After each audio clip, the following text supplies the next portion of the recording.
Yo, yo, yo, yo, yo. What's up, what's up, what's up? Give up the rock. And hello to my fellow revolutionaries. You know who you are. And welcome to today's live stream.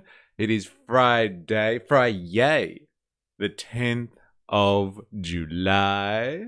Hobo Joe's in the house. Yo, yo, yo. Let's get this Far Right Friday party started. Yes, them Friday feels. I'm glad you are in the mood. Not only is it the most important day on the working calendar for us working people, it is the eve of the weekend where you get that Friday afternoon feeling, that buzz, yeah? That overwhelming sensation that comes from within when you savor the idea that you're going to have 2 days of freedom away from the clutches of capital, away from your servitude in the economy. Apart from that wonderful feeling of Friday, it's Far Right Fridays, and we're going to go down the right-wing pipeline on stream today so you can understand how people get indoctrinated into right-wing ideology online. Ravy baby, hello, cheerio. It's good to have you. 4AS in the house, yo, yo, yo. It's Frigayatola. Very good. Dude, I still can't believe that we're joking about that. Like, that's the depth of the analysis of the Iranian situation. I heard the new supreme leader is gay. Oh, say it isn't so. Say it isn't so. Dilemmas has entered the chat. Good to have you, Dilemmas. Dude, Jag is on a 150 stream streak. Dude, that's fucking mental. No way. Jag, watch streak reached. Currently on 150. That's mental. Congratulations, Jag. Congratulations, my friend.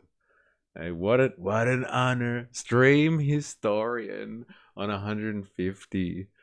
That's mental. I wonder how many we've done over all this time together. Hey, thanks for streaming. Hey, it's what we do here, cuz. So good. It's so hot. Some say it's the hottest ever. I don't know, but it's just what they say. It's just what they say. So hot right now. All right, so today, and before we get into the festivities with the cat, before we get into our festivities, let us just take a moment to remember, to appreciate and give thanks to all of the workers out there. It is on your shoulders that the modern world is built. Remember, okay, people just like you, working people just like you, have built the world around you. Everything you see right now, think about it, was created by somebody's labor, directly, indirectly, doesn't matter. People created everything, and so we pay our respects to workers, past, present, and emerging. That's right, it is on our shoulders that the world is built. Let us never forget that power. And fight to create a world where that power is realized and in our hands. And that's why we love Friday so much, to recognize all of this stuff. Gumma Cheese Wing in the house. Hi, how you going? Wookie, lurking and working.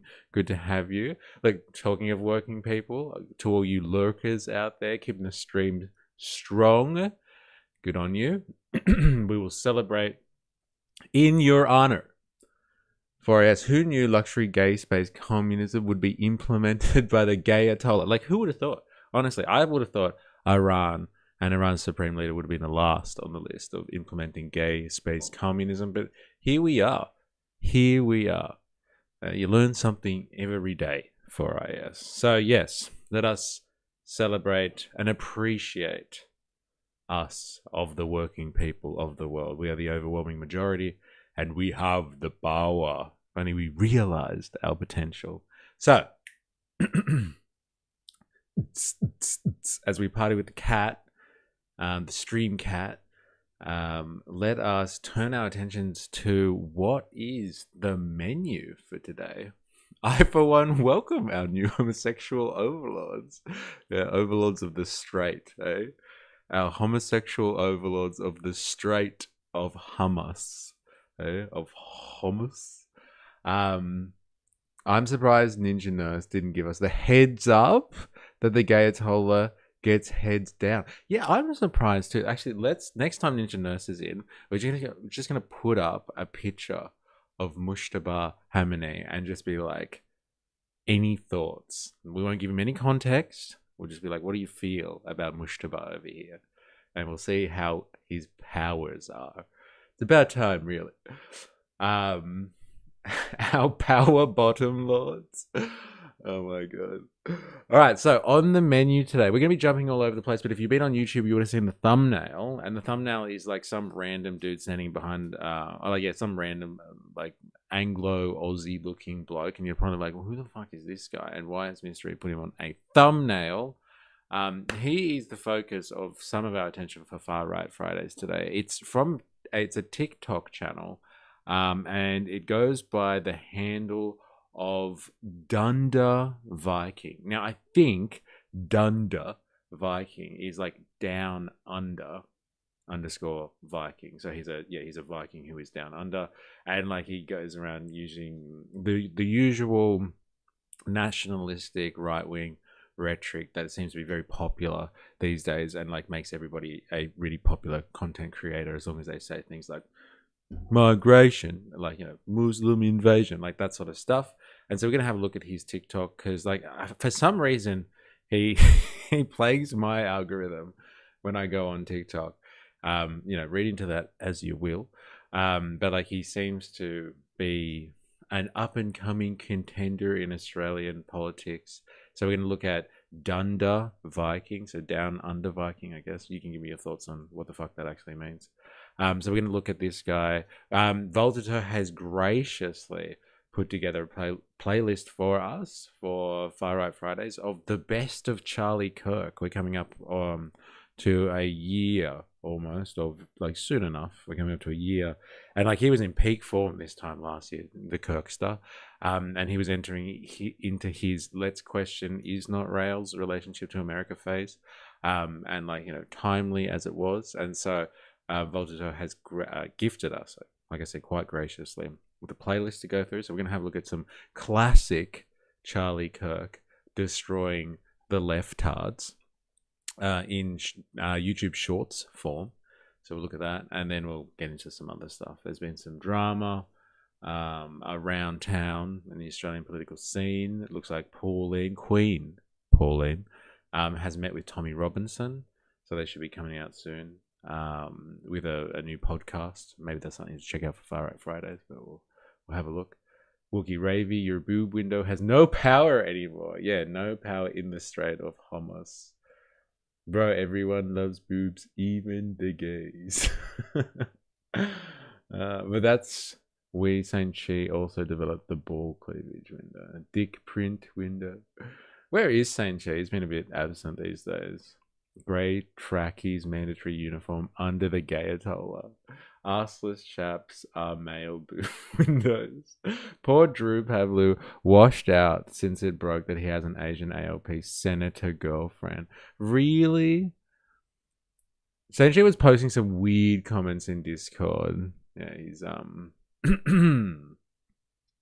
he just really loves that Yunomi Park chick. That's all I find from him in Discord. It's just like endless pictures of her looking hot.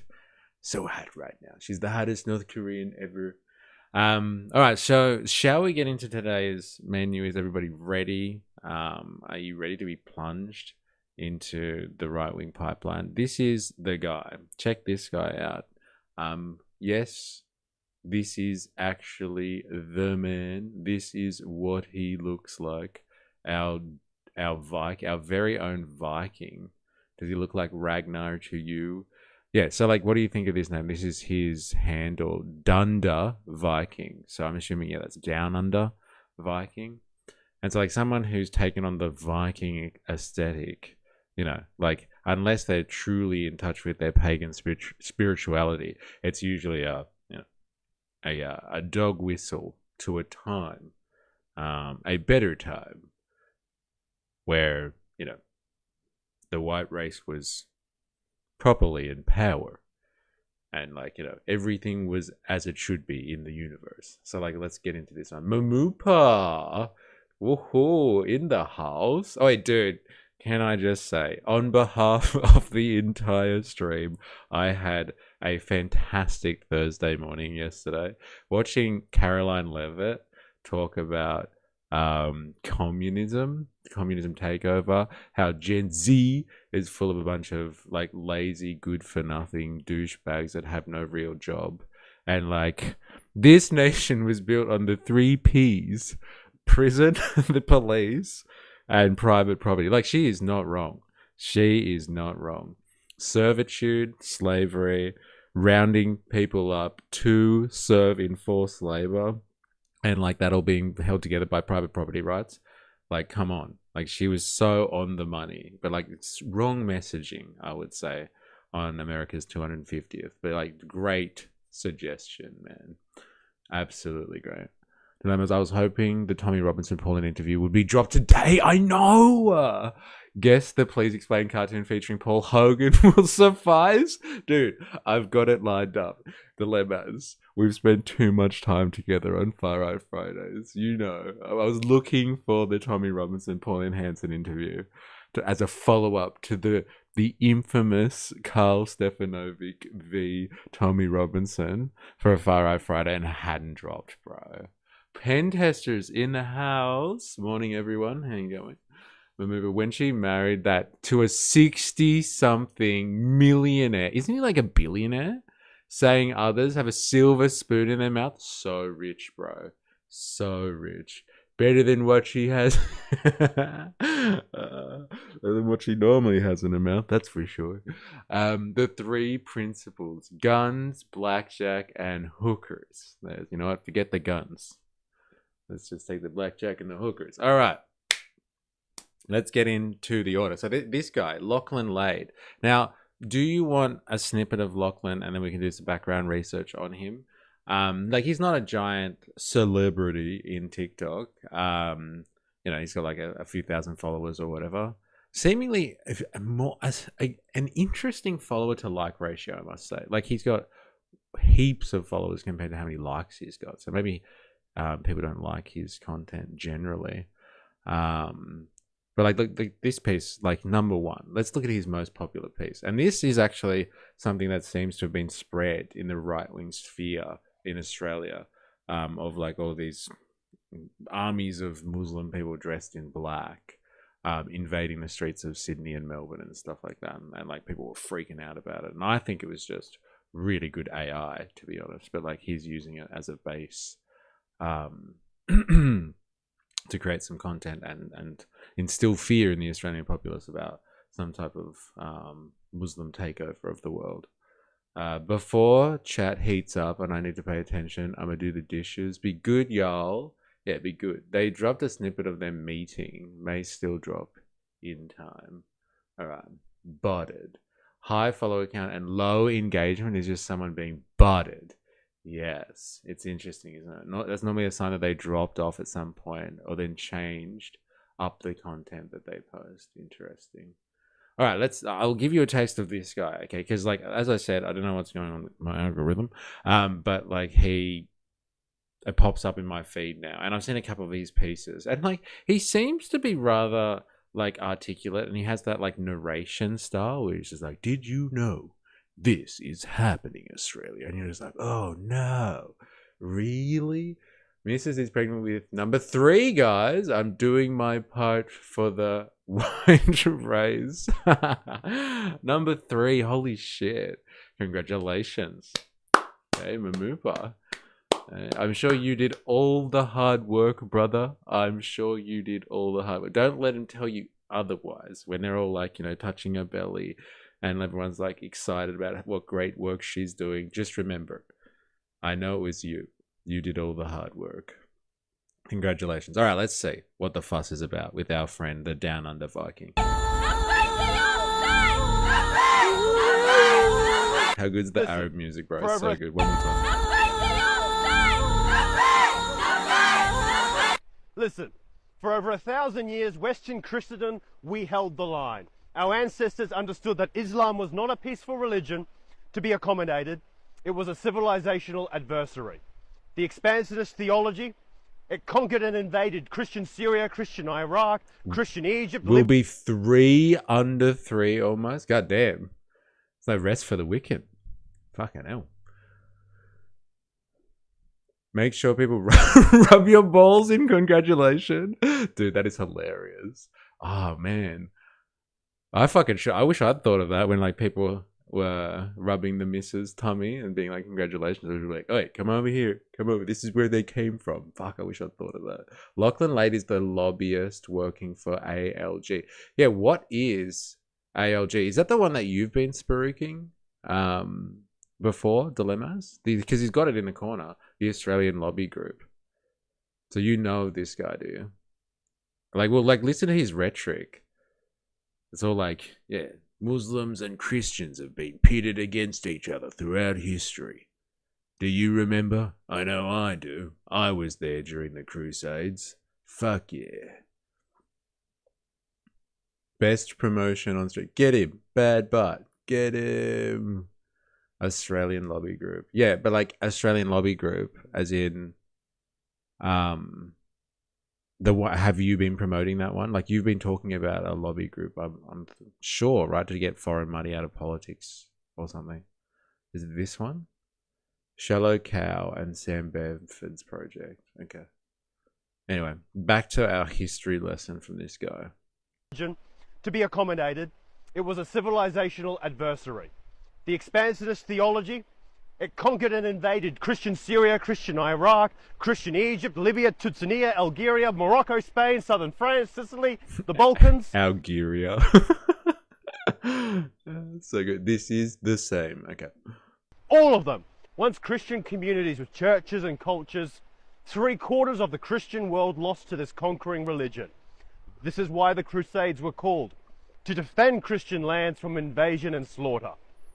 Was that the reason that the Crusades were called? So we could protect Christians from Muslim invasion? Well, they just wanted to take the fucking Holy Land for themselves. Wasn't it about a bit of European exceptionalism? But hey, Deus Vult. Deus Vult. Is that the thing that like people accuse what's his name? Pete Hegseth of having tattooed on him somewhere? Is Algeria near Nigeria? Yeah, how did he say it? Algeria. Yeah, Algeria. Deus Vult. Deus Vult. Now, what is that? Is that like a Crusader term? Deus Vult. Is that it? Vult? Deus Vult. Deus Vult tattoo. God wills it. It's a Latin phrase. It originated as a rallying cry during the Christian Crusades, during the First Crusade of 1095, to signal divine approval for the military campaigns. It was to take back the lost 2 of 3 holy Roman capitals. God wills it. Yes, Deus Vult. Interesting. Internet culture and gaming, particularly among players of historical strategy games like Crusader Kings 2 or combat games like For Honor. Inshallah. Oh man. Muslims make up roughly 4% of the... This is why the Crusades were called, to defend Christian lands from invasion and slaughter. Deus Vult. Now Muslims make up roughly 4% of the Australian population and already... Sorry, Spandog in the house. How you going? It was to take back the lost 2 of 3 holy Roman capitals, Rome, Constantinople, and Jerusalem. Rome was the only one they kept. Like, what do you mean kept? Like, did the Christians ever have Jerusalem? Like, honestly. And what's wrong with Constantinople? I thought that was just, like, orthodox. Crusades failed many times to capture the other 2. Councils are being petitioned for public calls to prayer. They demand halal certification on every product. They push for exemptions from anti-discrimination laws to enforce their own religious codes. And in 2020, Dude, like, does everyone actually think that the whole halal thing is like a conspiracy where like they're taking over like one chocolate bar at a time or something like that? Like, you know what the halal certification on your favorite cereal or whatever the fuck you're eating is, right? You know what it is? It is corporations who don't want to limit themselves in the market, so they put the little halal certified symbol on there, so then people will buy their shit. Like, that's pretty much the long and the short of it. It's like when people put like gluten free symbols on stuff, and like you're buying a steak and the steak has gluten free on it, and you're just like, it's fucking meat, bro. Why are you putting that symbol here? I'm not stupid. Okay, I understand that this cow is not made of gluten, but like they put it on stuff, so like consumers who are dumb are just like, oh yeah, I like gluten free. I'm glad this piece of meat is now free of the gluten. I think I'll buy that. It's like the same principle. They just want to open up the market for as much capture as possible. Is it really a conspiracy, like a halal conspiracy? Remember when FBI Director Patel said he would see Kirk in Valhalla? So cringe, especially seeing as Kirk was Christian. That's so good. Pagan rubbish. Dude. Hello. What's Far Right Fridays? Darius Stone. Far Right Fridays is when we go down the far right pipeline. Or like the right. We just look at right wing content and like try to understand how people get indoctrinated into the right wing ideology online. And like we're watching an Australian piece of right wing content right now, and we're learning about how apparently halal is a conspiracy to take over. Well, kept as in kept control of, right? Constantinople and Jerusalem fell to the Persians and the Ottoman Empire, Islam. Then World War One. Most meat is halal. Yeah, but like they whack on the certification so they can sell it to more people. Are you normally left of center? I am far left by general considerations. I'm anti-capitalist. So like that makes me basically a terrorist. Let's just say. It doesn't mean the cow is gluten-free. I don't think so. I don't think so. Maybe that cow ate a lot of bread. After a little jump in history, 600 years of Ottoman rule spreading into Russia and North Africa, then the British Empire was all hell nah and succeeded where the Crusades failed. And that's my history summary in 3 paragraphs. Terrorist. It's so funny when you guys say that. I think I like it better than when everyone starts grrring in the chat. Terrorist. multiculturalism. Nah, man. Codes. And in 2024 survey, multiculturalism. What it was jump again. This is a faith who only ceased human trafficking and human multiculturalism. Oh my God. Stop doing it. They demand halal certification on every product. They push for exemptions from anti-discrimination laws to enforce their own religious codes. And in 2024, a survey found the majority of Australian Muslims believe Islamic law should take precedence over Australian law, where the two conflict. And so now NAB Bank is offering Sharia compliant loans. You know, this is a faith who only ceased human trafficking and human trade in the... Has Australia moved on from hating immigrants from the Balkans to focusing on Muslims now? Why immigrants from the Balkans? Like, we got plenty of immigrants to hate here. Eh? Why just the Balkans? But like, yeah, I guess so. Like, that's just the general trajectory of conservative politics across the Western world, I would say. Is like, all the other migrant groups will be focused on later once we're finished attacking Muslims, I think. That's the general trend, Darius. But like, are you referencing something in particular with the Balkans? Mainly based on an interview with Angie and mid-2000s neighbors? I'm not sure. But like, yeah, look, I'm assuming there was a lot of... I think the Balkans style migrants actually moved in and integrated into Australian society pretty easily. Oh, Ange Postecoglou. Okay, the football manager. Right. Yeah, I think they actually integrated pretty well because, you know, they're the right type of European, aren't they? If you catch my drift. Like, yeah, they might have an accent when they speak, and they're fucking, you know, they can be pretty aggressive. And they bring their conflicts here, as I have noticed. But, like, you know, they're not Mediterranean, are they? They're the right type of European. Greeks, Hungarians, Croats, Serbs. Yep, I got it. Maybe not the Greeks. They were here for longer. But, like, yeah, Crows, Serbs, etc. Yeah, they're more acceptable. The Balkan immigrants were majority Muslim. Really? I don't know any of the Serbs and the Croats none of them that I've met were Muslim. Who hates Balkan migrants? Isn't it more that they just hate each other? Yeah, that's what I'm saying. And like everyone complains about, like, you know, people bringing their conflicts here. Like, seriously. Are you stereotyping Albanians? Aggressive? Yes. But yeah, apparently we're on to, like, Arab Muslims now. That's where all the hate is at. Because it's a bit mad, but Holly Valance from Neighbours ended up marrying a proper capitalist far-right political agitator in the UK. Okay. Holly Valance. Yes. And tell us more. Like, who's the proper capitalist political agitator? It's not George Soros, the communist, is it? Yeah, Flick Scully. I don't know who this is. I have no idea who you're talking about, actually. I must admit. Flick, like F-L-I-C. Flick Sully? Albanians have a bad rep in New York City too. Oh, there you go. Flick Scully.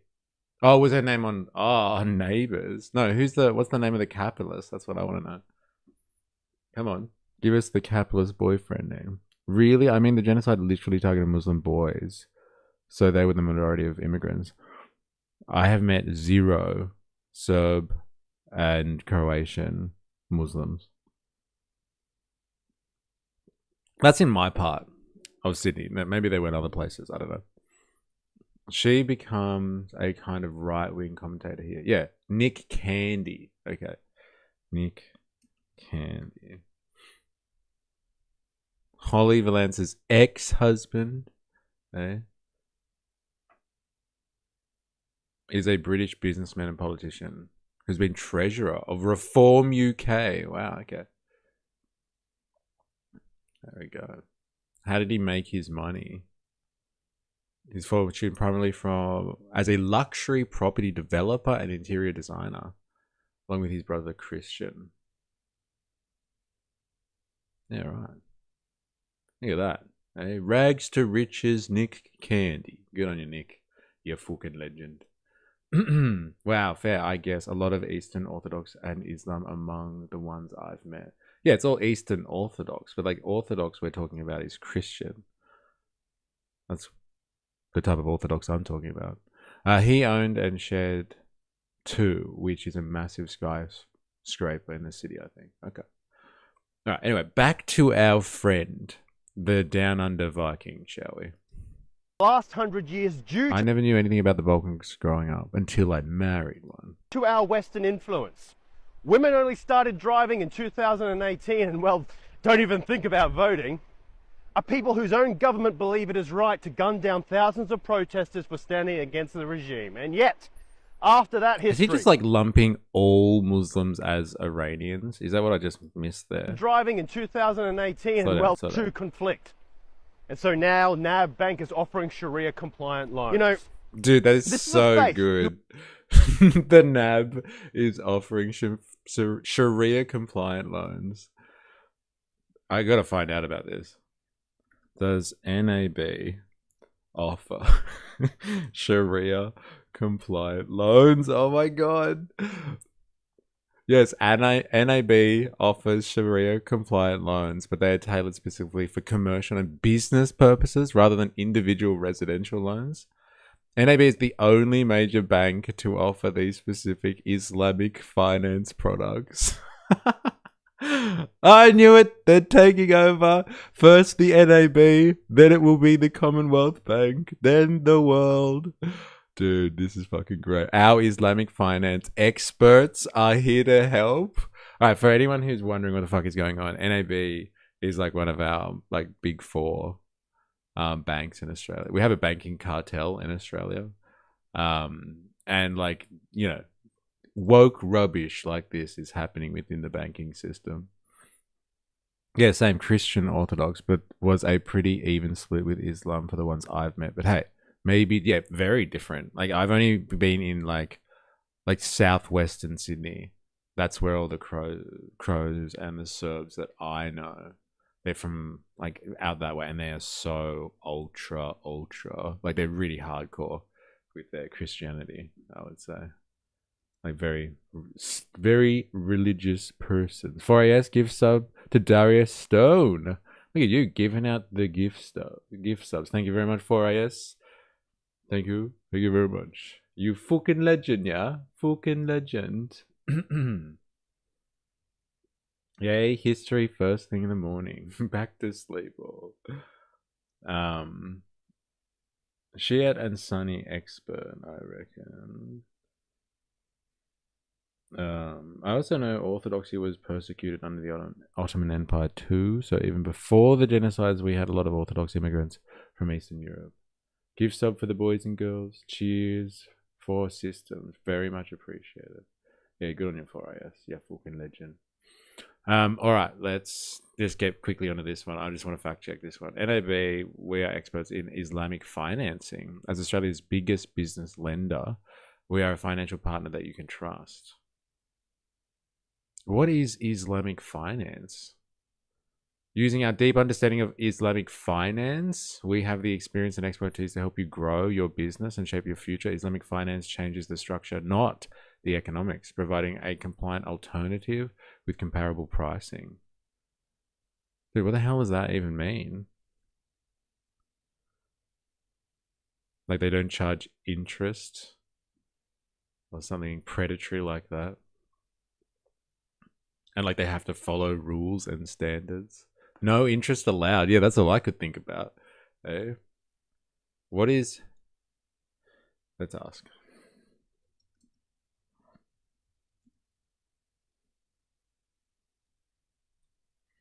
Sharia compliant finance is a system of banking and investing that aligns with ethical, moral, and legal principles of Islam, rooted in Sharia law, which promotes fairness, transparency. So like it's basically anti-capitalist banking.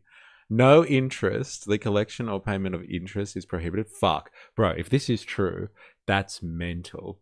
I'm going to start a business and I'm going to the NAB. They don't charge interest? Surely that's not true. Surely the NAB would not do that. They'd have to charge interest. Asset-backed transaction. Every financial transaction must be tied to a tangible real-world asset. What? No speculation? What? Outrageous. What will private equity companies do? Contract, so no speculation, there it is, or gambling contracts that involve excessive uncertainty or betting on the outcome of events are forbidden. No futures trading, I guess. Ethical investment, investing ethical halal. I knew it. It's halal banking. Investments in industries considered harmful to society, e.g., alcohol, tobacco, weapons, adult entertainment are prohibited. Fuck, what's the NAB gonna do now? Oh man, no investment in haram stuff. Hey, if we can all get some sweet interest-free Sharia loans, I don't care. But don't make it exclusive. Then you've lost me again. I shouldn't need an imam? Dude, fuck it. Who cares? Bring on the Sharia. Yeah, like you said, as long as we don't have to prove that we're Muslim somehow. Dude, I'm kind of digging this halal banking. Man, I want my banks to start putting halal certification on my fucking mortgage. That'd be great. Terrorist banking, dude, so good. I'm gonna call up my bank now and be like, "Do you offer the Islamic finance option? I'm looking to get out of my interest payments. Hey, you compounded motherfucker." I think that's more about how money has no intrinsic value, so it needs to be asset backed. Dude, this is fucking mental. I don't know, man, but I'm down for the fucking Islamic financial revolution. It's time to take over Wall Street, Sharia style. Dude, this has been very informative. Our friend Lachlan over here. Good on you, Lachlan. Down under Viking. Who only ceased human trafficking and human trade in the... And so now NAB Bank... Lucky my loan is small and humble, so you don't confuse it with mountains. Sharika loans. Sorry, Shakira loans. is offering Sharia compliant loans. You know, this is a faith who only ceased human trafficking and human trade in the last 100 years due to our Western influence. Dude, we still have human trafficking. Like, have you not been across what's going on with the Epstein files? Our elite in the West are literally human trafficking. We still have human trafficking and slave labor supporting the global capitalist economy. Like, we didn't just stop that because of the West. Like, it's still there, man. There's nobody talks about it. Come on. And you find out that Tom Nook from Animal Crossing does halal banking. Sharia carry loans.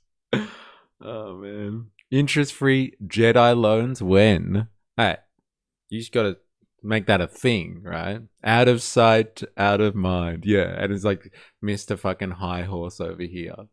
Hey, seriously. To be fair, I think the way it works is the bank takes on your interest as a loan and just adds it as a flat fee. So on top, so you don't necessarily save money. Yeah, so like they just manipulate it so they just don't call it interest. They just add it as a fee. We're just going to charge you a fee on top and not call it interest. Yeah, I'm sure the banks wouldn't fucking get shorthanded on that one. No way. Fun fact, the loan originates from the yes, the loans originate from the Islamic Republic of Japan. Dude.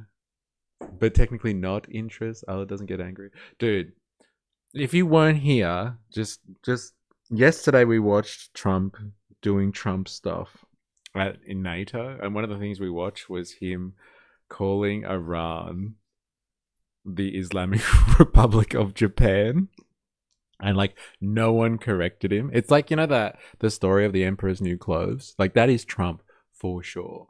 Like no one can call him out on anything because like everyone's too worried about like, you know, him going off the rails and like being a psychopath. And so yeah, yesterday we all witnessed him calling Iran the Islamic Republic of Japan. So if you see that come up in the chat now and you're just like, what are they talking about? That's what it is. Iran is now, or Japan is now the Islamic Republic of Japan. And like, you know, this guy tried to warn us, eh? Fucking Down Under Viking tried to warn us, like if we let immigrants in, the Muslims will take over. And it's happened to Japan of all places. Eh? Not Mr. Japan too. No. I'm not sure what you mean by interest, but I am 100% interested in this loan structure. He called the Prime Minister of Japan Mr. Japan once, dude. Useless. It got me so good. Do we correct him? Shut up. We started driving in 2018 and, well, don't even think about voting.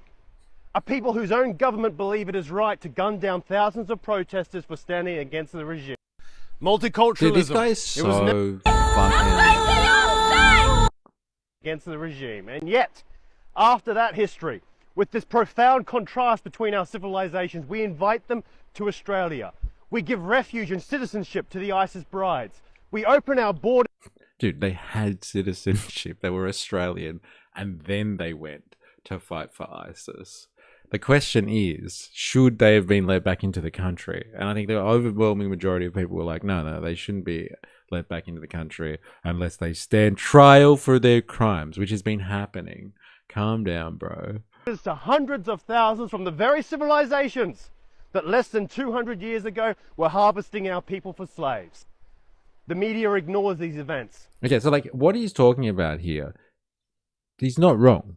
There were, like in Algeria, there were fucking pirates, like a pirate network operating from like North Africa, mainly from the Algerian coastline, that were like basically raiding the northern part of the Mediterranean. Like they took, you know, hundreds of thousands of people apparently, as slaves, and then like fed those slaves into like trade networks throughout, I guess Northern Africa and like into like the Persian Empire and stuff like that. But like this was the same time in history where like Europeans were literally going around the world and enslaving people all over the fucking place who weren't Christian, so they could justify it under their own laws and saying like, well, we're not enslaving Christians, so it doesn't matter. They did this, you know, systematically throughout South America, throughout Africa. And so like, I hear you, bro. They were enslaving Christians throughout the Mediterranean, raiding coastal cities and towns throughout the Mediterranean to take slaves. Pirates, literal pirates. But like, so were Europeans at this time. Like, what's the point? What's the point? Honestly. We need to establish the Islamic Republic of Wall Street and reinvent capitalism. Yes. Holy shit, bro. What a mad call. If we had an Islamic Republic takeover of Wall Street, like there'd be no speculation, no gambling on the world market, like treating the world like a fucking casino. And there'd be no interest. Like, you know, that'd change capitalism forever, baby. The Barbary pirates. Let's make laws black and white again. You steal, yoink a hand. You kill, Insta, on-site, PDF, gropers, etc. On-site, etc. Equiral, welcome back. It's where the term slave comes from. Slaves were taken by the boatload. That was the North African Islamic slave trade. Then you had the North Atlantic slave trade. Yes. The first lasted longer and enslaved more. The second enslaved almost as many over a period of 100 years. Oh, that's a big call, man. Fair enough. Fair enough. All right, let's go. They won't show you the annual Shia protest, the weekly Palestine protest in Melbourne. None of that belongs here. We're importing these conflicts from the old world.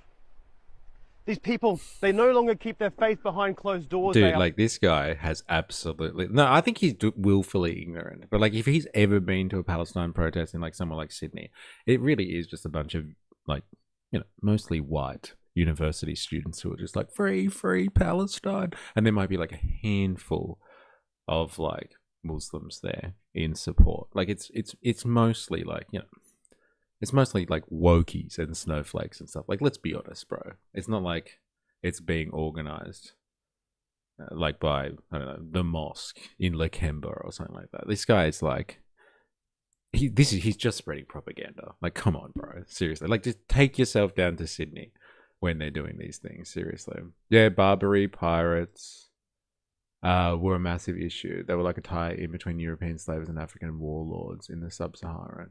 Slavery really isn't something that we should culture war, man. Yeah, I know, seriously. And it's just like, but like the way he's using it is just like, and did you know they took Christians as slaves? Christians. Hey? Isn't that outrageous? All other forms of slavery completely acceptable, but not when it happens to Christians. Public asserting it, and they are growing. Our civilization must reject the oppressive practices of the past. The Australian lobby group, we'd see halal and the burqa banned within our nation. They're incompatible with Western kind. Outwardly, we're Christian. And I say this as not a particularly religious person, but our culture, which is Christian, must reign supreme in this land. I mean, how can a civilization built on free speech, equality of women, with secular law coexist with a religion that breeds... Dude, if he wants to go back 100 multiculturalism. years... Like, honestly, you want to go back 100 years... Like, there was no fucking equality for women 100 years ago in Past. Christian The Australian cultures. lobby group. Like, come on, bro. Pull the other one. Like, women didn't have fucking universal... They didn't have enfranchisement 100 years ago. Like, what are you fucking on about, bro? Seriously. Stroke that like button. Give it some love. Yes, if you're watching this on YouTube and you haven't already, make sure you activate the like button. Dude, there is too much to poke at what this guy is saying. It's almost every second breath is just full of propaganda. Gummy Cheese Wing. Like, slavery was something that was prohibited with people of your own religion. All right. This guy's just... It's too much rubbish. See halal and the burqa banned within our nation. They're incompatible with Western kind. Outwardly, we're Christian. And I say this as not a particularly religious person, but our culture, which is Christian, must reign supreme in this land. I mean, how can a civilization built on free speech, equality of women, with secular law coexist with a religion that breeds the terrorists of Bondi? And they shame you with Like, does he understand like how ridiculous that sounds? Like a land built on Christian values is largely secular. Like, is it based on Christian values or not? Because to secularize the land would be to remove religion. Like, Christianity doesn't promote secularization. Like, it doesn't exist. It'd be like promoting something that's going to destroy it. And like, it's like an existential threat, like promoting the end of your religion. Like, that doesn't make any sense. Like, Christian values don't promote secular culture. Secular culture has to struggle to fight, to break away from the bonds of religious rule over cultural institutions and the state. Like, secularization just didn't happen because Christians were like, you know what? We should be secular. That's a Christian value. Like, that doesn't fucking make any sense at all. Honestly. The issue is he's incorrectly diagnosing the problem. It's not per se the immigrants' malicious intent. It's the powers that be enforcing a multiculturalism agenda. Yes. Okay, the forces, the powers that be are the problem as opposed to the individuals that he's picking on. Fair enough. I'll take that part. But I don't know about this whole multiculturalism agenda stuff. It sounds very like loaded by our friends, you know, Banana Boy and co. Hey, they like to use that stuff. The multicultural agenda. All that sort of language. So many Christians want to turn it into some kind of weird holy war. The new catchphrase is Roman law, Greek democracy, and Christian morality. Bruh, crusades are done. Secularism won. Time to calm down. And enforcing a multicultural agenda means you suppress nationalism. And then you never get the Nazis again. I don't know if that's such a bad thing though. Like, not getting the Nazis again.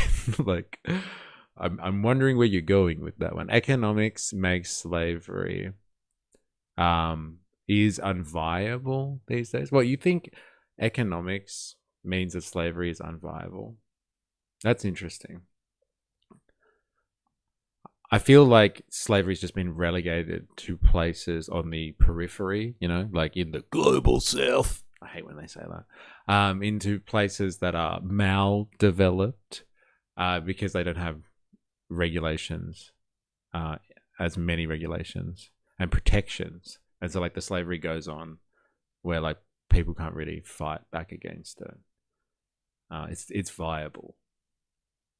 Economics makes slavery unviable, but like in developed areas where consumers are really important to consume all the products made by the production machine of capitalism, like, you need people, yes, to have at least a disposable income to a certain degree so they can buy all this shit. So it's not viable to have slaves. I agree, but like, I still think there's slavery out there. It's just not as overt. It's not in our faces anymore. Benzo Bandit, how you going, by the way? Hope you're well. Dilemma is thinking that it's a holy war is short-sighted. It's a liberal world order instilling their view of how they think the world should be. Greg Carr, these right-wing Aussie male podcasters are the biggest snowflakes. Grievance after grievance. Back in the day, everyone could afford a slave. Ah, the good old days. Yeah. Think beyond race or religion. It's a tool to suppress the population. What multiculturalism is a tool to suppress the population. It's an interesting one. Like, I just don't understand the dynamics of that one very well. Like, I just don't see how like promoting multiculturalism is a tool of suppression. Like I could see how people would make it an argument easily for it's a tool of cultural erasure, and like it wipes out the previously predominant culture of the land, like that sort of argumentation. But like how multiculturalism is a tool used by the state to suppress the masses is beyond me, honestly. I mean, hey, agree, but some of the mouthpieces they find to do propaganda get really into the holy war. Like, this guy's loving the holy war, and this is his most popular piece of content, this guy here. Words like Islamophobia, denying our history, denying our memory. If we do not stop the invasion and reclaim our homeland, then our children who inherited the Australia of the Anzacs and cathedrals will inherit a land of minarets, the Kaaba, and eventually its submission. The line was held for thousands of years, but we shut the gate in 28.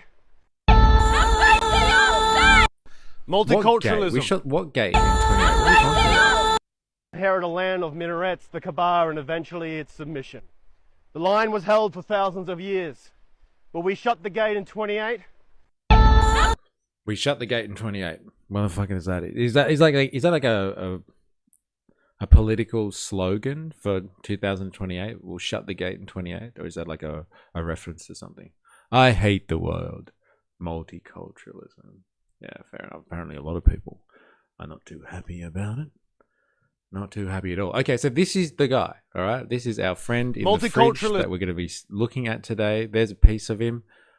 He's definitely into fucking holy war stuff by the sounds of it. Doesn't like Islam. Hates the NAB and their Sharia financing system. I don't know about you, but I am totally down for some Sharia financing. Interest-free loans. None of this casino-style culture in finance. None of this speculation. No investing in nefarious business activity, weapons manufacture, merchants of death, drugs, alcohol, tobacco, none of that stuff. None of that stuff. Hey, why the fuck not? It's never just criticism of Islam, it's always along with we are a Western Christian nation. Just drop that angle. Yeah, that's where it's palatable for you. We can do the criticism of Islam without because we are Christians. Drop the holy war. I think they care more about keeping control. People seem more divided than ever these days. If we are divided, we cannot unite for a common goal. Okay, see, this is where I would say, like, this is where it's erroneous. We can unite on our class basis.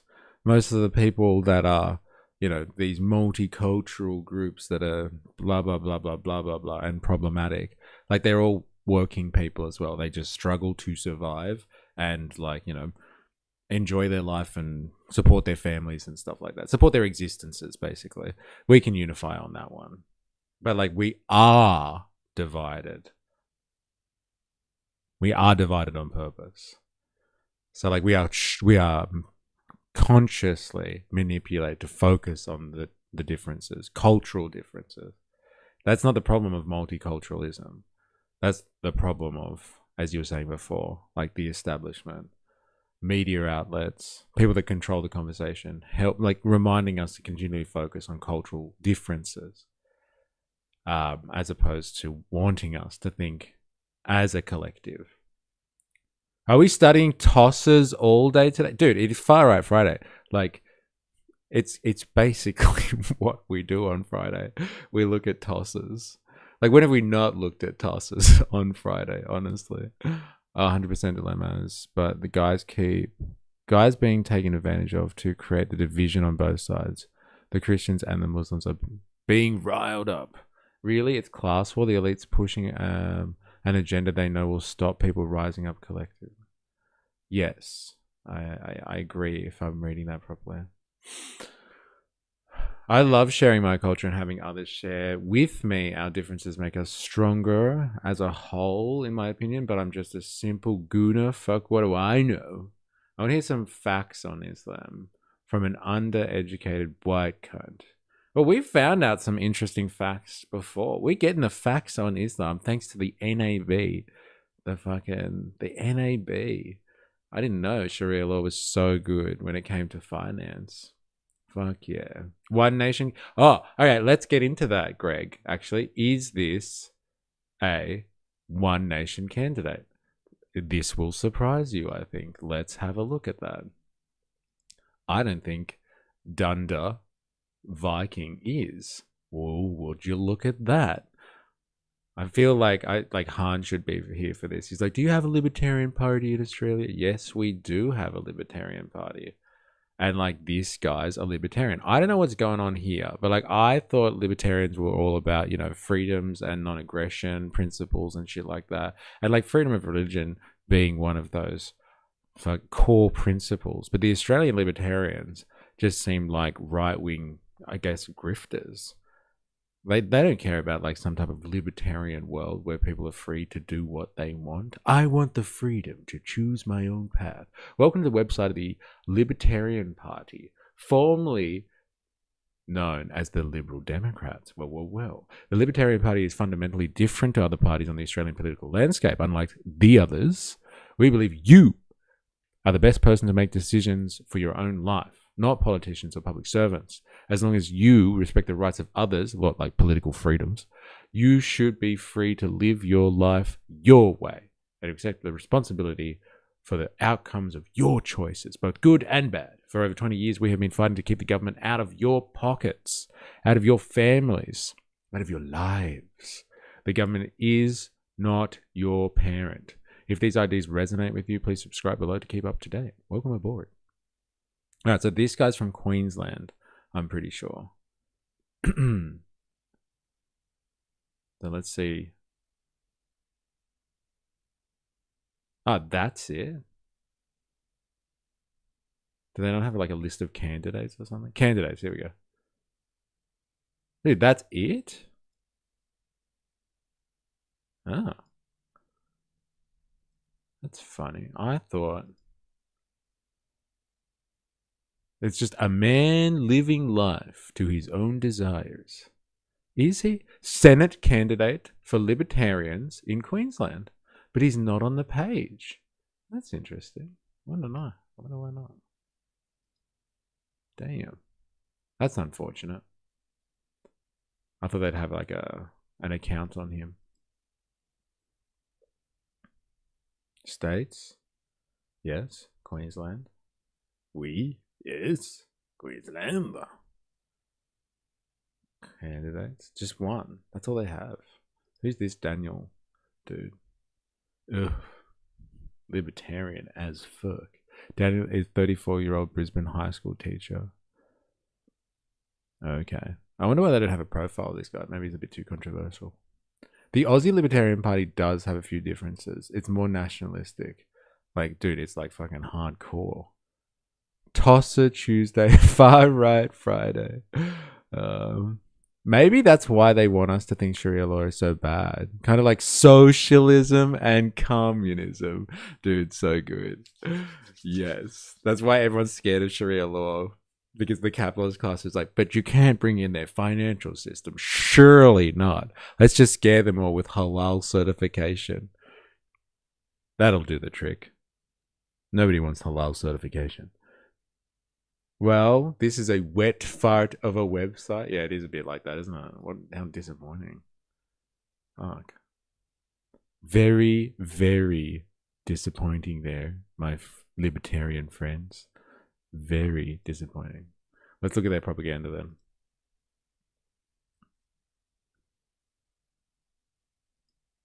Let's see. I'm a working mum. I have a husband and 2 boys, and I want their future to be as good as my childhood was. The policies and legislation coming out of government really affect what you do every day of your life. Politics matters to me because we get the government we deserve.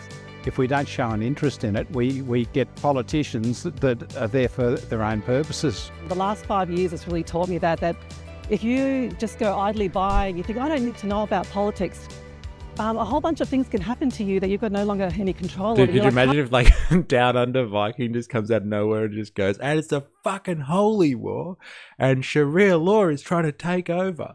They don't care about you. It doesn't seem to fit with the whole shtick at the moment. It's just like, just get into politics because the government's. Oh, he's fucking there. Let's get him. Let's get him. Place they live in. The Libertarian Party are about minimal government, minimal interference in our lives, allowing Australians to live as they wish to live. We don't believe that bureaucrats who have never met you, who don't understand your circumstances, should be telling you how to live your life, should be telling you to eat less red meat, should be taking away your hard-earned money. They shouldn't be putting halal certification on things. He's a little bit light there on the drama, our friend. Little bit light on the drama there. Hey, it's not like his TikTok page, is it? Interesting. Interference in our lives, allowing Australians to live as they wish to live. We don't believe that bureaucrats who have never met you, who don't understand your circumstances, should be telling you how to live your life, should be telling you to eat less red meat, should be taking away your hard-earned money. Libertarianism. What the fuck's the red meat thing about? What's that going on? What's going on there? Like, are there bureaucrats out there that are trying to take our red meat away? Is that a thing? Has anyone tried to come into your house and take your steak? I need to know. I need to know. I don't think I've ever met a libertarian in person. Interesting. I tried to have a conversation with a libertarian at a polling booth last election I was participating in, exercising my democratic rights. And like, they wouldn't talk to me. Couldn't believe it. What the fuck was that about red meat? Who's doing that? I don't know. Like, what is that? Is that like a thing? Is that like a trigger? They'd be like, what? They're taking away our red meat? All right, that's it.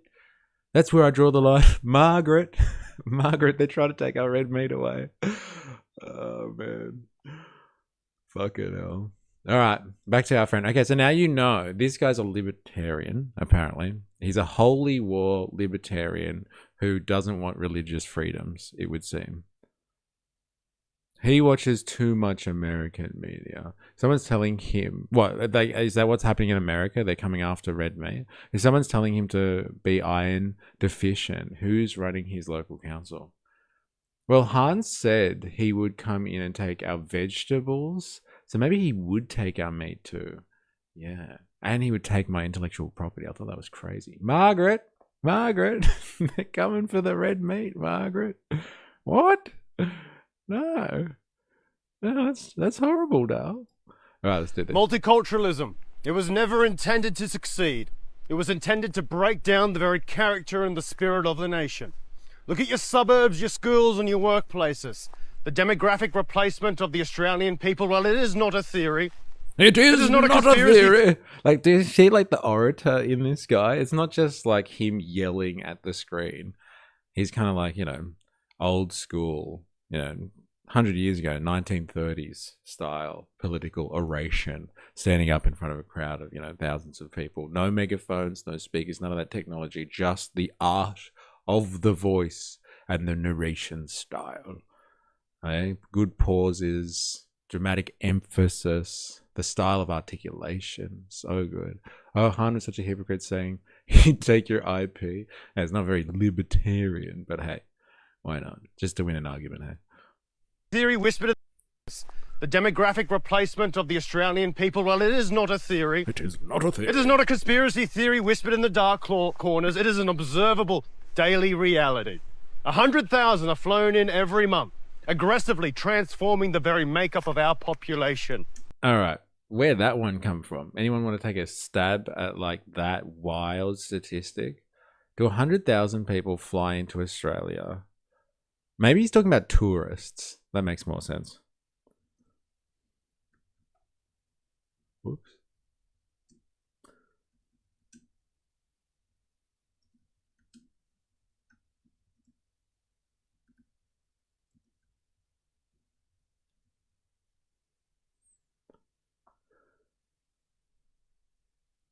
He's right there. It's not a religious takeover. To quote E, he's so close. So close. So close. Hands off my penos. No, far more than 100,000 people fly into Australia every month. Haha! He's alive! We got him! Recent data from the Australian Bureau of Statistics shows that total overseas arrivals, which include tourists, returning residents, and new migrants, typically exceeds 1.5 million per month. For instance, total arrivals in a single month reached 1.8 million people. If you're thinking of the political debate surrounding immigration, the 100,000 figure often cited in the news refers to permanent and long-term arrivals, including citizens, international students, and foreign workers, rather than short-term visitors. Even then, ABS data shows long-term and permanent arrivals regularly surpass 1 million per year, averaging about 100,000 per month. Okay. Or like less, because it's divided by 12, but whatever. But like, yes, okay, so it is excluding tourists. But like, he should have said it for dramatic effect. He should have been like, 1.5 million people fly into Australia every month. Every month. I mean, we do have over 100,000 immigrants per year, but they're not all, it's surely not all Islamic, right? Surely. Yeah, all those Islamic Chinese people out there coming in, they're the worst. And they do this because a decultured mass is easier to manage. Yeah. It obeys, it consumes, and it votes for whoever keeps the benefits flowing. But the bread is stale and the wine is too expensive. The bread is stale and the wine is too expensive. Like, are you listening to the rhetoric here? It's fucking crazy. Most people traveling and coming home or who've been living overseas, it's not as scary, I guess, when you say it like that, Spandonk. Eh? Come on, man. The bread is Tony stale. Abbott, now president of the Liberal Party. Well, he says the Liberal Party is now the party of migrants. Is that I think it's now the migrants' party. And Albanese, he would likely claim that that deranged individual who attempted the beheading in broad daylight in... Yeah, is this guy fronting the Roman Senate with some of this language?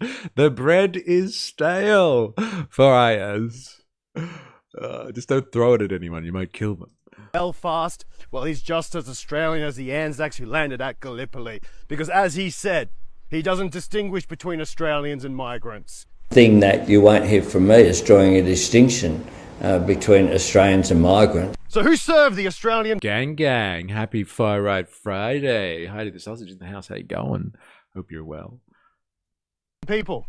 Because this is not inclusion. It is an absolute erasure of our people in our homeland. It is a declaration that the inheritance of every son and daughter of this soil means nothing. We see the horrific results in the UK, as entire cities are turned into a patchwork of no-go zones, without any reflection remaining. Yeah, the beer stills have run dry, my fellow countrymen. An outrage! Rise! This is sounding very Great Replacement Theory-esque. Dude, like, all of this is just Great Replacement stuff, isn't it? Fucking hell. This guy's about to say, me load. The British, like Lakemba and Sydney, and young boys like Henry Novak, well, are stabbed to death because the police are more afraid of a discrimination complaint than they are of a murderer. Australia is running headlong off the same cliff. We're importing the same tribal conflicts, the same incompatible values, and the same parallel legal systems that have shattered Great Britain. There must be one set of rules on this land, one set of rules for the Australian people, and one alone. No halal or kosher slaughter that circumvent the cruelty standards which every other citizen must follow. Dude, this is my favorite part of the argumentation of these big burly blokes who live off the land is when, like, they talk about halal certification. Suddenly they are like animal rights activists to the core who wouldn't sit on a leather chair because they're worried that it came from a cow. Like, seriously, bro, come on. You're not fooling anyone. When was the last time you advocated for saving the turtles? Like, honestly, bro. Seriously. I wonder how he feels about fucking climate activism then. Must love the Extinction Rebellion, eh? He must chain himself to trees to save the forest on a regular basis. I'm sure he does. All of a sudden, animal rights activist. Him and Greta Thunberg, they hang out on the weekends, if you didn't know, swapping battle stories. Faux show. Faux show. This dude walking through an open field spewing theatrical shit while talking to a camera is so lame. Dude, this is awesome. It's not lame at all. He's walking in the bush being theatrical. This is what the people think Australia is all about. Don't you reckon, Jag? He's going to get his knife out in a second and be like, that's not a knife. This is a knife. And then it'll be like a kangaroo comes past and goes, gets it right in the head. Bang. Happy Friday, E-folk. Woozle, it's good to have you. 2 days in a row. Hope you are well. Bro, I swear everyone is just laughing. Dude, yeah, you know what? Like this whole British style of articulation and oratory. It is kind of larpy stuff, isn't it? Yeah. I mean, Kosher Slaughter is almost identical. I don't hear him whinging about that. Actually, I think he said kosher and halal at the same time. I think he did. Like, to give him credit where it's due. Why do people have to complicate a simple line that segregates? They're all nerds that want to play Dungeons and Dragons, but were bullied too much in school. As soon as I heard him pronounce schools as schools, he lost any credibility. I want to play knifey spoony with people who look like me down at the pub. A far right Friday grifter, probably.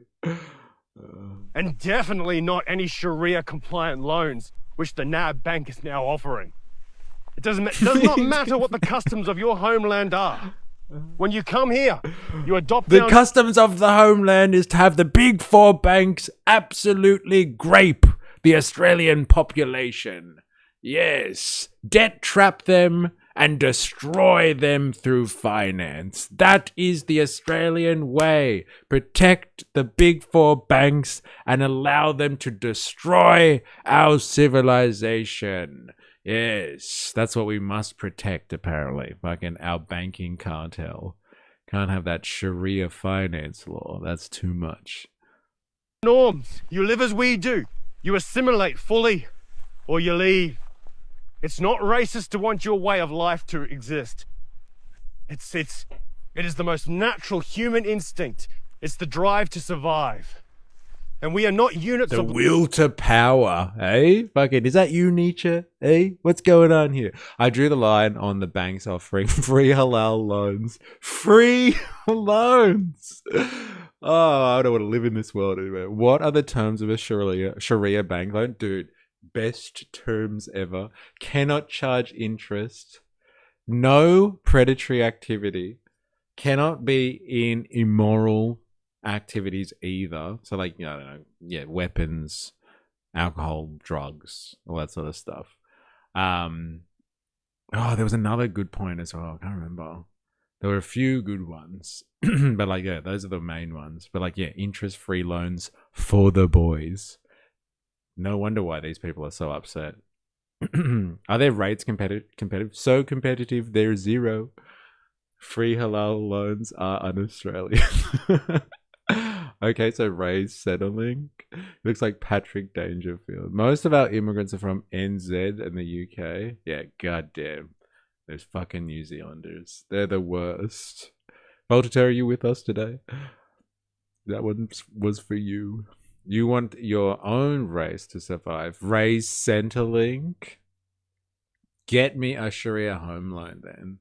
Eh? I think we all want a fucking Sharia home loan. But no. We got the big four, baby. Labor to be swapped out for shareholders when we become inconvenient. No, we are the descendants. They're not for residential mortgages. Yes, actually, yes, they're for commercial loans. I wonder. They're excluded for residential purposes. Interesting. It's the Zios who have all the power, and there's only 120,000 of them. Of people who hacked a civilization out of the toughest, driest soil on earth. And we have the spirit of mateship and an absolute refusal to bow to a bully. So we'll be heard in every city this year on the national tour. Multiculturalism, It was never on the national tour. What's the national tour, I wonder? Guess we'll find out.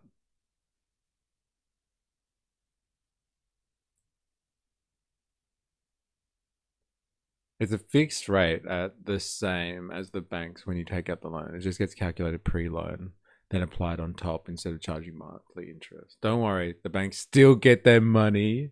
Hey, they just can't call it interest.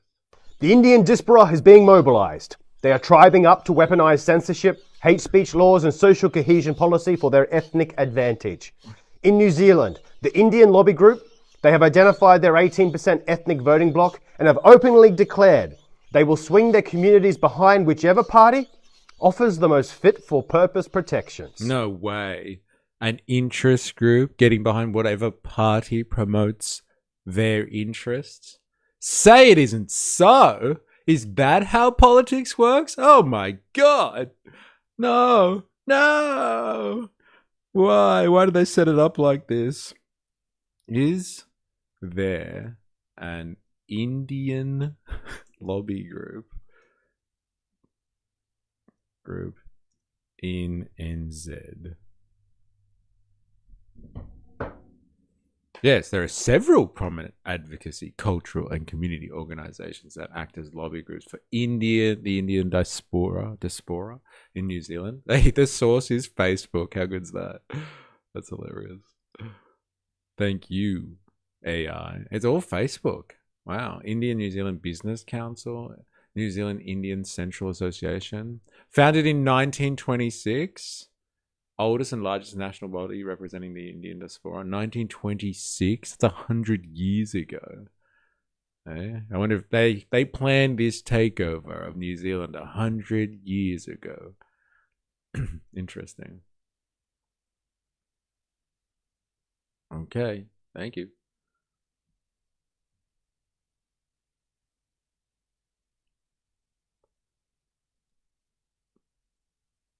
Actually, no, I see it. Patrick, so that's what you do on your phone. Who is Patrick Dangerfield? Am I supposed to know who this is?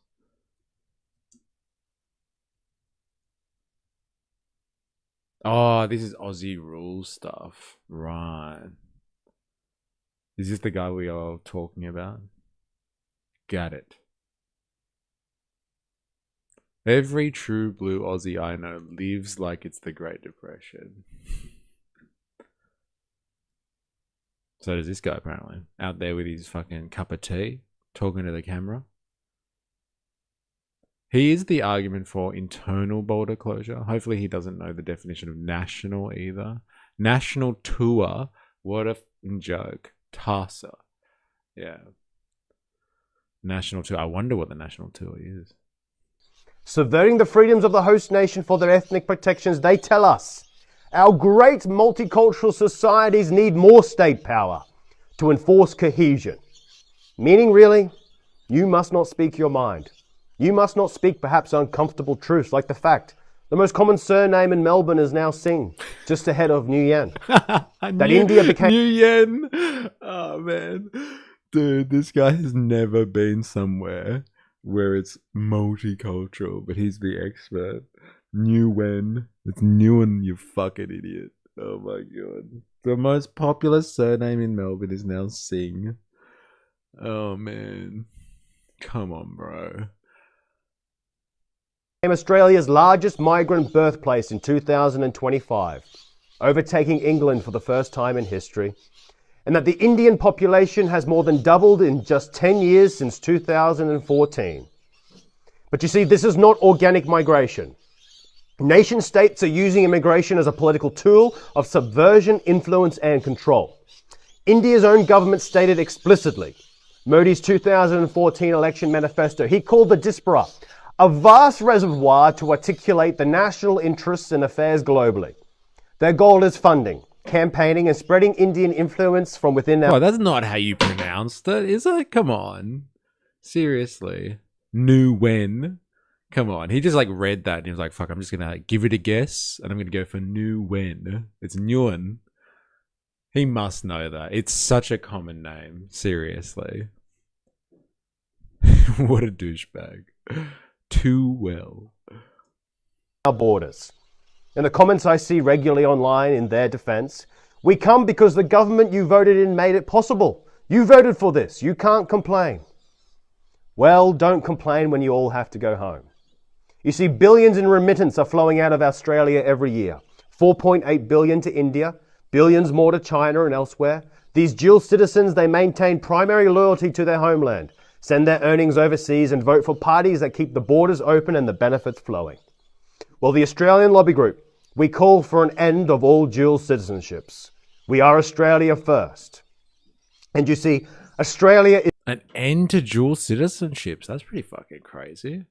I wonder what all the millionaires that are like buying citizenship up and living in Sydney, what are they going to do?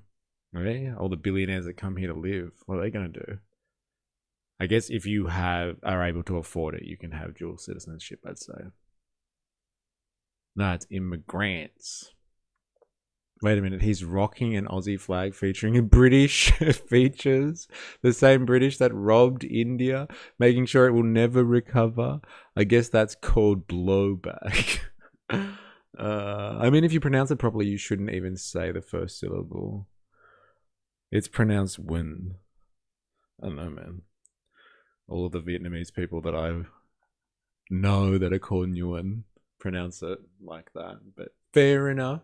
multiculturalism. Wait a minute. Oh, no. Multiculturalism. The Indian diaspora is being mobilized. They are trying. I Must want not to speak see your the mind. Australian lobby group. Let's have a look at this thing. I wonder if there's anything interesting we can learn about it. Australian lobby group. Here we go. Yeah, dude, he must be fucking furious about Modi at the moment, right, Blaz? Holy shit.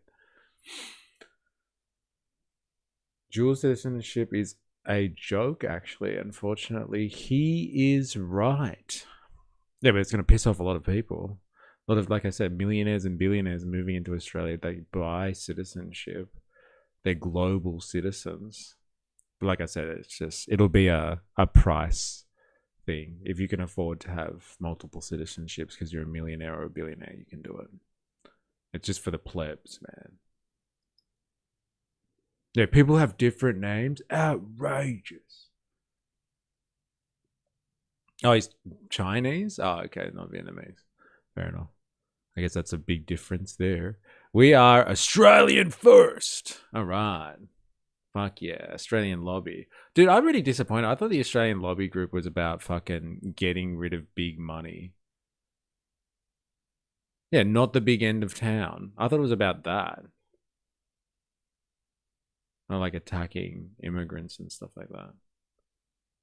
That sucks. Australian lobby group is a people-powered movement created to put Australians back at the center of national decision-making. We are not funded by billion-dollar industries, foreign interests, or the big end of town. We are entirely backed by everyday Australians who want a voice that actually represents them, their families, their communities, their futures. What type of Australians, I guess, is probably an impertinent question. But too long, the political class has prioritized corporate lobbyists, global agendas, and policies that benefit everyone except ordinary Australians. Yeah, the ones that aren't called Singh or Nguyen. We are here to change that. Our mission is simple. Stand up for the Australian people. Speak truth to power. God, I love that line. And push for policies that restore stability, security, and control over our nation's direction. We are a grassroots lobby group with one loyalty, Australia, and the people who call it home, with the designated surname. Restoring national sovereignty, ending mass immigration, reclaiming control, giving you a voice, holding government accountable. Thank God somebody's got to do it. Thank God. About key policies. Meet the team. Oh, no way. It's Shallow Cal. Scott Callan. I didn't co-fund the Australian Lobby Group because I love politics. I co-founded because I've spent 30 years living with the consequences of bad political decisions made by people who never wear the cost. Yeah, good on you, bro. OMG. No fucking way. That's Sam Bamford? Ah, it's all coming together now. Right, this is Two Worlds Collide, dude. I'm a former Australian Army soldier serving as infantry paratrooper with a combat deployment to Afghanistan 2012.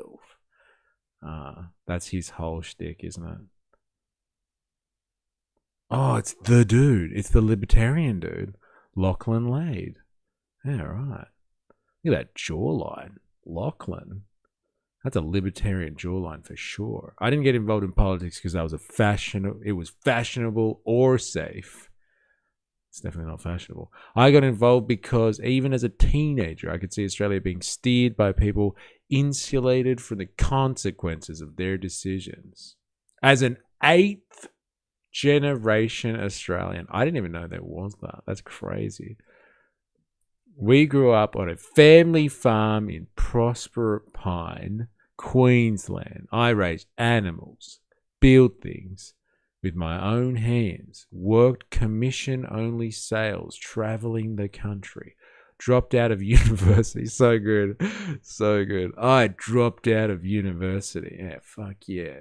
But hopefully he dropped out from a liberal arts degree. They're the worst. Pursue real world opportunities. Is that you, Caroline Levitt? He's got a real job. Acted in major films and built businesses and wealth in the real economy, not the bureaucratic one. Oh my God. He said the word bureaucracy quickly. Everybody's getting wet, man. I got involved via Grindr. Dude, that's fucking hilarious. Oh, man. Big E, you almost have 2.5k subscribers. Like on what? Are we talking about YouTube here? It's good to know. Fuck yeah. Woohoo.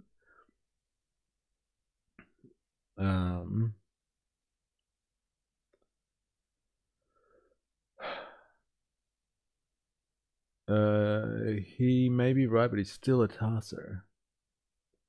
We think doors should all require keys, and keys should all be green and gold. Oh man. How about we do free education and erode our craze with anti-intellectualism? You want to empower Aussies so much, eh?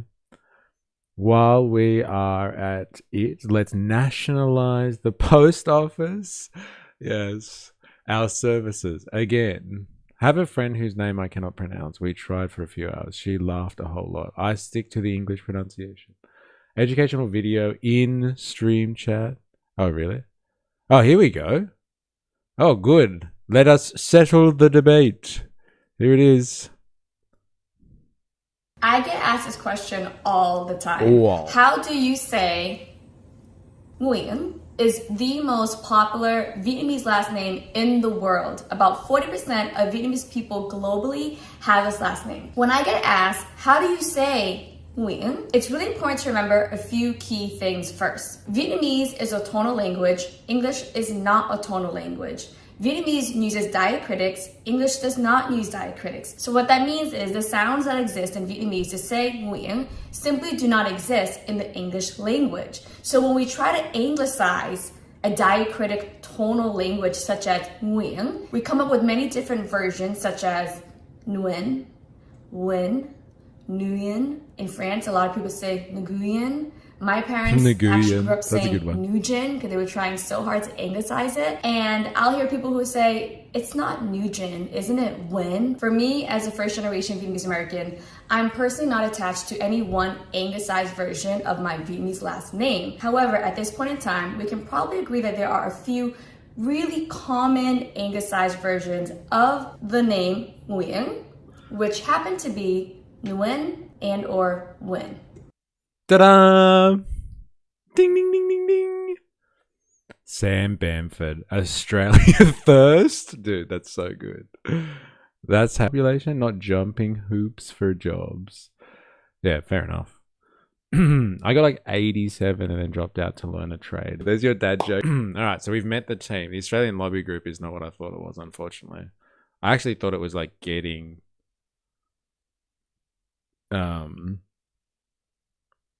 getting big money out of politics. I don't know why I thought it was just about that. Got the wrong message. Look at this guy, man. Just doing weights while Albo talks about anal tearing. Does anyone know the context behind this? So, like, what was it like last week? I think we saw on the stream, people were just like, Albo did it. He said anal tearing in public. And we were like, no way. And so, like, he was speaking, I think, in relation to the idea of, you know, how they're cracking down on social media about, yeah, anal tearing in the context of, because I guess the influence of the internet and corn, the proliferation of corn. Look at this guy working out why Albo talks about anal tearing. What a funny man. Clench tight, man. 4 B2s. No way. It's been ages. Mr. E, good to see you. Good to see you. Welcome back. Hope you enjoy the Australian lobby group and its propaganda, because we are deep in the pipeline this morning. My God. That's funny. It came up there, but I can't see it here. Dude, that's really weird. It didn't come up on both. Some people just need to spit it before they rip it. Rookie mistakes. Dude, what's going on? Why is that not coming up here? That's interesting. Oh,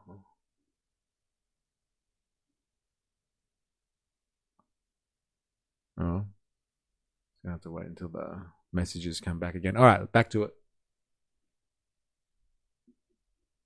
We see anal tearing growing at an extraordinary, horrific rate because what too many young men are seeing online is normalising behaviour that is anything but... Well, the Prime Minister, he stands there in Parliament wringing his hands over young women being choked and suffering anal tearing, blaming it on online pornography and algorithms and conversations about ethnicity. But we know full well what his and previous governments have done. They've spent years tearing down every boundary that once protected women and children and created masculine fathers, and now act shocked at the harvest of his degeneracy. Finally, we get to the bottom of it. Right. So if we had more masculine fathers out there, there'd be none of this anal tearing stuff going on. Oh, women, not bodybuilders. Yeah, what's going on here? The remix.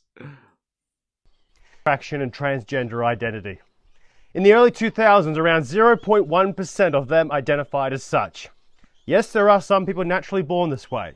But today, roughly 9 to 10% of young Australians identify as LGBTQ.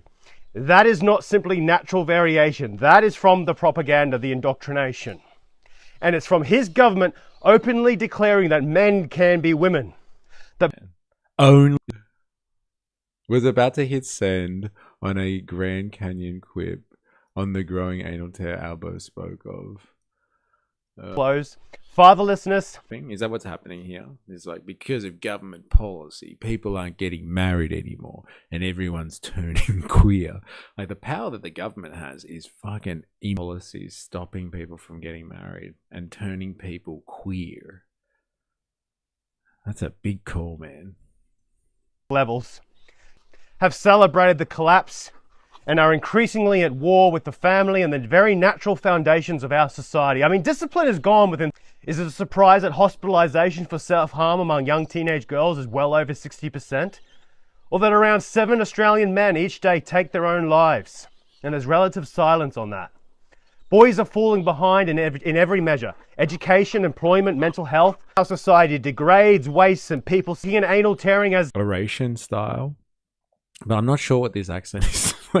We are as confused as you are, Jag. Seriously.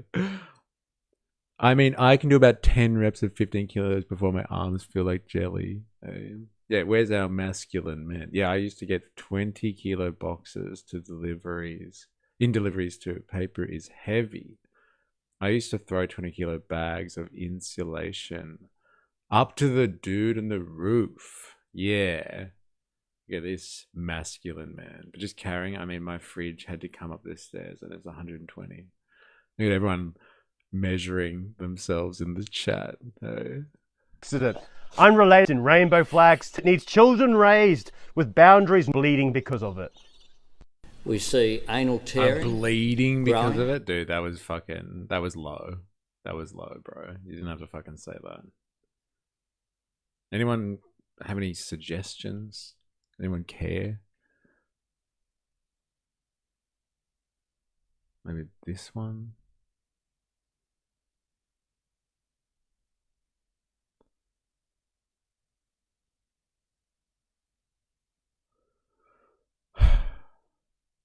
Maybe let's look at them at a rally. We get it. Alright, is he going to talk about... As long as we possibly can, we ought to aim at having a homogeneous population. I don't want to see reproduced in Australia the kind of problem they have in South Africa, or in America, or increasingly in Great Britain. For as long as we can, we ought to have a homogeneous population. Robert Menzies. Not some fringe radical, not an internet extremist. He was the founder of the... So good, Menzies, an internet extremist. God, he would have been really ahead of his time if he was. I don't work out, I work for a living. Well, he comes from the family farm. He's probably set for life, I'd say. Is anyone else having lag issues? Don't freak out.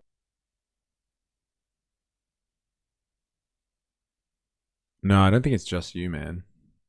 I think it's my system.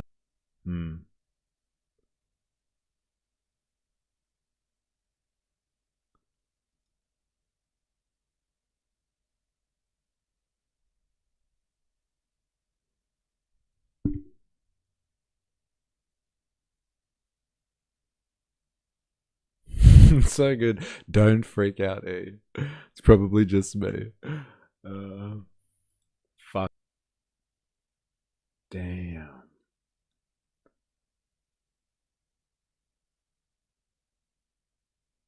It's the Chinese again. Oh, dude, hilarious.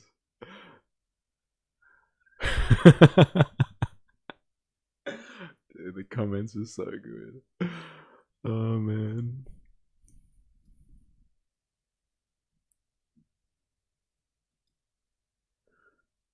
Oh, fucking hell. Oh, fuck.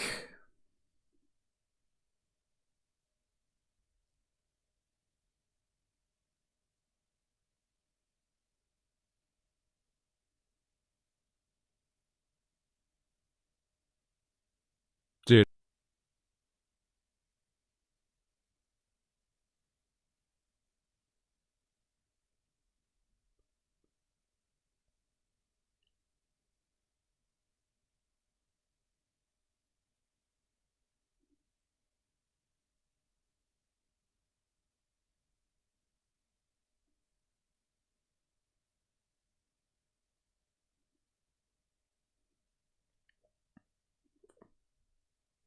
Lame.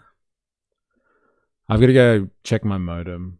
If anyone can hear me, I have no idea if you can. I'm gonna go do that. Hilarious stuff in the fucking chat though.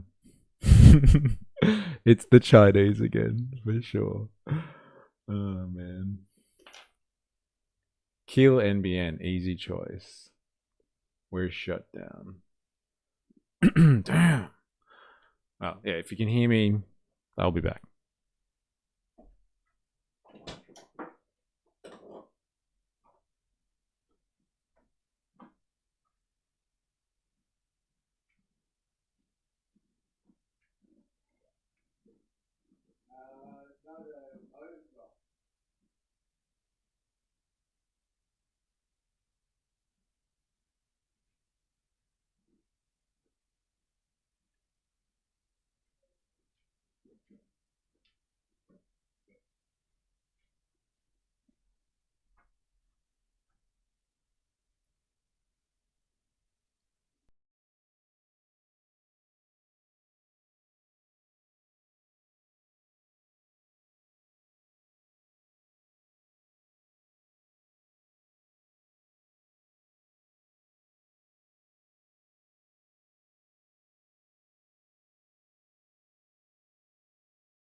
It's more like a Hassan stream now. All hail the J. Man, this is fucked. Seriously. No, A plug, I haven't heard. Never have dropouts.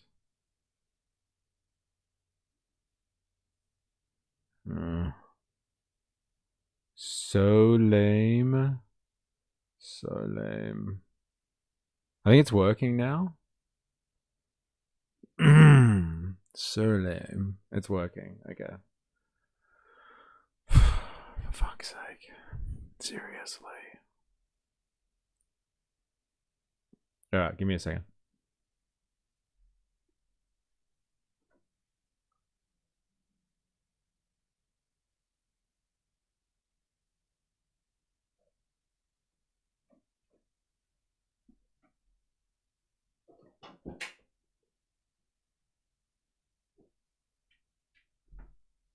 Alright, we're back.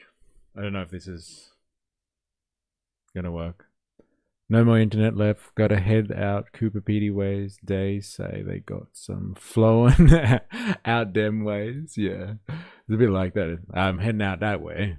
There's internet out there. Do you benefit from FTTP or stuck with that fucking FTTN? Dude, I have no idea what you're talking about. You'd have to speak my language here.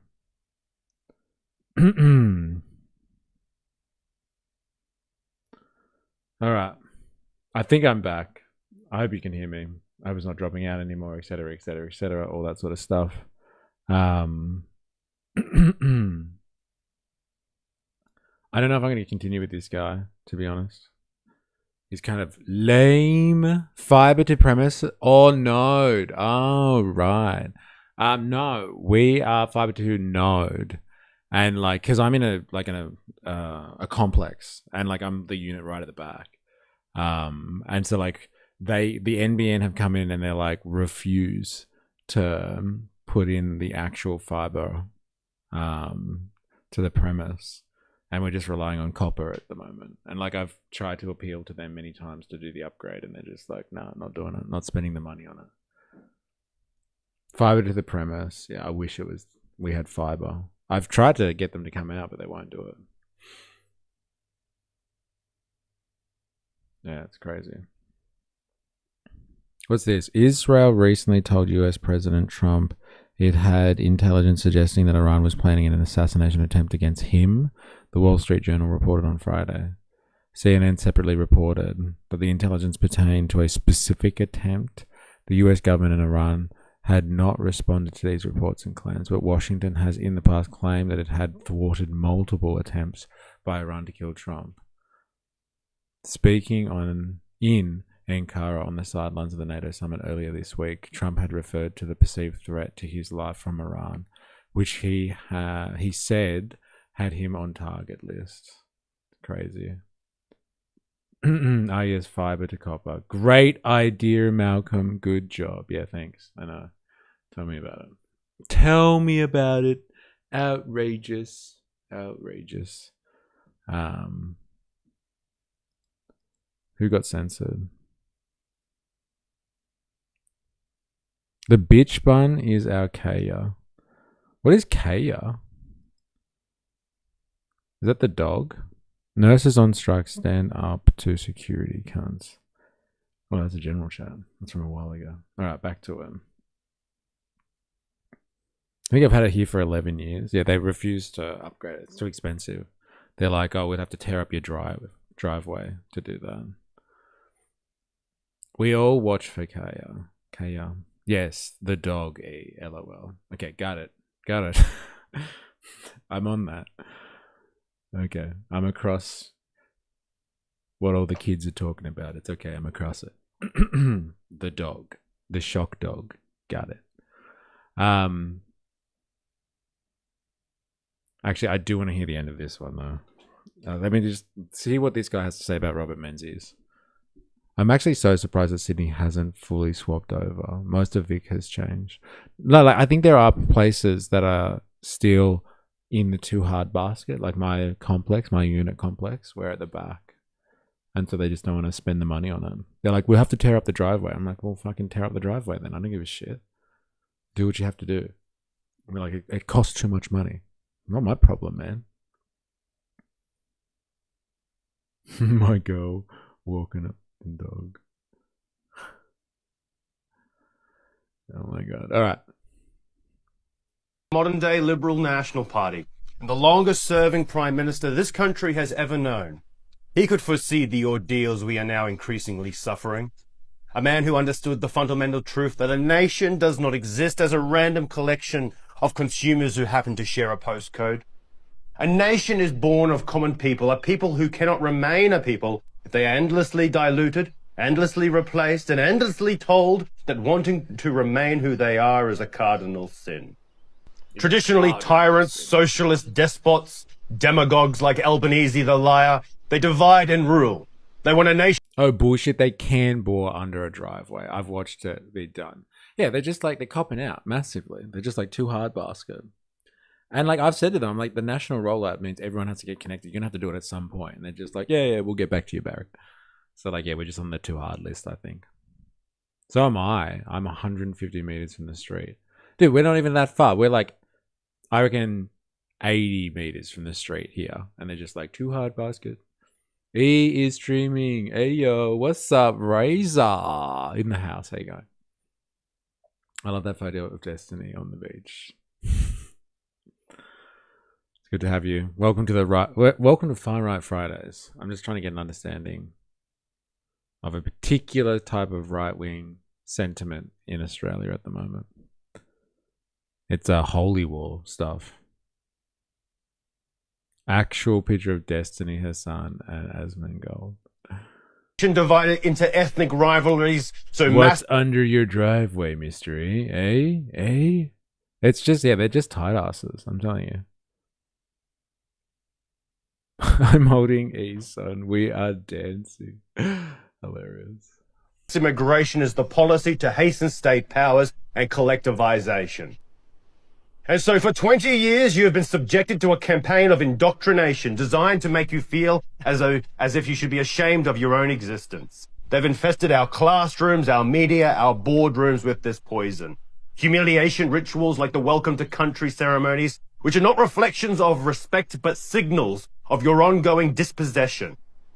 They teach our children that pride in their own history is a moral failure, that their ancestors were nothing but criminals and invaders, and that the mere act of being an Australian is a problem to be solved.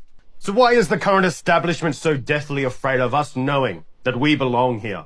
Because a nation that remembers its identity, its kin, and its origins is a nation that cannot be bought or liquidated. A people who know their own value as a people are a people who refuse to be erased. They need you atomized, isolated, and shamed into silence so they can replace you one suburb at a time. The word natio means birth. It means kin. And pre-World War II, 10% of our population was foreign born. We now sit above 30% and national conditions in every direction decline. So Australians, remember, we are a family writ large, a shared bloodline, a shared faith, and a shared destiny, created from a melting pot of Celts and Anglos who formed the A melting plot. Oh my God. Excuse me, E, why your son is black? Trump notice. I don't know. I'll get back to you on that one. Yep, started by John Howard. Not the tripe. This looks maxing. Insecure. Hate everyone because you actually hate yourself, guy says. This guy is the sleekest and most noble gentleman with an anal tear I've ever seen. Oh man, that's so good. I think there is a YouTube streaming capacity issue. I feel like this guy has watched too much Matt Berry. Well, good morning, ladies and gentlemen. We see... Oh man, I did it again. As long as we possibly can, we all... Natio means birth. It means kin. And pre-World War II, 10% of our population was foreign born. We now sit above 30% and national conditions in every direction decline. So Australians, remember, we are a family writ large, a shared bloodline, a shared faith, and a shared destiny, created from a melting pot of Celts and Anglos who formed the ethnic Australian people, and hence the Australian nation. We are a Christian outpost, an extension of the British Isles, forged in the heat of the Southern Hemisphere. We were built by men who understand their duty was not to some global abstract, but to their own prosperity. They did not build for this world. They built it for themselves. Dude, like this guy, I'm actually glad we've spent so much time watching Banana Boy and the NSN. Like this guy, you could trade him out for Thomas Sowell any day. Like the rhetoric that he's talking about here is fucking neo-Nazi rhetoric. Like it's bang on. This particular piece is just the exact same shit that our mate Tommy, Banana Boy, talks about. Exact same stuff. Built for men, by men, yes. Anglo-Celtic men. A British outpost. Like they were trying to spread culture or something like that. They were using this as a penal colony and we're using this place as a resource extraction pit. Seriously. He really wants to be a Viking. Wonder if he even knows which hand lost to Fenrir? What's that? Is that a reference to? Left, no right. One of them. I win. Their country and their families. And if you change the people, you change everything. So Australia will be restored, and the Australian Lobby Group, we're bringing this message nationally as we take back our country from Albanese the liar. Albanese the liar. I'm totally sober and I feel like I shouldn't be while watching this. Yeah, I know, right? Alright, that's enough. That's enough of this guy. Seriously. Enough. I get the thing. I get the picture, man. I get the picture. Thank you. Thank you. Very informative. Very informative. Alright. Shall we get in on the latest polling? Latest Please Explain. Actually, I do want to have a look at this. So like I was saying before, our friends Pauline, Queen Pauline, and Tommy Robinson, man. Me and Dilemmas were talking about it before. So I wouldn't mind understanding what's going on. What's going on there? If you don't mind. I too would like to join the fellow stoners on this far right Friday smoke up. It seems to be a running theme here. He is trying to speak in a way that sounds convincing. Well, he cannot even convince himself. Yeah, he's struggling. Some of his edits show that he can't really... He's not on top of the subject, let's just say. Can we get some of Pauline's daughter instead? Oh, man. Savage. Alright, this is the moment where two worlds collide. They came together. Tommy Robinson and Pauline, Australian UK versions of one another. This guy forged in the fires of the EDL, sponsored by Is Not Rail, and her. Actually, you know what? She started her own club, and now she's backed by the great Virginia Reinhardt, who is also sympathetic to Is Not Rail, apparently. Wants to give them land in Australia so they can produce their war machine here. Look, it is at a point that your audience is a bunch of stoners or autistics. It's pretty much like the internet writ large though, isn't it? It's just full of stoners and autistics. And crossovers between stoners and autistics. Dude, hilarious. Alright, let's do this.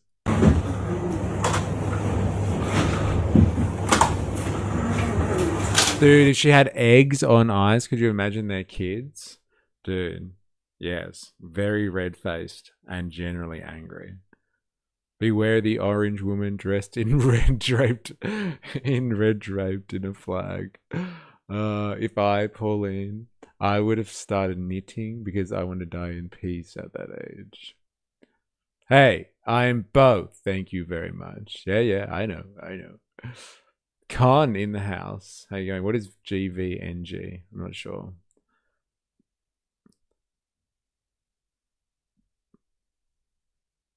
So pale they're translucent. And which accent would win? Tommy's for sure, bro. But it'd be like high-pitched. Whingy Tommy. More high-pitched. Whingy Tommy. Hello. Hi. There's a famous man. It's a pleasure to meet you. Thank you. Pleasure to meet you. Yeah, thank you. I've watched God, your you got fight from famous. afar for a long time. Thank you. For years. Yeah. And I want to say thank you Well, for the comments when you spoke up for me at times, when I've been rock bottom. I've been there myself, and when people sort of Dude, look at the guy in the corner, so good. We didn't listen to Pauline from 30 years ago. The wave has taken over. They're everywhere. up for me, Yeah, no, that's it's a good why thing. I never forget it. Yeah.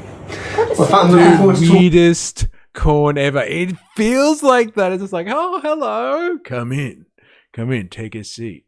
Hey, sit on the couch. Hey. Even got a cock. Oh, man.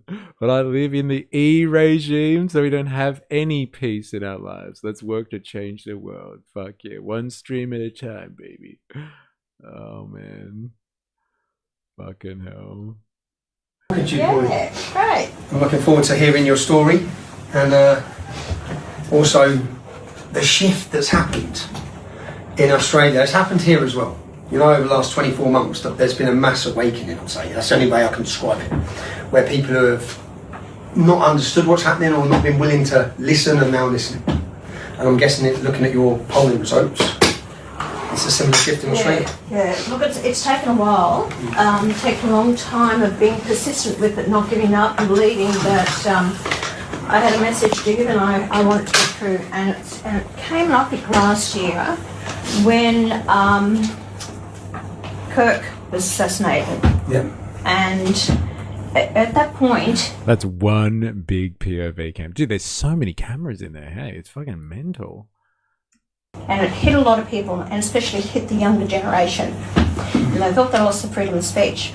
Then straight after that, there was the Bondi attack, and that's what cemented it, really. And the Australians, with the mass migrations coming into the country, cost of living, climate change BS, they've been dumping on us. So Australians say they've had a gutful. They're sick of politicians, and they want the truth. They want true representation. Great. Right, can I just, I'll just introduce this as a podcast. Right, great, lovely, yeah? Lovely, thank you very much. Thank you very much. Dude, I don't know if I want, yeah, we're going to have to watch the actual podcast. It's so awkward though, isn't it? So awkward, these two people. Like, they're great mouthpieces, but like no charisma really between the two of them. I can't wait to never see Albanese again, ever. Two people who are the most hated because the media tells people to hate them. I don't know, man. She has been getting such a good run recently. Like when she was just Pauline, the Lone Ranger, fuck, she got hammered. But now she's got Virginia cemented in her corner. She gets great coverage. Why have the Got Vaseline camera going on? It only adds to the vibe. Why are Queenslanders all climate change deniers? Actually, it's funny that you said that because we watched Pauline from 1996, and like I don't know about climate change, but she was talking about like reforestation and like environmental stuff back then. She was like getting kids to help with reforestation. Very environmentalist rhetoric. It was funny. I've hated her for 30 years. She's a backdoor man. I just remembered I saw an actual rumor yesterday that Barnaby and Gina have actually fucked. If I have to live with that thought, so do you. Dude, that's hilarious. Everybody gets to share that thought now? Fuck yeah. Fuck yeah. Man, could you imagine that as well? Fuck, they'd have to sink a number of beers before that. Both of them. Both of them.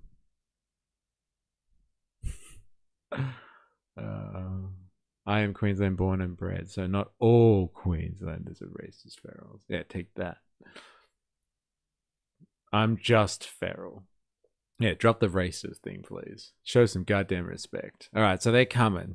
That one's for you, Dilemmas. They're coming. Two worlds collide. They're coming together. And we get to fucking enjoy that. Hell yeah. I can't. Oh, dude, this is so good. Oh, wait. You know how I never want to play music on here because of like copyright stuff? I don't give a fuck. I'm playing this and I am going to torture the chat. Now, last week I was like, I did torture you all and I made you look at all of the Pauline Slop channels I found on YouTube, and even Dilemma was like, dude, how do you find this shit? I can't get it. I'm like, I don't know, it comes up in my fucking feed now.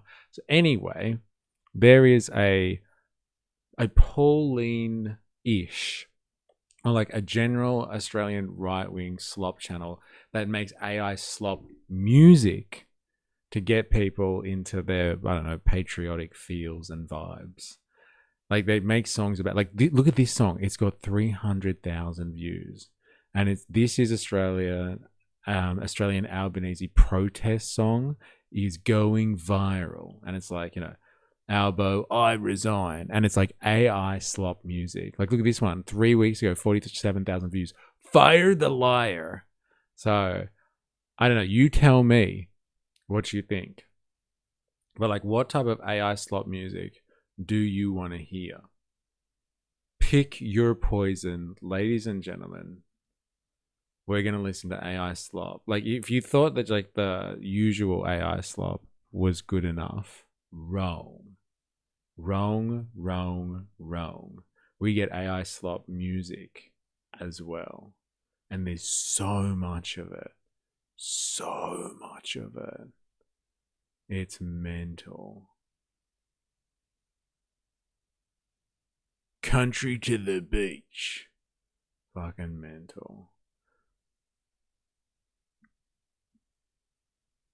But not an AIE song? Maybe E music? Oh, yeah, there is E music. Whenever I do break, if you are around for that, when we go on break, that music in the background is mine.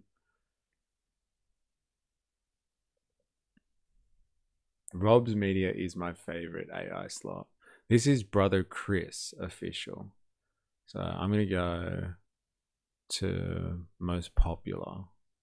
And here it is. I resign. It's time to go, Albanese. Let's listen to this. This shit has been on my feed. Curious, but I don't want to mess up my algo too much. Hey? Oh, you want to listen to E political music? I do have that, Razor. If you're interested, I can play you some E political music. It sounds just like Midnight Oil, but with staunch, war-hardened lyrics dubbed over the top. All right, let's listen.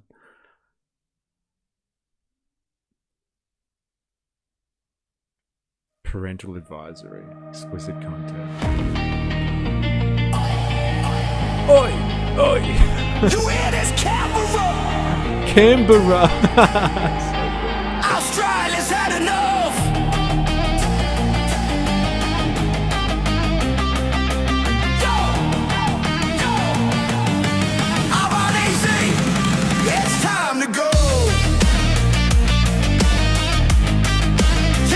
Oh, this is so cringe, bro. You could I could totally hear this being played at the next March for Australia rally we go to, bro. Bris Vegas, dude, so good. I was born in Bris. This song sounds like it was made in Bris Vegas. They reckon.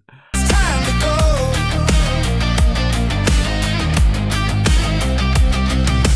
Rent's gone through the roof, the power's fucked. The shopping bag cost half a week's bloody pay. You smile on screens and talk real smooth while the country's choking on your lies every day. Another speech, another spin, another trust me with a grin. You say progress, we say bullshit, mate. Dude, so much love. And they sound American. Sounds like it was made with Suno AI. I wonder if that's the one that we've experimented with in the past. So good. Fucking hell. A Briz banger. Or made in orange. Fuck. Just closing in. From the west to the bush to the coast. People yelling what they feel the most. No filters left, no patience yet. Australia's asking, why ain't you quit yet? Whole damn nation placing bets. Same old lie, same empty threats. Like Canberra, Albanese, it's time to go. It's time to go. Oh, Albanese, just bloody quit. Albanese, it's time to go. Get the hell out. it's time to go. Albanese, it's time to go.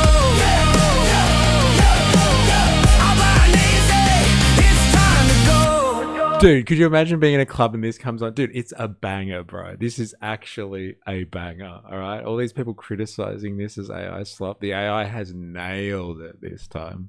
Nailed it.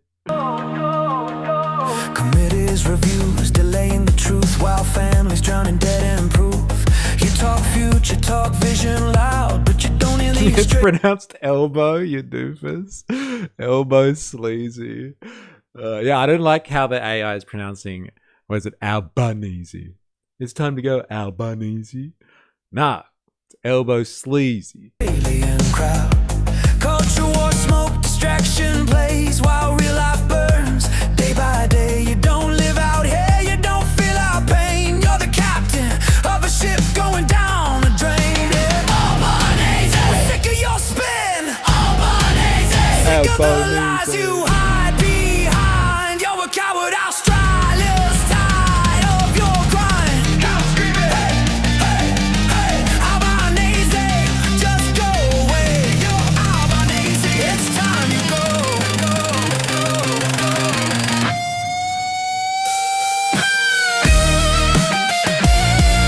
Yes, it's got a solo. That's so good. Fuck yeah, man. If I listen to that music, I think about doing the opposite of what they're asking me to do. Oh, man. So good.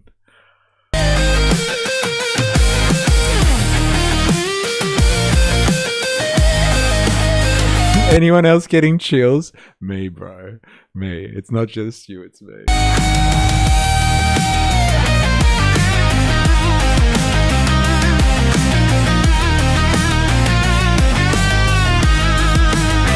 Why ain't you quit yet? Clock's run out, no safety net. You lost the Aussie pride, you lost our respect. Australia says Albanese. Australia's next year. Why ain't you gone yet?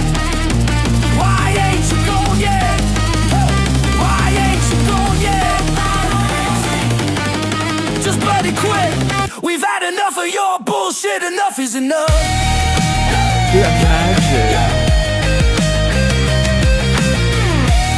Imagine who listens to this like unironically. Like actually it's just like, yeah, can you play that one again? What's the one? What's the Margaret? What's that song? It's time to go. Yeah, that's right. It's time to go, Albanese. Albanese. Oh man. AI can make / steal a decent melody. What the fuck is this abortion? No, it's good. Like this is good. There's some crap AI out there. I reckon this is this is a banger. No wonder why it's got 300,000. 300,000 views. Actually, let's have a look. Albo, Wong, Burke, they all need to go. They could have said wrong. Why didn't they? Brilliant. This song needs to be used all the time. At the Save Australia rallies. Oh man. Unironic. Let's make this #1 on the charts. This legit could be a country song. They all sound like this. Fuck, I'm gonna make an AI song that tells how much worker power has been regained under Albo. And a few more truths. Yeah, but it's not gonna have the same effect, is it? Eh? Yeah, it's time to go.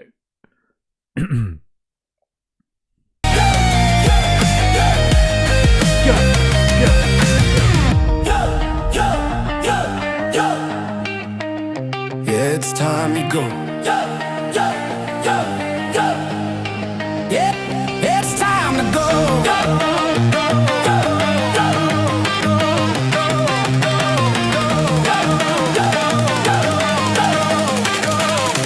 It's time to go.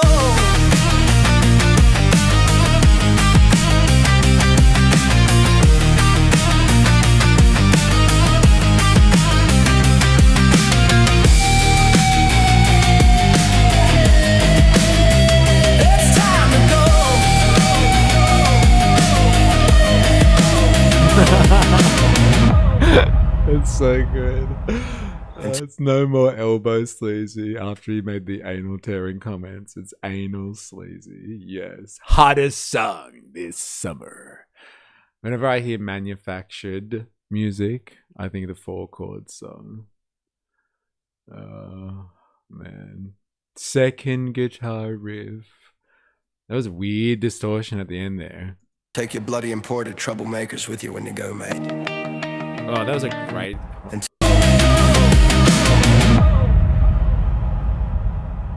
And take your bloody imported troublemakers with you when you go, mate. Yeah.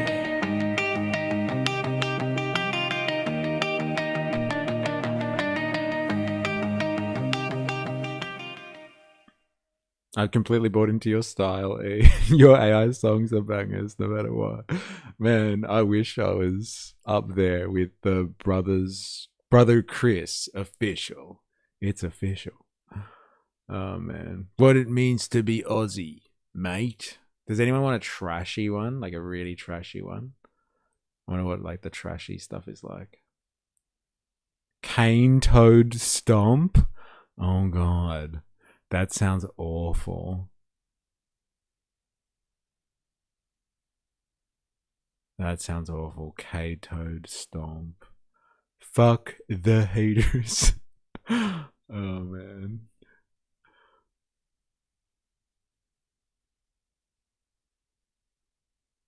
Live by our way or leave. Yeah, fucking live by our way or leave. Oh, God. That wasn't trashy? No, man, that was brilliant. That was brilliant. Live by our way or leave. Yeah, let's try this one. Live our way or leave! Dude, this is fucking mental. But like our mate over there before, what was his name? The Down Under Viking. He would fucking totally to work out to this shit, man. Totally work out to this shit. Cane Toad Stomp. Didn't that song come out this week after the State of Origin decided? Oh my God, it did. Holy shit. Aussie pub rock. Imagine this fucking nerd rocking up to a pub with his phone plugged, connected via Bluetooth to some speakers. Yes. Oh, man.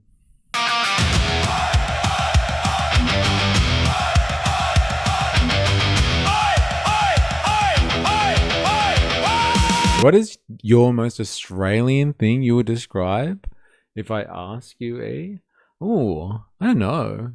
I'm going to go with Vegemite because, like, I don't think people that aren't Australian can appreciate Vegemite.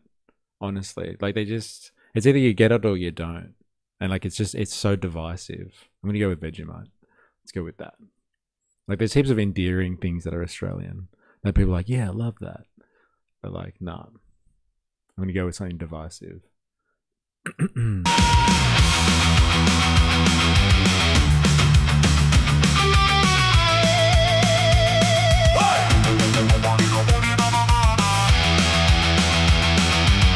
Dude, so did I. I had Vegemite on toast for breakfast today. Fuck yeah. And we're listening to Aussie AI slop. So good.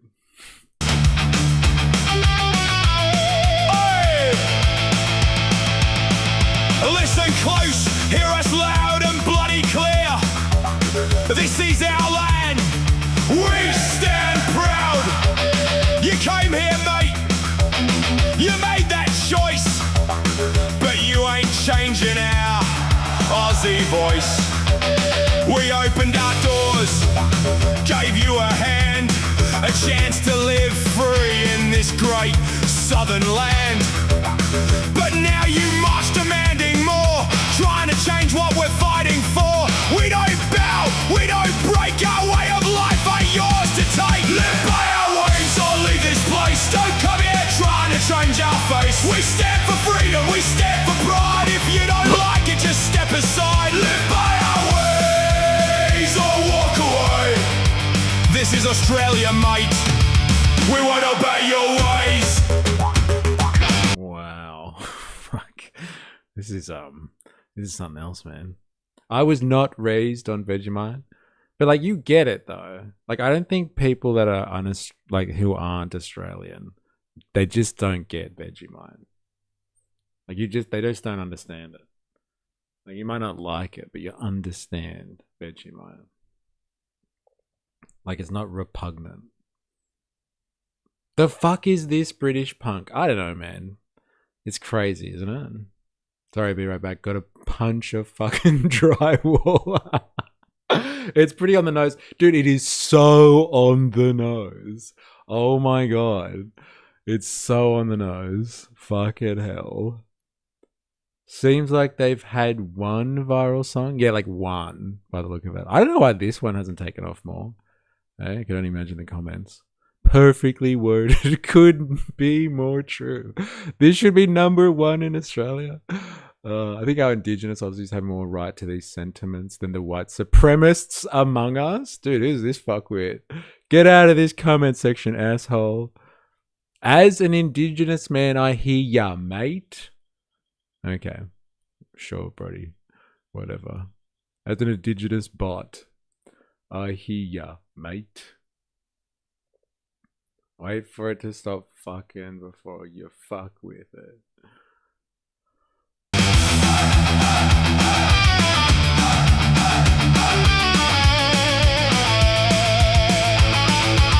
We ain't your war, we ain't your fight, we ain't your laws, we do us right. You came here for peace, but bring all your hate, trying to turn our home into your fate. Our fathers bled, our mothers cried for this great southern land.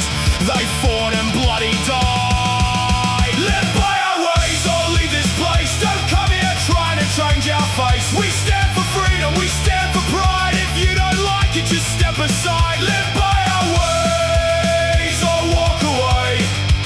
This is Australia, mate. We won't obey your ways. We will only obey Sharia finance law. Interest-free loans for the boys. For the boys. Come on. We can all get down with that.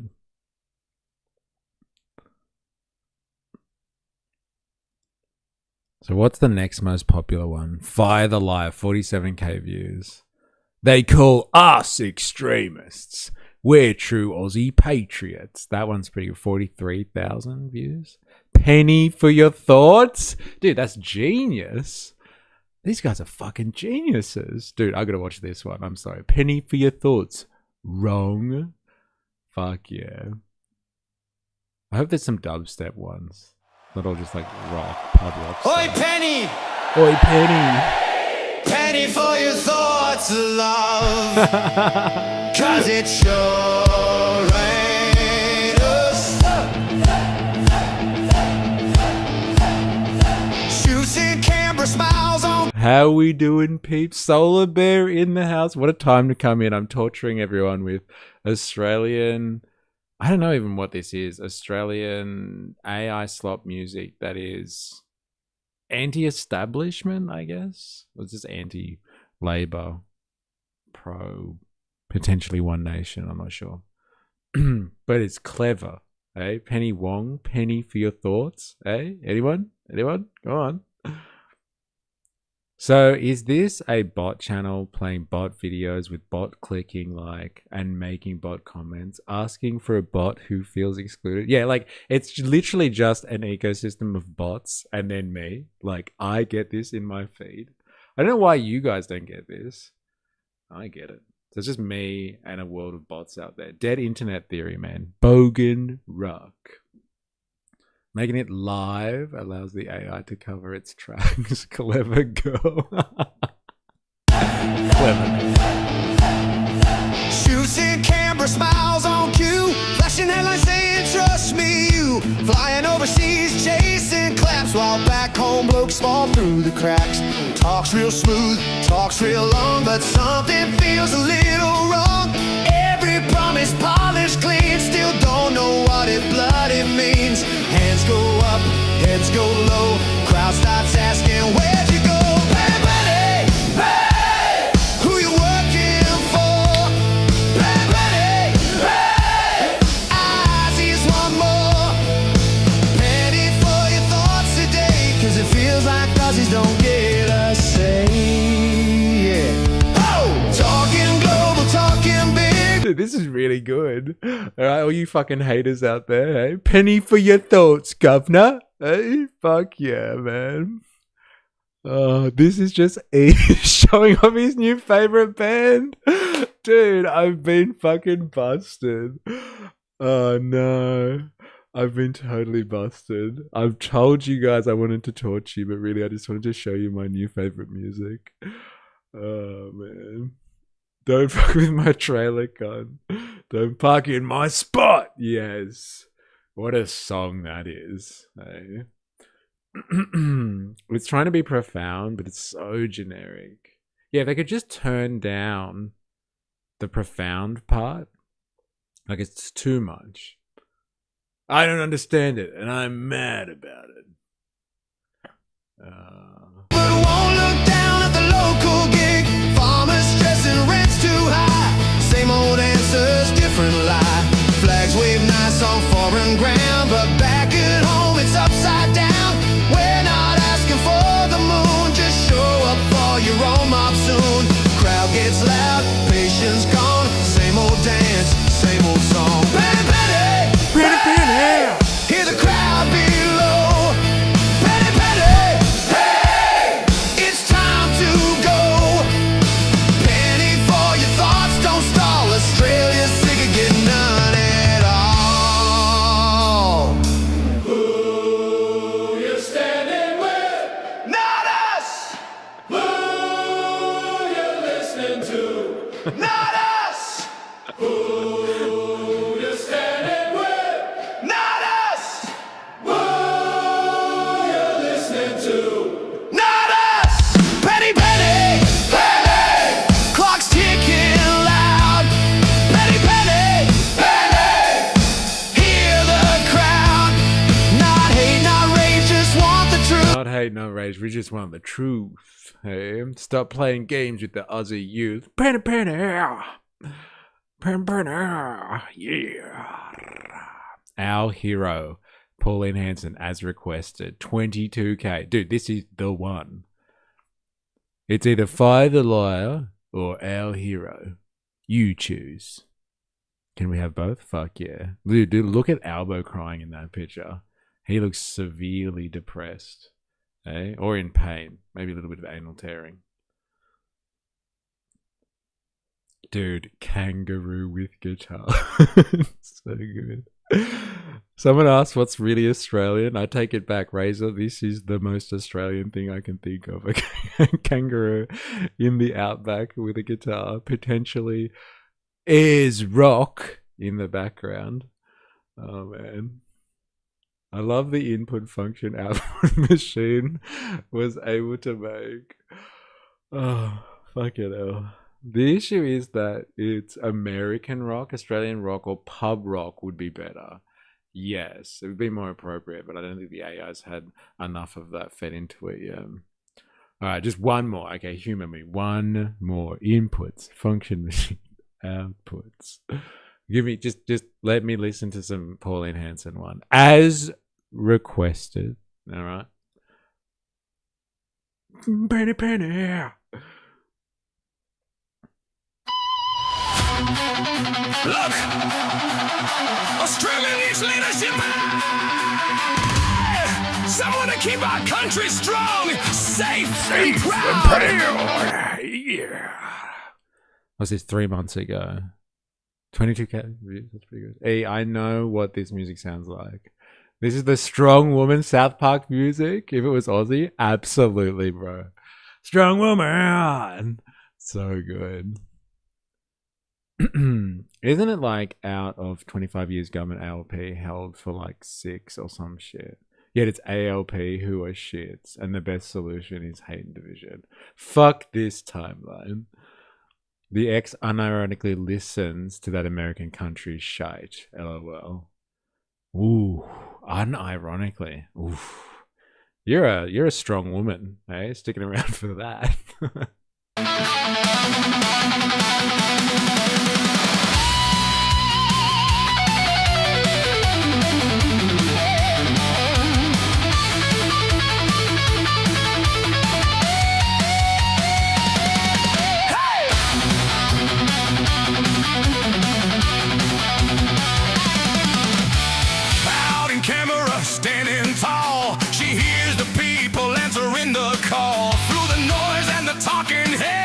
can't put 3 syllables in Canberra. You can't. You can't sing it like that.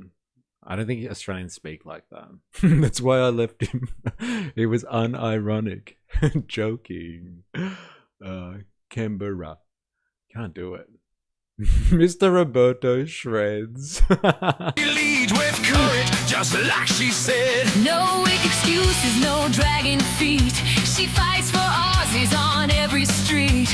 Raise your voice, let the anthem sound. Let's cheer our hero all around. Pauline, Pauline, hear our voice. Keep Australia strong. Pauline, Pauline, Sing our song. rock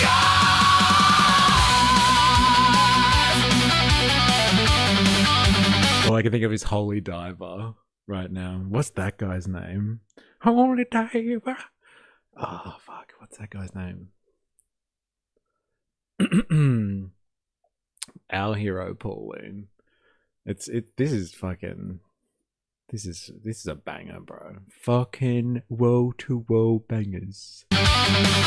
Dio, yeah. Holy Diver.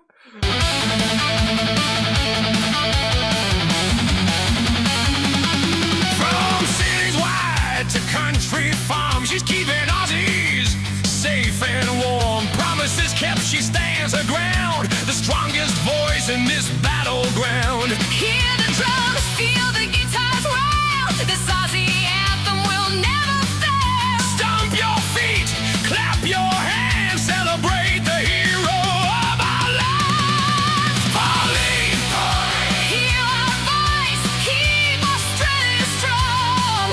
Pauline, Pauline, sing our song. Rock Dude, that high note blending into the guitar riff was sick, bro. Fully sick. Can we get a grrr? Yes, I didn't hear you. Grrr. Yes, that's what this song is missing. That's all it's missing, isn't it? Can we get a grrr? A hell grrr. Oh man, this is something else. Fuck, I feel like a baby right now. It's sucking me in, man. Grr, can I get a hell grr? A power ballad was the right flavor. Oh man, I'm sorry, I can't do it anymore. That's enough. Like, I'm having a great time and everything, but like, oh man, dude, when she walked into the room with Tommy Robinson to get rid of all that really, really awkward stuff that was going on there, but she should have come into this.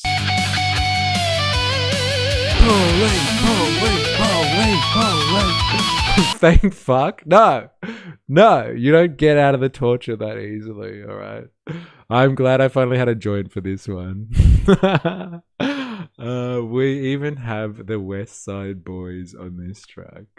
Bro, Brother Chris, official West Side Boys. What's going on there? West Side Boys. What's happening? And I wonder if, you know, that machine that they were talking about when they talk, yeah, they were investigating the Pauline Hanson One Nation bot armies that are flooding the internet, and like there were 3 theories, and like one of the theories was like this isn't actually like One Nation propaganda that's being put out by I don't know, Filipinos or something like that. This is actually someone who's just, or an organization who's like, if she's really popular, if we just make stuff using her brand, we can just make bank on it and sell t-shirts and shit. I wonder if this is that one. Like, we watched one last week and like there was really bad AI slop talking about like Pauline going toe to toe with someone in the Senate, and it was just them selling t-shirts. I wonder if that's what this one is, if it's actual party aligned propaganda to help the One Nation, the Orange Wave, or if it's just somebody making bank on her brand. I wonder. Soft boiled frog spewed. How you going? Welcome. I hope you didn't miss out on all the music, man. It's been amazing. The way to a gal's heart is a sick ass guitar solo. Oh man, and what a morning it's been. What a morning, seriously. All right, now We are going to go into the Kirk stuff maybe this afternoon when we come back from break. But like staying with the Australian kind of, what's the word? Great replacement theory-esque vibe of this morning. From Down Under Viking to Brother Chris music. I don't know. Yeah. AI slop music for Pauline Hanson and One Nation supporters. This is something that came up on my feed. Bridget McKenzie, the National Senator for Victoria. She's been on, it looks like an ARC conference of some sort, defending Western values. So I thought this might be interesting to continue the train of like Western values are under attack, the Australian nation and culture is being wiped out. Let's see what an actual politician has to say, opposed to a libertarian candidate who's just trying to stoke the holy wars, not just the culture wars, but the holy wars. Let's see what a seasoned politician has to say about the Great Replacement Theory. Oh, dude, so good. The Pet Collective. Pet parent rescues pup from kangaroo fight. For the internationals, have you seen this? Just look at what I'm pointing to in the corner. Have you seen Aussies punching on with kangaroos before? Like, this is actually a real thing. Like, this is not AI slop. This is how we deal with kangaroos. In Australia. You're right. You're not filming, I hear you.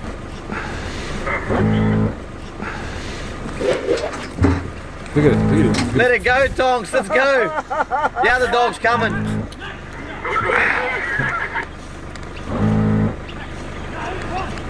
Look at the size of them. Dude, some of the kangaroos are huge. And they're so jacked, bro. Seriously. I've had to like get the kids away from big kangaroos before. And then when they stand up, they're like fucking...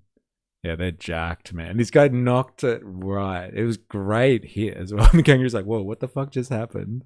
So Let it go, Tonks. Let's go. Let it go. Ready?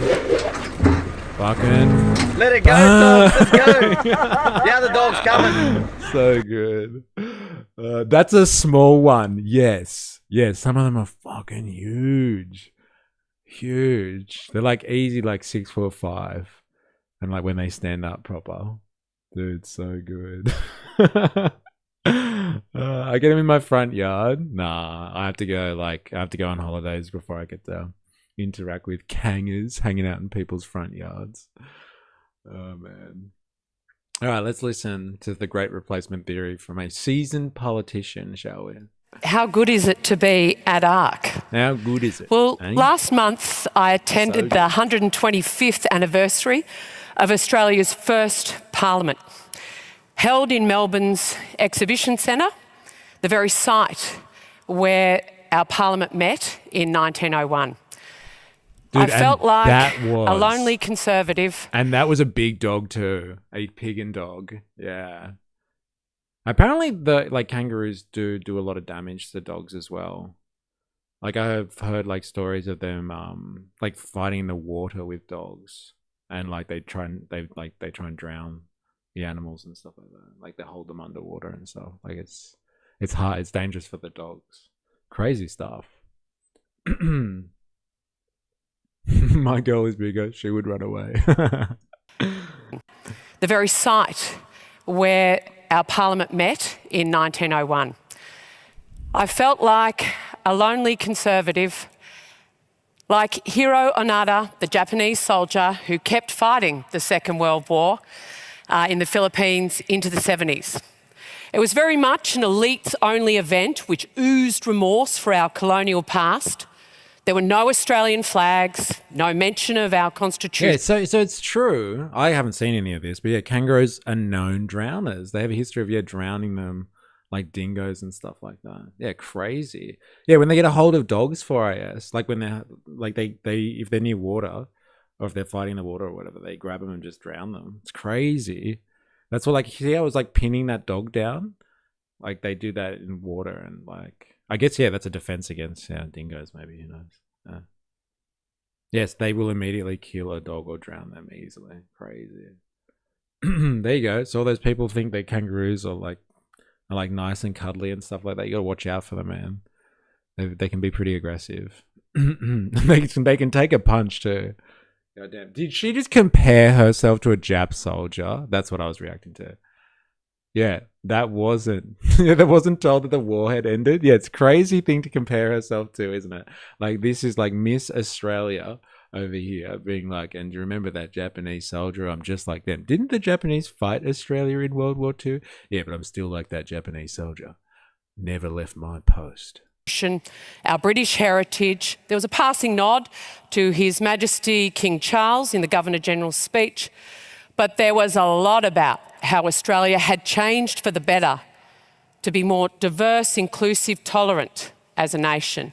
In fact, our Prime Minister crowed that there was certainly no one in the House of Representatives with a surname like Albanese. There weren't women in the first Parliament. And where were Indigenous Australians?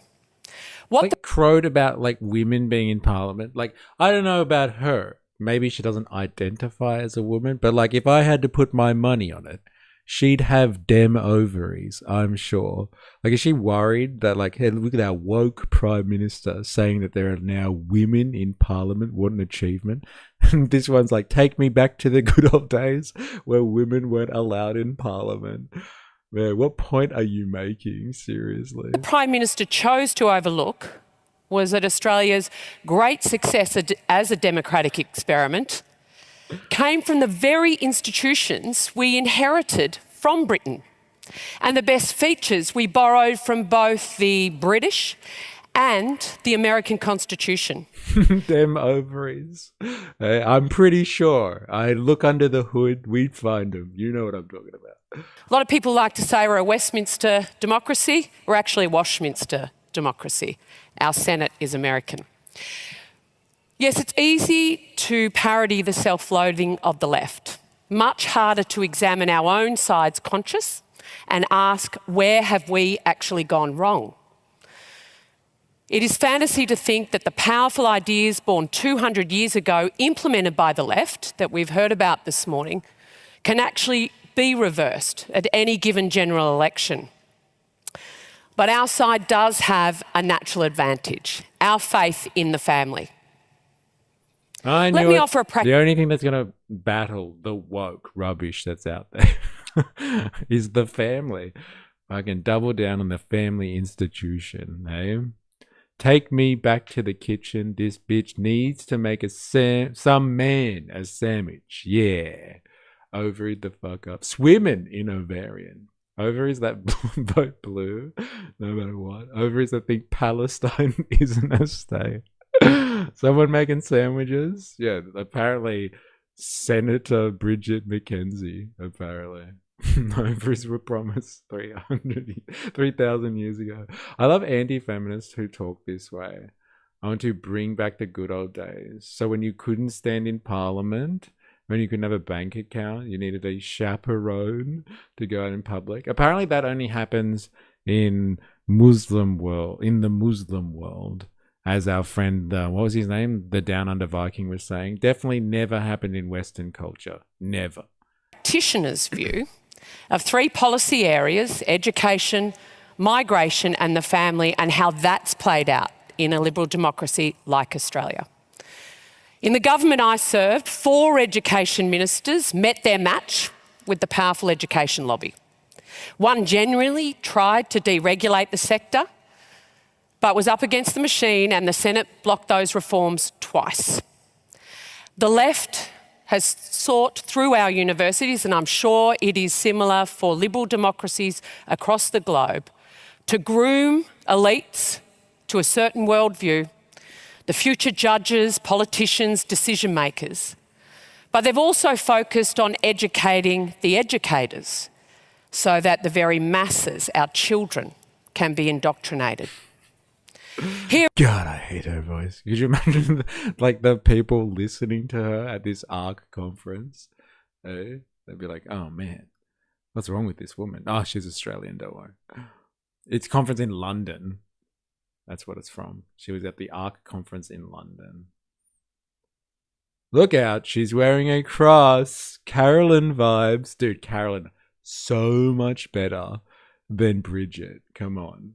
like in multiple ways. Carolyn, so much funnier too. It's the 3 Ps that I can't remember. Technically it's 4, but don't tell her. Well, not like those old days. The perfect middle where I managed to make something of myself but before people were talking about woke and gender equality in a disparaging way. Yes, that's right. That perfect middle time that benefits me only. What a snowflake. Grow a pair of ovaries. There are 2-year-olds at an Australian childcare centre. They're actually painting sorry logs for what they have done to Aboriginal Australians. Learning shame for our shared British history at their most innocent. Before becoming a senator, I was lecturer in education at a faculty of one of our most prestigious universities. And so I was a little bit sceptical at the claim that if only we reform the national curriculum, everything will be solved. Because if a student teacher spends 4 years being grounded in white guilt, victimhood, climate catastrophism, and even anti-Semitism, that's what gets passed on behind the closed door of a classroom. And ironically, Australia's literacy and numeracy scores have been sliding for years. And the education industry responds by questioning whether the OECD actually has its methodology right. Even this very week, in another first, teachers in Australia have publicly raised their concerns about educating about the Holocaust because it will upset their Muslim students. I knew it. We can't talk about the Australian Indigenous Holocaust where they wiped out the Indigenous population because there's too much guilt, all right? We can't talk about that guilt, that crazy guilt that they're trying to, push upon our children. But hey, did you know they're not allowed to talk about the Holocaust either? Now, that's where I draw the line. That's the type of Holocaust we should all be feeling guilty about. None other. Just put the money in the box, just like everybody else does. The fuck what? I don't know. Apparently we can't talk, one group of people being cleansed from the earth we cannot talk about because it's just white guilt stuff. But the other one, when they try and stop talking about that because it's going to offend Muslim people, that's where we draw the line. What's this about Muslims? How did she involve them? Yeah, apparently they're saying in Australian schools we can't learn about the Holocaust, the one, the only, because Muslims are complaining that's offensive to learn about Jewish history, apparently. Is she drunk again?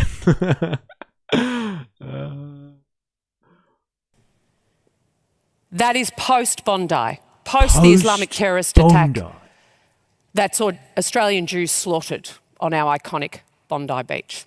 No, but let's just making shit up. No. Let's take her on face value. Maybe she's right. Maybe there are Muslims out there that are complaining that you can't talk about the Holocaust. All right, maybe that's true because they don't want to learn about Jewish history because they find it offensive.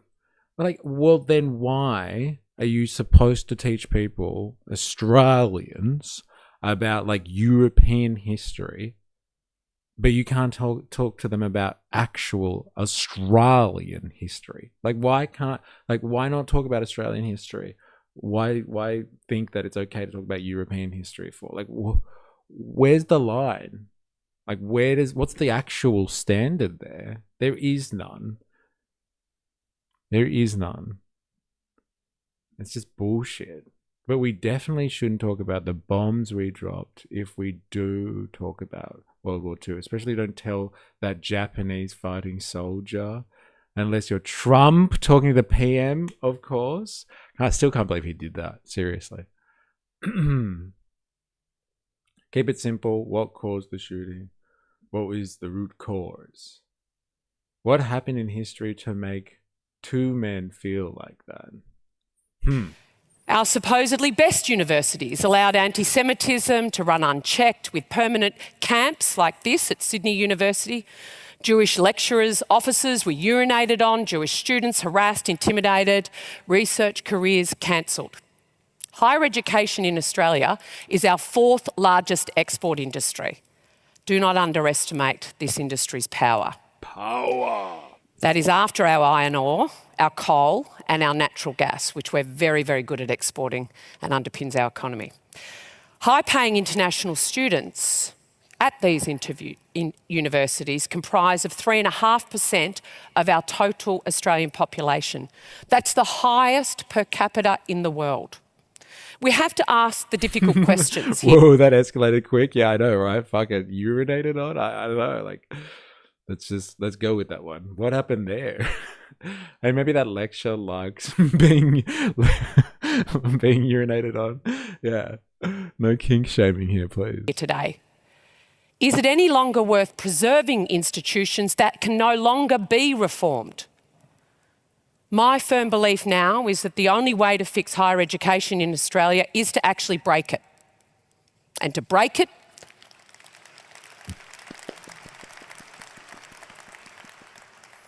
by ending their funding model through international students. Just on migration, nothing changes a country more quickly, for better or for worse, than rapid immigration. Successive centre-right governments in Australia achieved something genuinely remarkable. So on education, we had a lot of fails. So I think we're going to have to break it. On migration, we've had some successes. We absolutely stopped illegal immigration. We stopped the boats. We had a flotilla of rickety boats, 50,000 desperate... Sex flotilla. It's funny how she had to read that part. She's like winging most of it. But like she has to read this one. So I wonder what's going on there psychologically. Must nail this part from the script. Everything else, just go for it. Souls who'd paid their life savings to people smugglers had arrived. Stopping the boats was difficult because the left, we were constantly attacked for lacking compassion and kindness. Yeah. We were even attacked from our own side in government. Yeah. Those attacks were relentless. But the Australian people supported our resolve and our actions, and we succeeded. She had to read the prompt from Vagina. So good, dude. Beat me to it. Those damn sex flotillas. Sorry, Vagina. Yes, you got to say it right, bro. We can't talk about Gina Reinhardt anymore. It's Vagina. Vagina. Why did the people feel the need to get on the flotilla to come here? Capitalism, baby. We succeeded to the point where this is now bipartisan policy in Australia. The left-wing government has adopted the centre rights campaign. Yeah. So I want to say a big shout out to Tony Abbott if he's in the room, and I think there was a minister at the time, Scott Morrison as well, who assisted with that. But, thank you. They deserve a clap because now That's funny, Bridget. Didn't the coalition let more immigrants in and also completely fuck the education system? I think she actually acknowledged that. She was like, yeah, okay, we fucked the education system, but we stopped the boats. But like, we also let in heaps of migrants too, but like not via boat. That's where we draw the line. The world is coming to Australia to ask, how did you do this? But, centre-right governments shut the back door to illegals, but we kept the front door wide open. The Labor Party has since pushed high immigration to warp speed. Australia operates currently and historically a non-discriminatory immigration policy and takes in more migrants per head than any other Western country. Our economy has become addicted to it. It appeals to big business, big property developers, big universities, and big, lazy governments of all colours. Conservatives around the cabinet tables I served on were meek when we should have been strong, accepting the economic orthodoxy for higher immigration over genuine concerns of Australian citizens. because the social cost to Australian families of that policy is incalculable. Increasing national GDP makes prime ministers and big businesses feel very good about themselves. Our economy is healthy, therefore our country's healthy. But what anti-capitalist rhetoric that was. So good, eh? What a stupid idea. The economy's healthy, so the country's healthy. Hey, the two don't correlate, all right? You can fudge the numbers to make them look good. Doesn't mean society's flourishing if GDP's up, eh? That sounds like a line I'd use. What point is she trying to make here, eh? What's going on? Taking migrants by the boatload. Many per head entered the front door. It was an addiction. Too many bobs, not enough girls. If under that is masked a fall in per capita GDP, household GDP, because that's actually what's happening in Australia. And that tells the true health of our society. Houses are now unaffordable for young people well into their 30s. It puts pressure on them to be able to start a family. If you love your country and respect your past, you shouldn't apologise for discriminating over who comes to live in it, not on race, but on shared values. If you believe Sharia law is superior to the laws we inherited from Britain, I'm afraid Australia ain't for you. I don't know, man. We've done our homework, and Sharia finance law sounds absolutely fantastic. So I guess next time people are just like, hey, do you want Sharia law? We're just going to have to specify what part of the legal code we're talking about here. Because I think we can all get down with the big four banks in Australia, those multi-billion-dollar corporations that are listed as some of the most profitable companies, not in Australia, on Earth. On Earth. They are in the top 100 companies. Top 100 companies on Earth. I reckon they could give out some fucking Sharia finance.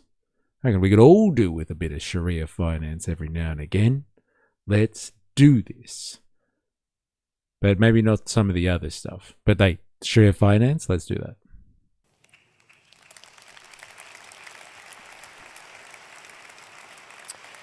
Defence of the homeland should be... It's all about the world looking at Australia as an example for immigration. We are a fucking island. It's not hard.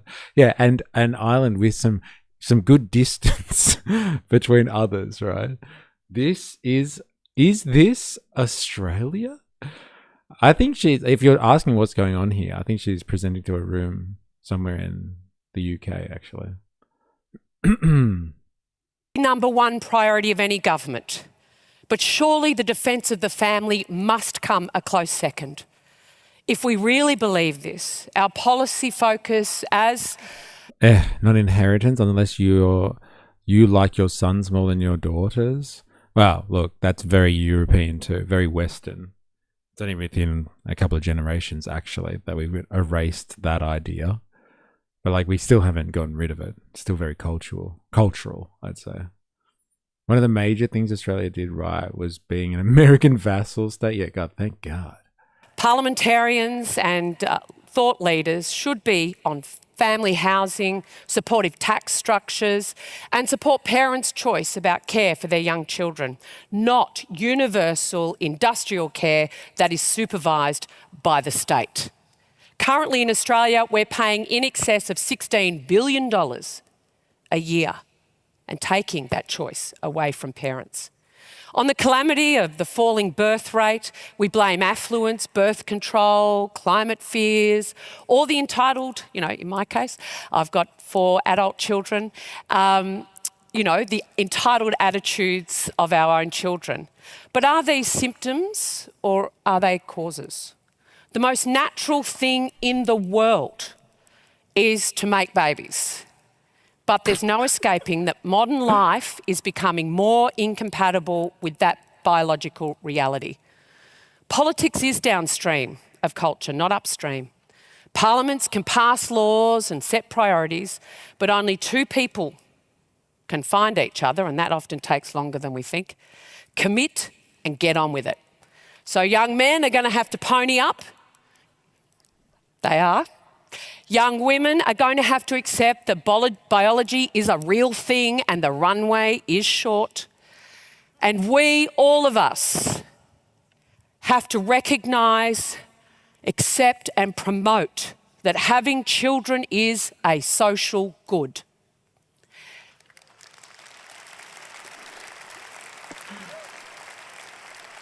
Downstream like piss. It's pronounced peace. Okay. I bet she has never studied biology. Look at my beautiful grandson. How do we reconcile a modern life that is affluent, full of material things, but it is laced There, with you anxiety? heard her, boys. Pony up. Get out there and spread those seeds. Hey, young women are going to have to accept the bollard. The exhaustion, broken relationships. Perhaps the fall of the Berlin Wall bred a complacency that Western civilization had triumphed. In fact, our enemies merely regrouped to take full control of the civil service, the corporates, the police, and even our sporting codes. I fucking knew it. That's what happened. And when the Berlin Wall fell, they actually let the Soviets out all over the world. It was the Berlin Wall that was holding back the communists from actually taking over society. And as soon as that wall came down, they just spread across the earth, ingraining themselves in the bureaucracy, in the police force, in all of our cultural institutions. Like, that's where they are. Like, if you've ever gone to, I don't know, your local council or something like that, the bureaucrats all have Russian accents. It's not a fucking coincidence. That's what happened. I knew it. I knew it. Enemies merely regrouped to take full control of the civil service, the corporates, the police, and even our sporting codes. Even the sporting Removing powerful incumbents from their citadels is akin to urban warfare. The left targeted the family because they understood what conservatives have always known. The family is the one institution, the one social construct that the state can never fully capture. So if the family is their problem, it must be our solution. The market exists for humans to express their autonomy and agency, to build wealth, for people to chart their own destiny, provide for their families, build wealth for the future. But there has to be limits. There has to be limits. Limits on power, elected and unelected, and on the excesses of human appetites and behaviour. My truth, my morality, my choice assumes we all live in our own atomised moral and social universes, where everyone's their own pope, even we Protestants. In 2025, the centre-right in Australia suffered our worst election loss in our history. It was not just because we were out-campaigned. When the Berlin Wall fell, the commies took over the world, and we got to take it back by making young women have kids, and boys will have to pony up, but not like My Little Pony. The opposite. They need to actually have sex, not just fuck a straight up body pillow. Dude, some of your finest work. So good. Pony up, boys. Hey, yo. Pony. Ponies over here. Houses aren't affordable, eh? Why are they? Why are they unaffordable? Oh, man. This is a monoculture. We had breached trust with the Australian people. Our task is to reflect that in Australia, our citizens are natural conservatives, protectors of their family, involved in their communities, and a deep love of their country. Because we're not going back to a homogenous, faith-filled society anytime soon. So our long march has to begin. So the lonely conservative in that Melbourne crowd last month, it turns out, is not so alone. When Burke published Reflections in 1790, Dude, she's awful, isn't she? She isn't a very compelling public speaker. No. Not at all. Can I meet her daughter? Are you ponying up? Soft-boiled frog? You better be ponying, or there will be no meeting the daughter. None. Until you prove your pony worthiness. when enthusiasm for the French Revolution, get out your guillotines, was at its peak, he found no support, not even within his own party. Yet within a decade, history had shifted. The conservative tradition has always been a minority position in moments of radical enthusiasm. It is a tradition of great hope and faith and love for the family. And as St. Paul wrote, if God is for us, who can be against us? Thank you. I'm sure there is no other cultures out there that think that God is on their side. That's for sure, right? If God is for us, then everyone else is fucked. Hope there's no other gods out there that are on their side, because they're going to have a clash of the gods. And where will you be then? Eh? Where are you going to be then? That's right. That's what I thought. Families are the future. Mackenzie has 4 children from her marriage to Tim Edwards, a police officer. The marriage ended in divorce. Well. Dude, you are a fucking meme machine. Seriously. Like, you make him almost as fast as she talks. It's fucking crazy. Except Tim. Fuck that guy. Dude, so good. Oh, man. I think that's a contender. That's comment of the day. Yeah, fuck Tim. Except Tim. Fuck that guy. Oh, man. Oh, Jesus Christ. That's enough. That's enough. Oh, God. Oh, God. The right-wing culture war on this one it's too much. That's all to sell the book, The Age of Reconstruction by Johnny Patterson. Order your new copy now. All right. We're going to have a break. If you are watching this and you haven't already on YouTube, activate the like button. Subscribe for more if you're new. Follow on Twitch. You know the drill. Rah. Grr. And yeah, if you are new here or not, you're a regular, and you're not on Discord, here's a link to the Cord, man. Come and join us here. This is where we share our propaganda. And here is a link to Patreon. I use Patreon to assist. The algorithm is torturous and doesn't give notifications. So I would like it if you became a free member so I can get you on an email list, etc. There's 2 links for you. Check them out. You got a few minutes while we have a break. Do yourself a favor. We'll be right back. Don't go anywhere.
tell me why.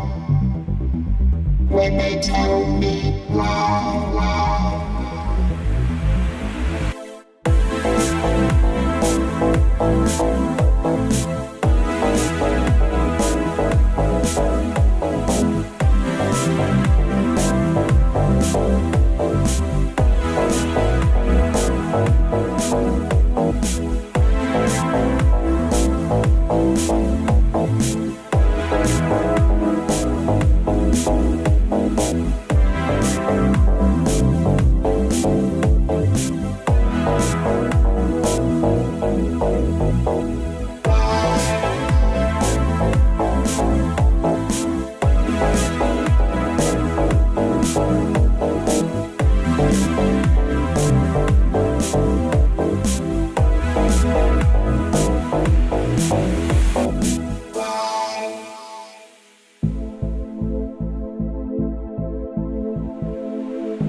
No, I do not cry when they tell me why.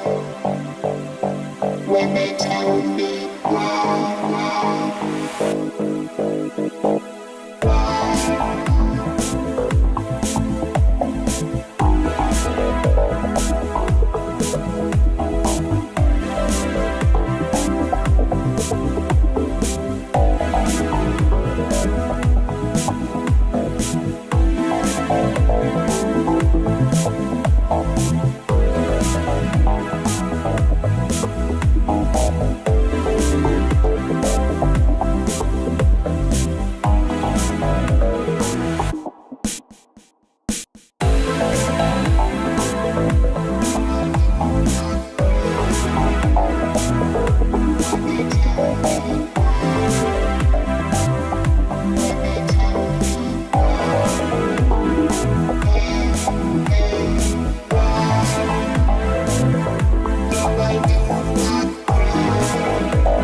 No, I do not cry when they tell me why.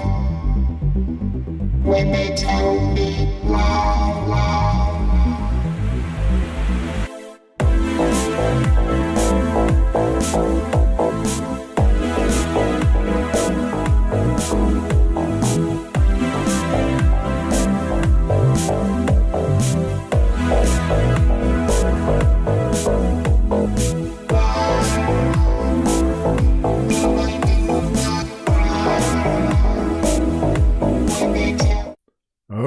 Alright, we're back.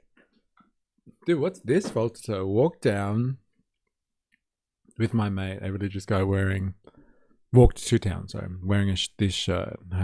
Had people coming up to us talking about how we are in a war that transcends flesh and blood. Was wild. Dude, check out that imagery there. With the angel and the gun. Yeah, I'm sure that's what angels are supposed to do, right? Carry weapons so they can rain hellfire down from the heavens. Check out this. When I was searching for a picture of the Fire the Liar campaign before, this image came up, which I thought was very interesting. Oh, actually, that's not the one.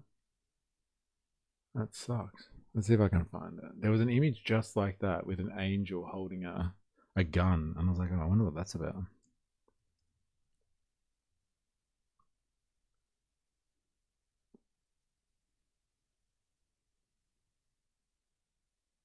Oh, damn. It sucks. But yeah, I've seen that imagery before. Angels holding guns. I wish I could find it again.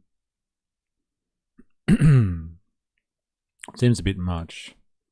Like if you've ever done any type of Bible study before, it just seems very kind of antithetical to the whole angel phenomenon. Angels aren't really supposed to be like that. Like they fight against like Satan and stuff like that, but I don't think they carry weapons and shoot humans. Transcends flesh and blood was wild. The holy wars are on, man. The holy war is on. All right. So we are going to be getting on to a playlist that has been curated by no other than our very own Voltateur. Check this shit out.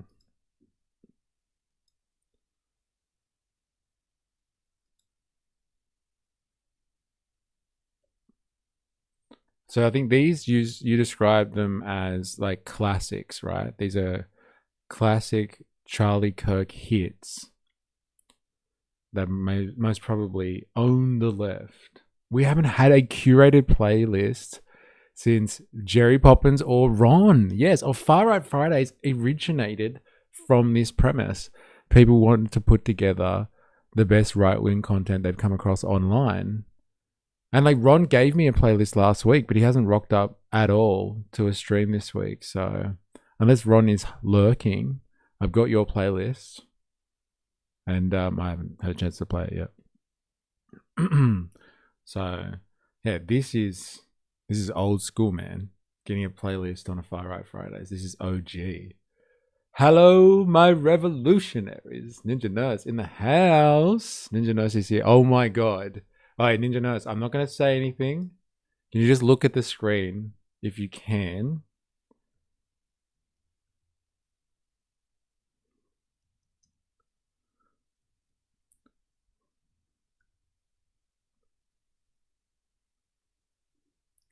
Can you just look at the screen for me, Ninja Nurse? Can you see this gentleman here? I just want to know, can you work your magic for me? Just need your skill set. If you are looking, need to know your thoughts on this young, strapping gentleman. Did I miss something? No, but like we've been talking about you and we need your skills. Do you have any feelings about this guy? Yes, go on. We need your Nostradamus skills on this one. Do you have any strong feelings about this strapping gentleman here of the Iranian persuasion? Look at that face. Look at that face. We need your skill set right now. Oh yeah, here is my analysis. It's your tagline, bro. We want to hear you say it. Yes or no? Come on. Come on, look at that face. Mum Daddy. That's not Mum Daddy. Dude, we should call this guy Mum Daddy from now on. Ah, he's got a scarf on. Enough said. He has a ma'am scarf. I knew it. I bet she has a bitch biscuit under there as well. Dude, tell us. Come on. The suspense is killing me. It's killing me. I can't believe he's wearing a scarf. That's a dead giveaway, that is.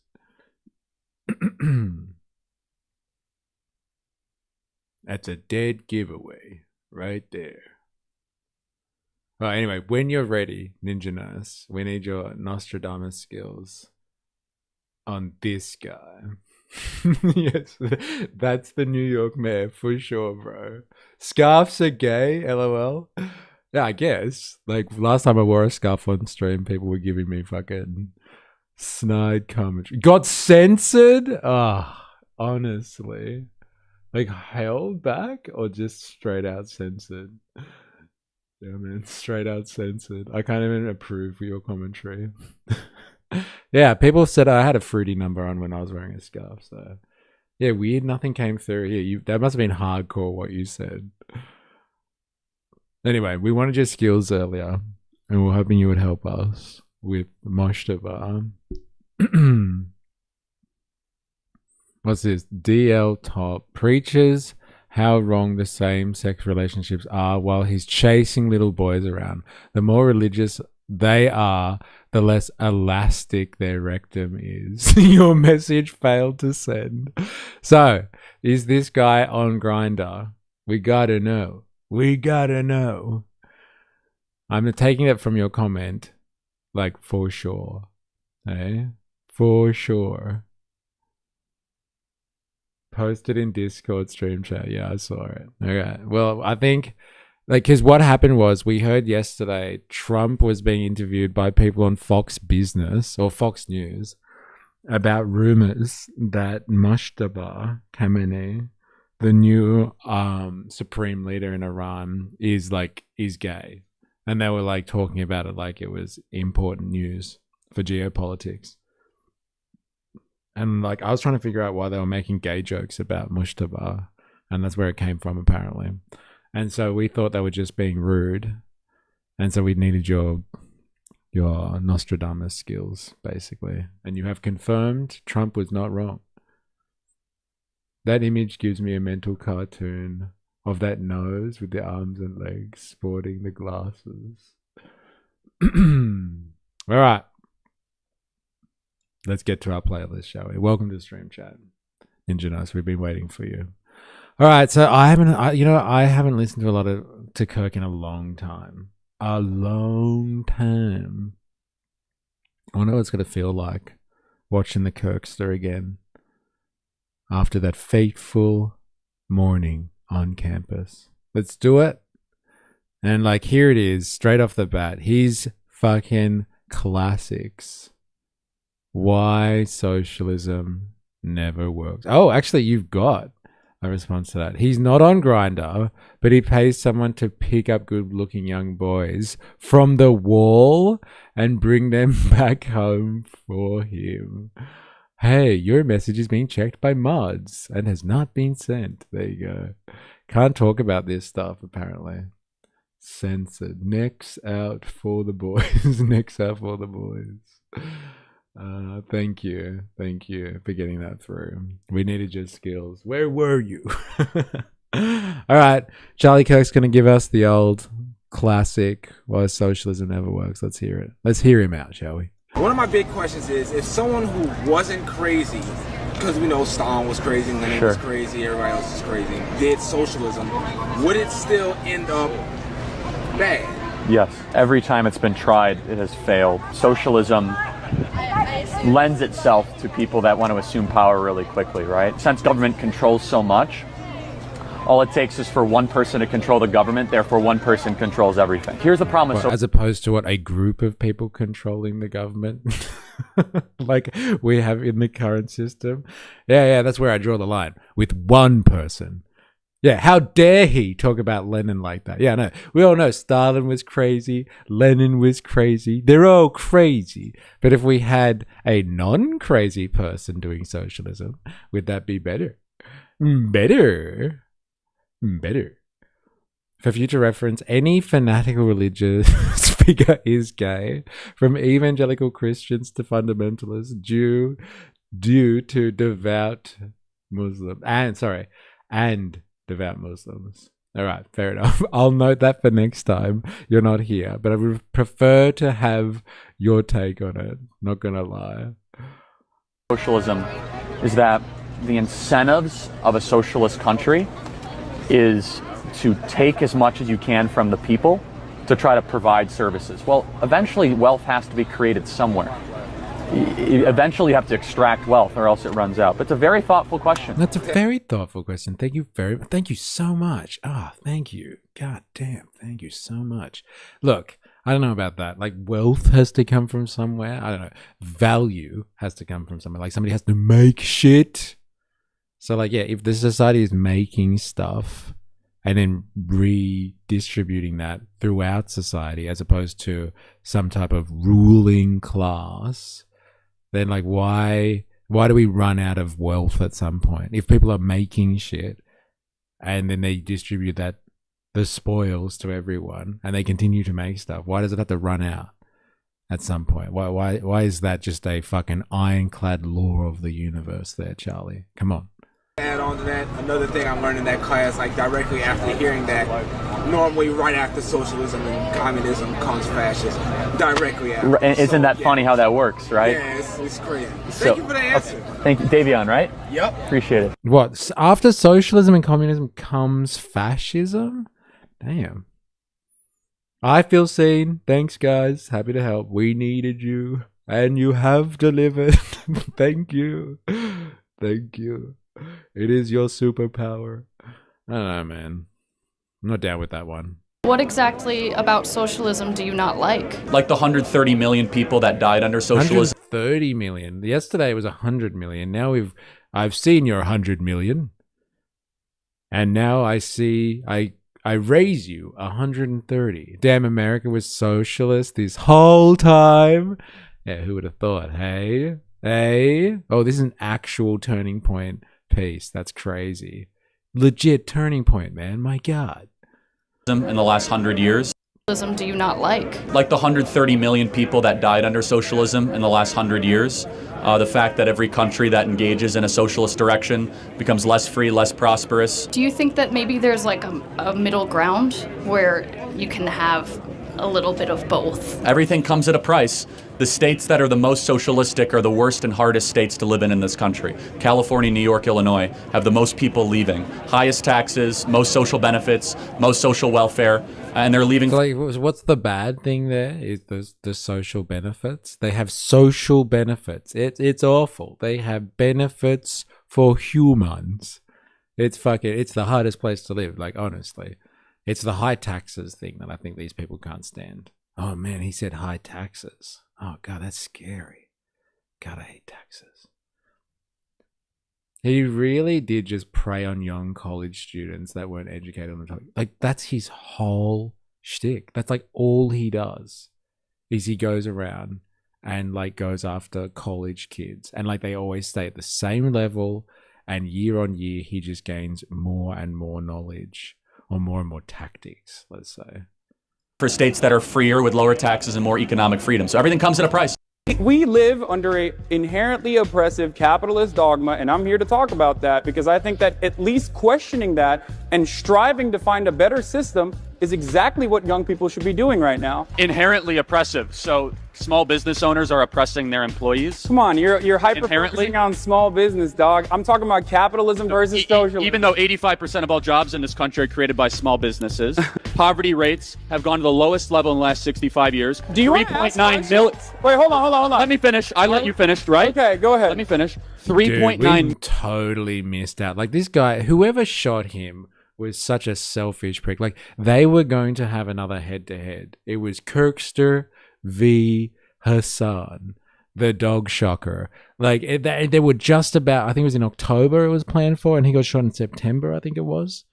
And like we could have seen this guy fucking losing his shit again on stage. We could have. Your girl passed her stone. Congratulations. We need confetti for that. Like, come on. But like we could have seen him fucking flip out on stage again and not handle debating Hassan about socialism. He just got really aggressive and unhinged last time.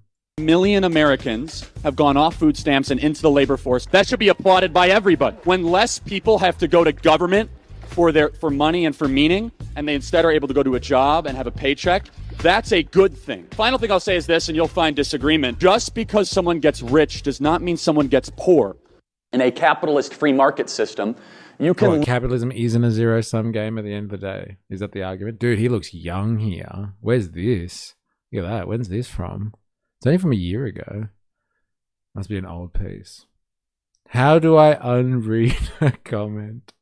3 millimeters. God damn. Live freely as in a capitalist free market system. You can live freely as a socialist if you want to. Because in a free market capitalist system, you have the freedom to be able to pursue the life that you see fit. Now, in a socialist system, can you live freely as a capitalist? Absolutely not. They're going to hold a gun to your... Dude, I don't know if that's true. They're going to hold a gun to your head saying what? Let's just hear him out and then we'll fucking critique that one. Head saying you have to give 80% of your income to government because it's going to benefit the most amount of... So like that's still like what you have in the current system. You have business owners in capitalism who get taxed. I think the acceptable tax rate for business is like somewhere between 20 and 30%. The government holding a gun to your head and taking the money that businesses create, the profits that businesses create. That happens under the current system. But like he's saying, under socialism, they'll hold a gun to your head and it'll be 80%. But under capitalism, it'll be indirectly holding a gun to your head by coercion of the state, and it'll be 20 or 30% corporate tax rate. But the real fucking piece of misinformation here is like this idea that socialism, you can't have any capitalists under socialism. And we heard our boy Richard Wolff destroy that one yesterday, and was just like, but what about China? Like China's run by a communist party, an evil communist party. And like there's fucking capitalists all over the place. Actually, they use the force of capital to produce the technology and produce the sheer volume of commodities they make on a yearly basis to service the entire world's population. They use capitalists to do that. Like, come on. 6 Jeffrey Epstein jokes. Oh God, I'm worried. Here are 6 of my favorite jokes about Jeffrey Epstein. Number 1. What do Jeffrey Epstein and my Halloween decorations have in common? They didn't hang themselves. Number 2. What is Jeffrey Epstein's favorite part of a hockey game? Before the first period. Number 3. What was Jeffrey Epstein's favorite part about Halloween? Free delivery. Number 4. Why did Jeffrey Epstein love 23-year-olds? Because there was 20 of them. Number 5. What do Jeffrey Epstein and the silver medalist have in common? They both came in a little behind. Dude, this is fucked up. Shit. Here are 6 of my favorite jokes about Jeffrey Epstein. Number 1, Epstein and the silver medalist have in common. They both came in a little behind. We got them all. Oh my God. Dude, that was fucking... That's crazy. That's too much. I guess it could have been way more distasteful than that. Hey. Like, way more distasteful than that. That was light on. How dare a small group of billionaires do that? I mean socialists. Whoops. Hey, whoops. People. This blue-haired socialist demands free health care. Charlie Kirk drops one mega fact that leaves her speechless. You're not a huge fan of socialism. I'm kind of getting that vibe. So, like, what is your vision for perfect healthcare? You ever heard of LASIK eye surgery before? Yeah. So over the last 10 years, the most amazing medical advancements around LASIK eye technology have stemmed from America. Dude, he does this a lot. He's just like, have you heard about this really, really esoteric topic before? Oh, you haven't? Well, let me school you. It's a very interesting debate bro tactic. And like, he was a fucking king of it. Oh, you haven't heard of LASIK eye surgery before? Oh, well, let me tell you something. So it used to be $20,000 per eye. Now you can get it $750 per eye. It used to be a 3-week recovery time. Now it's a 48-hour recovery time. So there's the arguments that somehow this is not necessary, there's not a high level of precision, gets completely and totally dismissed. The market works no matter where it is, whether it be in healthcare, food, transportation, housing, technology, communication. The rest of the world benefits from the US healthcare industry, whether you like it or not. Now the problem is, how do you get more people the access to the higher quality of care? Well, capitalism does 3 things. It lowers prices, raises the quality of good, and allows more people accessibility to those things. Healthcare should be no different. Whoa, man, that was a lot of fucking assumptions there. Does it? Does it lower prices? This blue-haired socialist... What we understand is like Americans actually pay top dollar for like a lot of their medicines and stuff like that because they don't have like controls on things like a lot of socialized healthcare systems do. Like it's just a myth that like the market always pushes prices down. It's a myth, absolute mythology, especially in areas where there is some type of market coercion going on, cartel activity, monopolization. And actually they drive up prices. Like, why do you think people are complaining about fucking inflation all the time? Seriously. Damn, I just have a fact. I need some of those mega facts.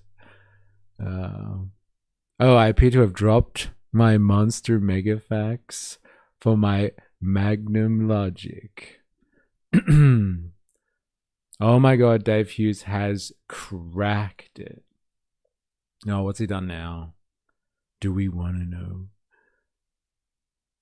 Is this a video? I'm assuming it must be. Alright, step aside, Mushtaba. I don't have time for you. Never miss a post from Hughesy. I don't know, we could do with it. All agreed that criminal cartels could.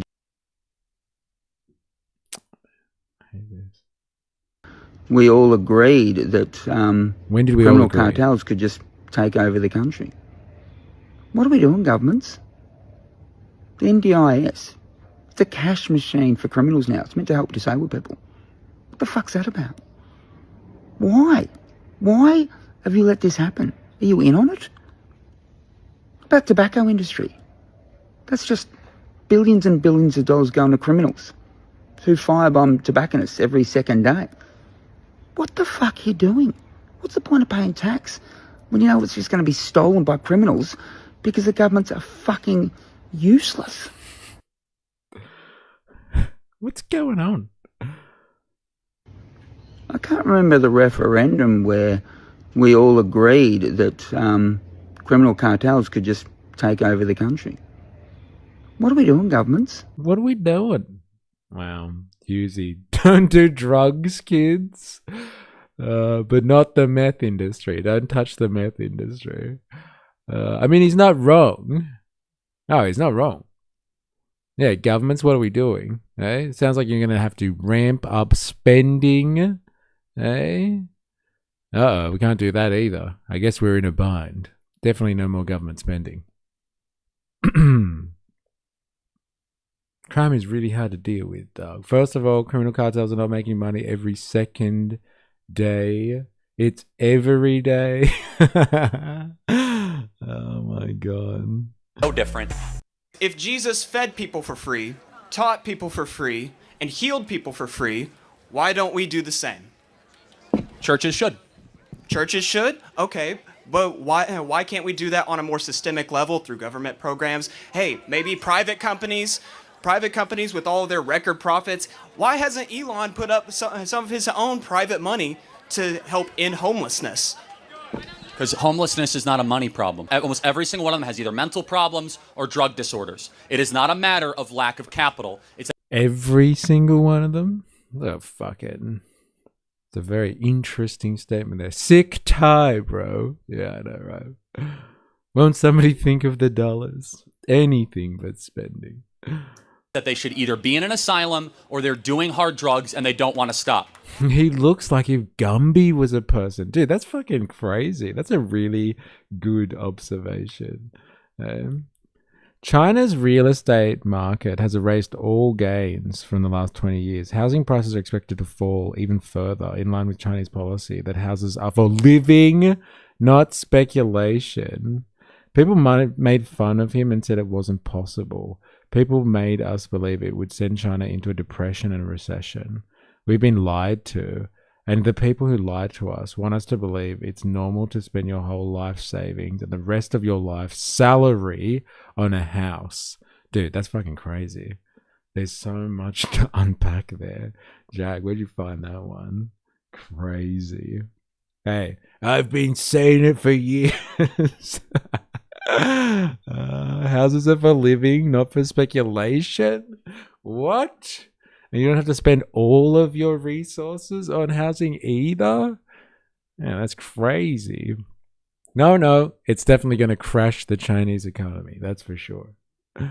That's for sure. Gumby and Kalu? Kalu? I don't know who that is.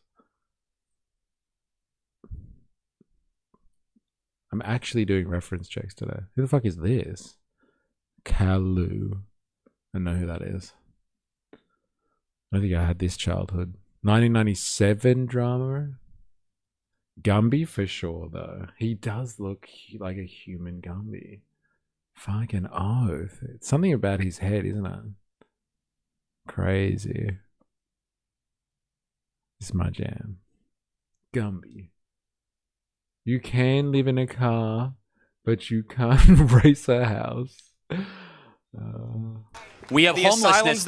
asylums that Ronald Reagan defunded. The asylums that Ronald Reagan. Yes, if we want to talk about bringing back asylums, I'm all for that. White privilege is a racist myth that is rooted in bigotry, trying to classify people based on their skin color. If you are a racist, you have something to apologize for. If you're a white person who is not a racist, you have nothing to apologize for.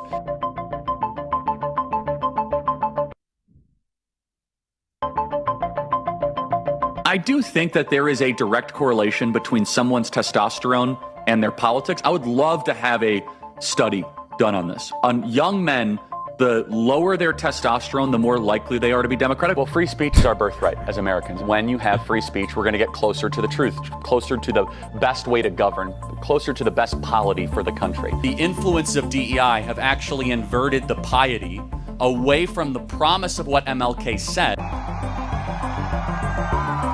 Dude, this was the morning. The morning. That fateful morning. September 10. Remember that. What is a woman? What is it? Oh, dude, these ones are the best. So good. Confusing people at university with biological questions. Right-wing people love this one. It's like, go on. Hey, Mr. Scientist. Hey, do you know what a woman is? Hey. Yeah, you like that, don't you? I found one that's really gonna get you wet, Mystery. Please. Soy boy science. So good. Fucking hilarious. I better be really wet by the end of this. Oh my veteran God, homelessness. I've seen this shit. Meanwhile, our Australian government has spent $300 million putting veterans behind bars. But billionaires are the enemy, right? Veterans are 3 times more likely to go homeless than the average person. So Gina Rinehart has put up 6,000 accommodations so these people have a roof over their heads. Meanwhile, the Australian government set up the OSI and has spent $17 million per soldier trying to find these guys guilty. The very people that sacrifice their lives, make their whole entire career a matter of protecting the Australian people. Dude, it's a career. Absolute worst in this country. We don't ask, we tell these boys to go perform some of the most unimaginable things possible. We say to them, we trust your judgment of what you need to do. No veteran should be homeless in our country. Thank you to the billionaires doing the things that our government refuses to do. Gina Rinehart has just pledged $200 million to help combat veteran homelessness. Meanwhile, our Australian government has spent $300 million putting veterans behind bars. That's the angle, right? Thank God for the billionaires. Virginia Rinehart, hey? Hey, Virginia Rinehart? Come on. She's gonna be the one to end homelessness. We just heard from fucking Charlie Kirk as well saying that you can't end homelessness because everyone's mentally ill or a drug addict. So what's going on here? All these veterans, mentally ill drug addicts, and you can't put a monetary figure on it because everyone's got problems, was Charlie's take on the homeless. And so, like, is that what is going on here? Now, all of a sudden, a billionaire can put a price tag on homelessness? Uh-oh. Who would have thought? Thank you. Play the music. Mystery might need to change his underwear. Yes, fucking oath. This made me angry. What about a trans man? Would they be more conservative then?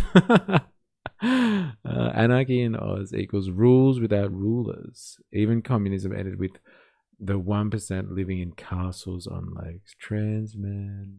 Like the stream, subscribe, give a Twitch Prime to Mystery at no cost to you. Yeah, do that. Do that one. Blah, blah, blah. Another outraged white woman on Instagram reel. Blah, blah, blah, blah, blah, blah, blah. Alright, this will be good. Yeah, right-wingers love this stuff.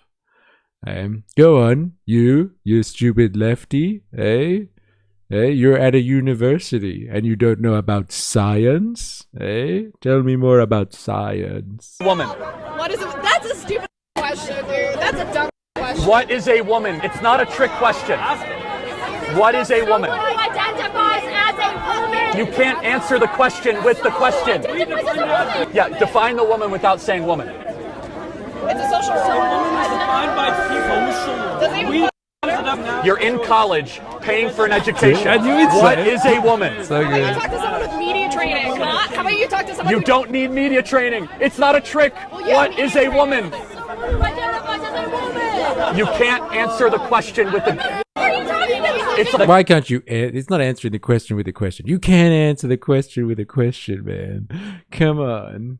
Fuck Bezos. Give your Twitch Prime to Mr. E. Take that money out of Richie's pockets. Yeah, please. Do that. What is a chair? Right? And you can't answer the question by saying chair. Right? A chair is... Oh, I said chair. Fuck. College kids of America going hundreds of thousands of dollars into debt who think it's a trick question when you ask them what a woman is. May I see your Dude, criminology he gets so wet on I'm this sorry. one. What is a woman? What is it? That's a stupid question, dude. That's a dumb question. What is a woman? It's not a trick question. What is a woman? Identifies as a woman. You can't answer the question with the question. Yeah, define. Oh, hey, you're gonna get doxxed for that. If there's still people out there doing that. What is a neck hole? Savage. A woman without saying woman. It's a social It's so good. You're in. Something that I sit on. So a table is a chair.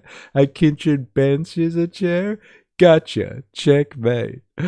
College, paying for an education. What is a woman? How about you talk to someone with media training? How about you talk to someone You don't need media training. It's not a trick. What is a woman?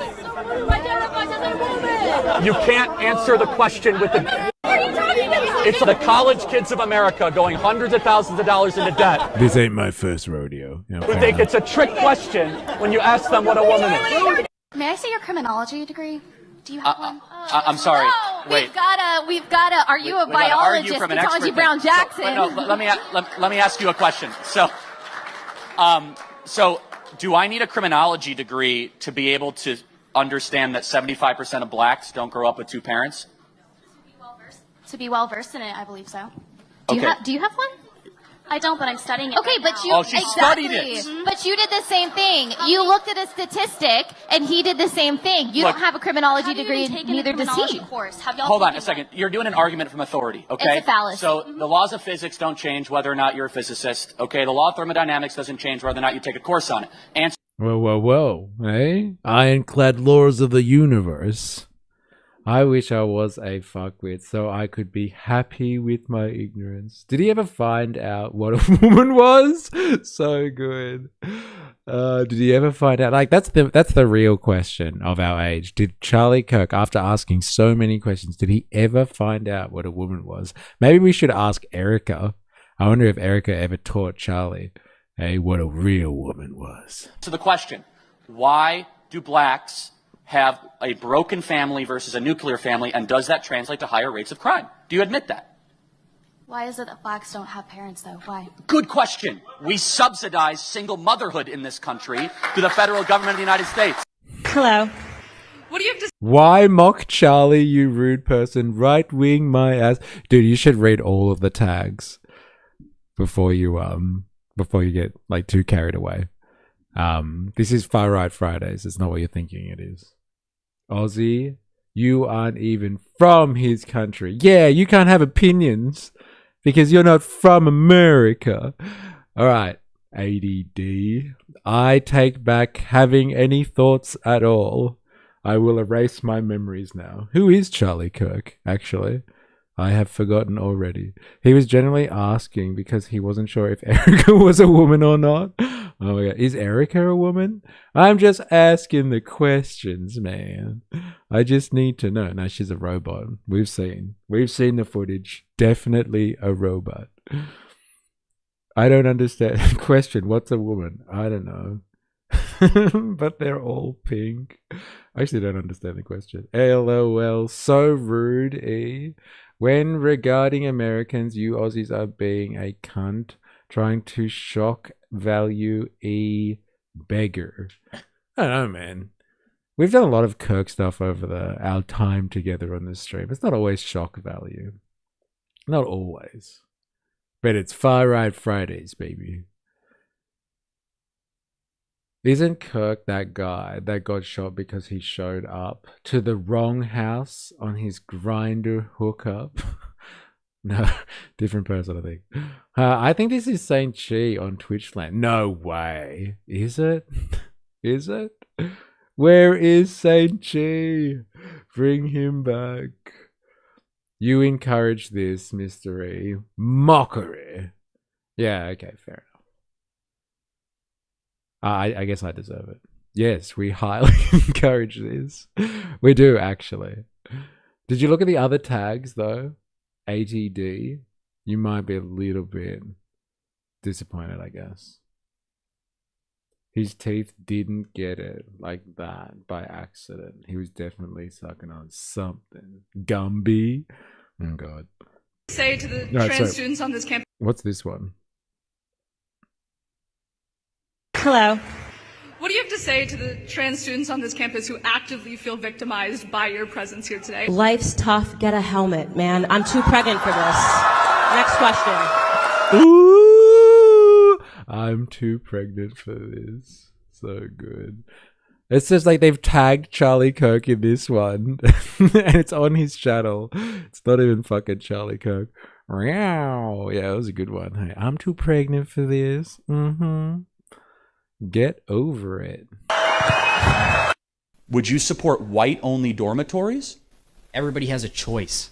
So I think white-only and black-only anything is evil and wrong. That's why I hate critical theory and critical race theory, because when it's put in practice, you start to discriminate people based on race. So we're now south of the Mason-Dixon line in North Carolina. We did a lot of work to get rid of segregation in this country. Why are you trying to bring it back? What work? The Civil Rights Act of 1964. In this state? Yeah, actually in this state. Are there black-only bathrooms out there I'm unaware of, or white-only bathrooms? Nah. Right. A lot of work was done in this state.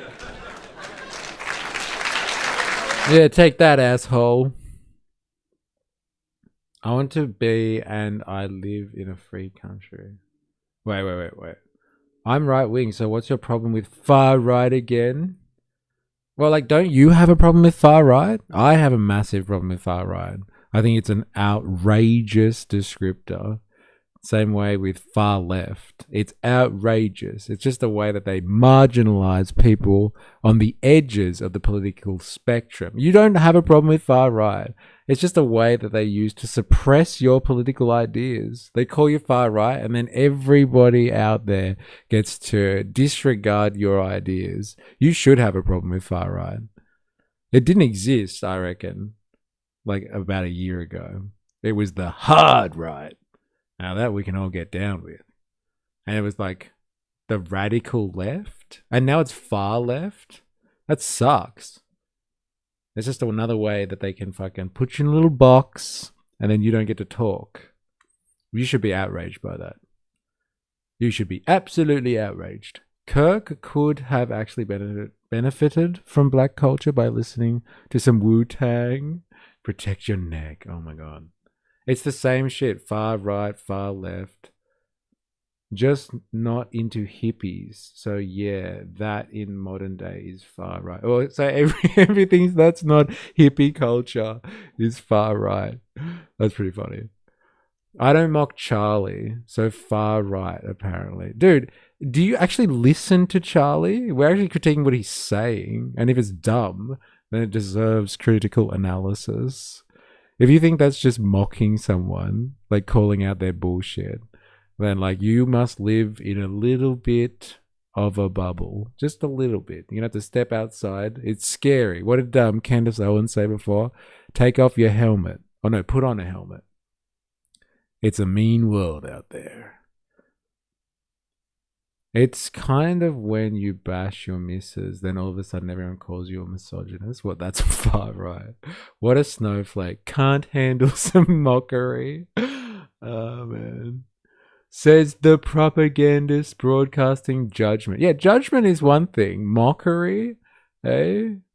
We're not just making fun of him because it's entertaining. We're criticizing his thoughts, and it is also entertaining. It's different, man. Some will say that's splitting hairs, but I would argue against that.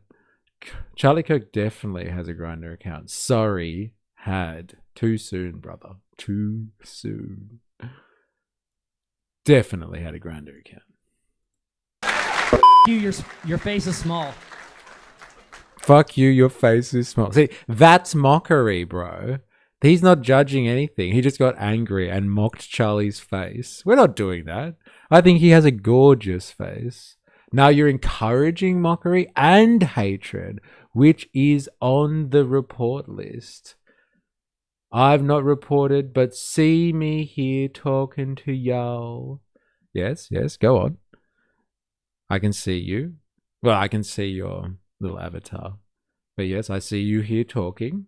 And it's very, very upstanding of you to not report us. Hey, thank you.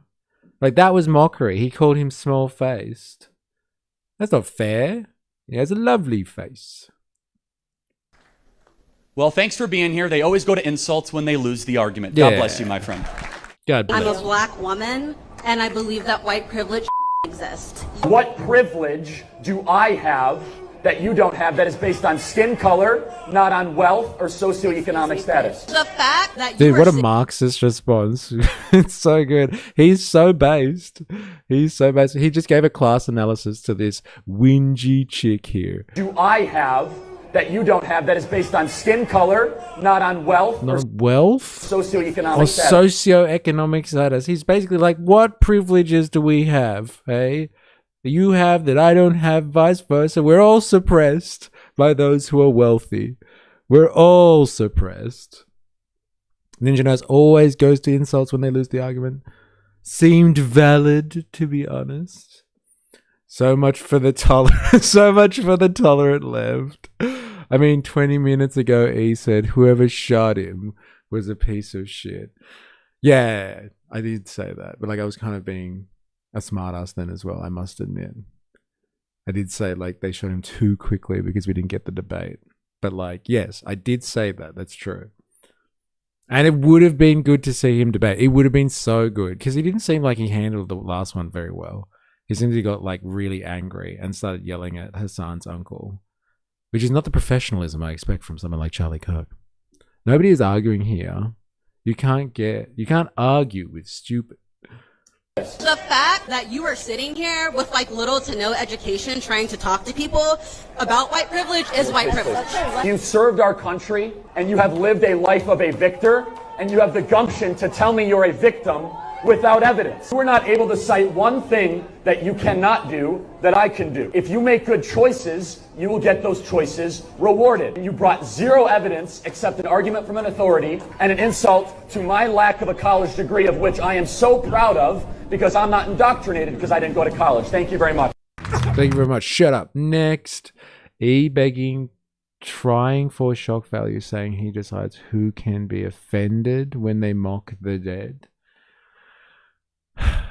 Oh, so like all dead people are off bounds, like out of bounds. Like we can't make fun of anyone from the past. Take your own advice, mate. Like honestly, like I can't make fun of anyone from the past. They have to be alive for me to provide some type of analysis on them. You're limiting me, man. I don't know if I can live with this. Go touch grass. Dude, you're scrolling through Twitch looking for streams. You should touch some grass. I'll touch some grass when I'm finished. I will. I swear to you, I will touch some grass. I actually have grass in my garden. I'm going to touch it. I swear to you. Everybody becomes such a good bloke when they die. Don't forget. Yes, I know. Everybody's such a legend after they die. I thought comedy was illegal. Legal. I know, eh? Viewers are cringe, eh? Well, not all of them, but if the shoe fits. Ah, they're right. Always so offended. Oh, dude, actually, before you fuck off, ADD, can I ask you? Come on. Please. Just quickly. Off topic, completely off topic. what do you think about my haircut? Just asking for a mate. Do you have any strong feelings about this? Like, honestly, just wanting to know. Like, no judgment. And like, if you want to judge, like complete license. Just want to know your thoughts. Just let me know when you get a chance. Find it to be a good gauge of what's going on. Are you okay? He's coughing up blood. I was chatting with that devil fella earlier because I like to hear people out.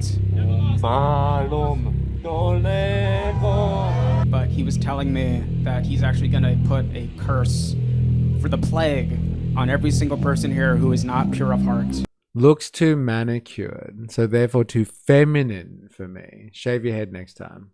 Got it. E asking the important questions. Well, it's a good gauge of where people sit on the political spectrum, I find. 5 head. The fuck's a 5 head? Thank you though.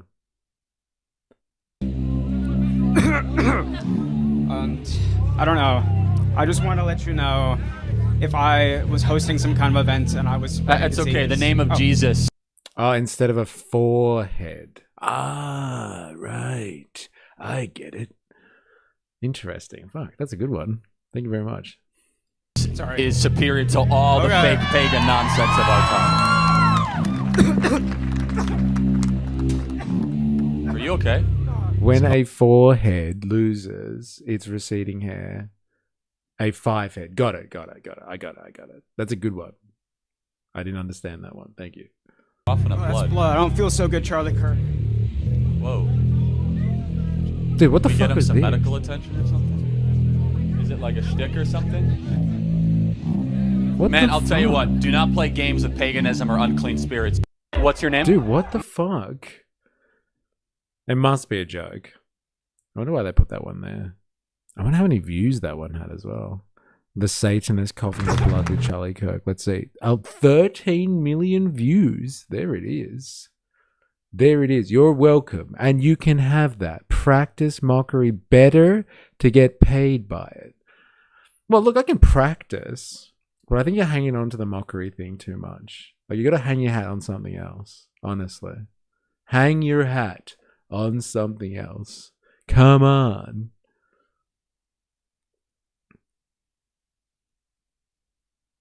What's your name? ADD, my brother in Christ. We rip on each other. Here it's a hobby. You have to do better than that. Yeah, actually. Yeah. No, without it. What is your show? I didn't even know what the question is there. I need somebody to translate for me. You mock Charlie, and that is all this is. Yeah, fair enough. Look, I'm not going to argue with you. You seem to actually have all the answers. Your name? None of your business, unfortunately, but... Okay, hello, nice to meet you, none of your business. Thank you, I appreciate it. So, do you love America? Yes, I do. I hate America. Dude, look how hard this guy's breathing. Look at that. Fucking hell. I hate America. Ooh, brave enough to get up and stand and say that. Hey? Now that's mockery. Hey, asshole. Every state in the USA should be an independent country. What do you think of this? Well, I just first have to ask, since you hate the country, do you plan to leave? What do you mean by that? Do you plan to go live in another country? No, I do not. Let me tell you something. Your face is an idiot. America is the only country where even those who hate it refuse to leave. That's how you know you live in a great country. Yeah, there we go. Dude, like, what about the actual answer to that question, though? Like, that was a clever setup. I hate America because I believe in the independent states of America. Okay? I would have actually liked to have known his response to that. Like, does he believe in, like, the powers of the states? Like an actual confederation as opposed to a federation? This stream is just about bashing Charlie, nothing else. Yeah, I know. We lack a bit of depth these days. There is white privilege. Source. The more of these videos I watch, the more I feel that these are paid actors and not very good ones either. Trans Tifa homie is about to hyperventilate, bro. He was about to suck that mask in just then. 100%. We lost the mask. He's choking. Should wear a hat inside like other streamers. Your age, trying to act young enough to be dumb enough to be Antifa? LOL. Antifa. That's an interesting one. I haven't heard that one before. I'm learning a lot from you, actually. Should wear a hat inside. Oh my god, I should. Wait a minute. Should I wear this hat? ATD? Would this one make you wet? Hey, this one's for you, ATD. I'm so glad I got this one out last week. How does this feel, man? ATD? Do you feel good now? Huh? Yeah, you like that? Yeah. Is that Antifa enough for you there? Hey? I'm waiting for the fucking comment. Nothing? Pull the MAGA hat out. Dude, I did it. I should have read your comment first. My god. Chat, am I unk now? Come on. Hey, I got ahead. 4AS, thanks for hanging out. Dude, we get all the crazies. Mystery was always unk. Daddy. Good luck, 4AS. Dude, he disappeared. Get the actual MAGA hat out and show how politically pluralistic I am and gone. LOL, attempt to shock value to trigger. Brah, you old as fuck. I thought you'd be happy with this. An attempt to shock value. It's always the shock value. Is that the 45-47 version? You know it. You know it. It's the one. Hey, look at that. It's even up to date. Where did he go? We got him dressed up and everything. That sucks, man. I thought you'd be happy with that. Was it made in China? That's a good question. I wonder if they say it. I don't think they would they? Because it comes from America. I know in Australia we have to say where it's made, but I don't know. It's a good question. That's a really good question. No, it doesn't say anything on it. It just says Trump. Fucking Trump, yeah.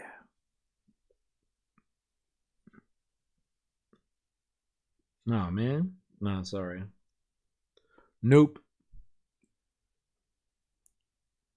Accent says East Coast of Australia. Flat nose says New South Wales.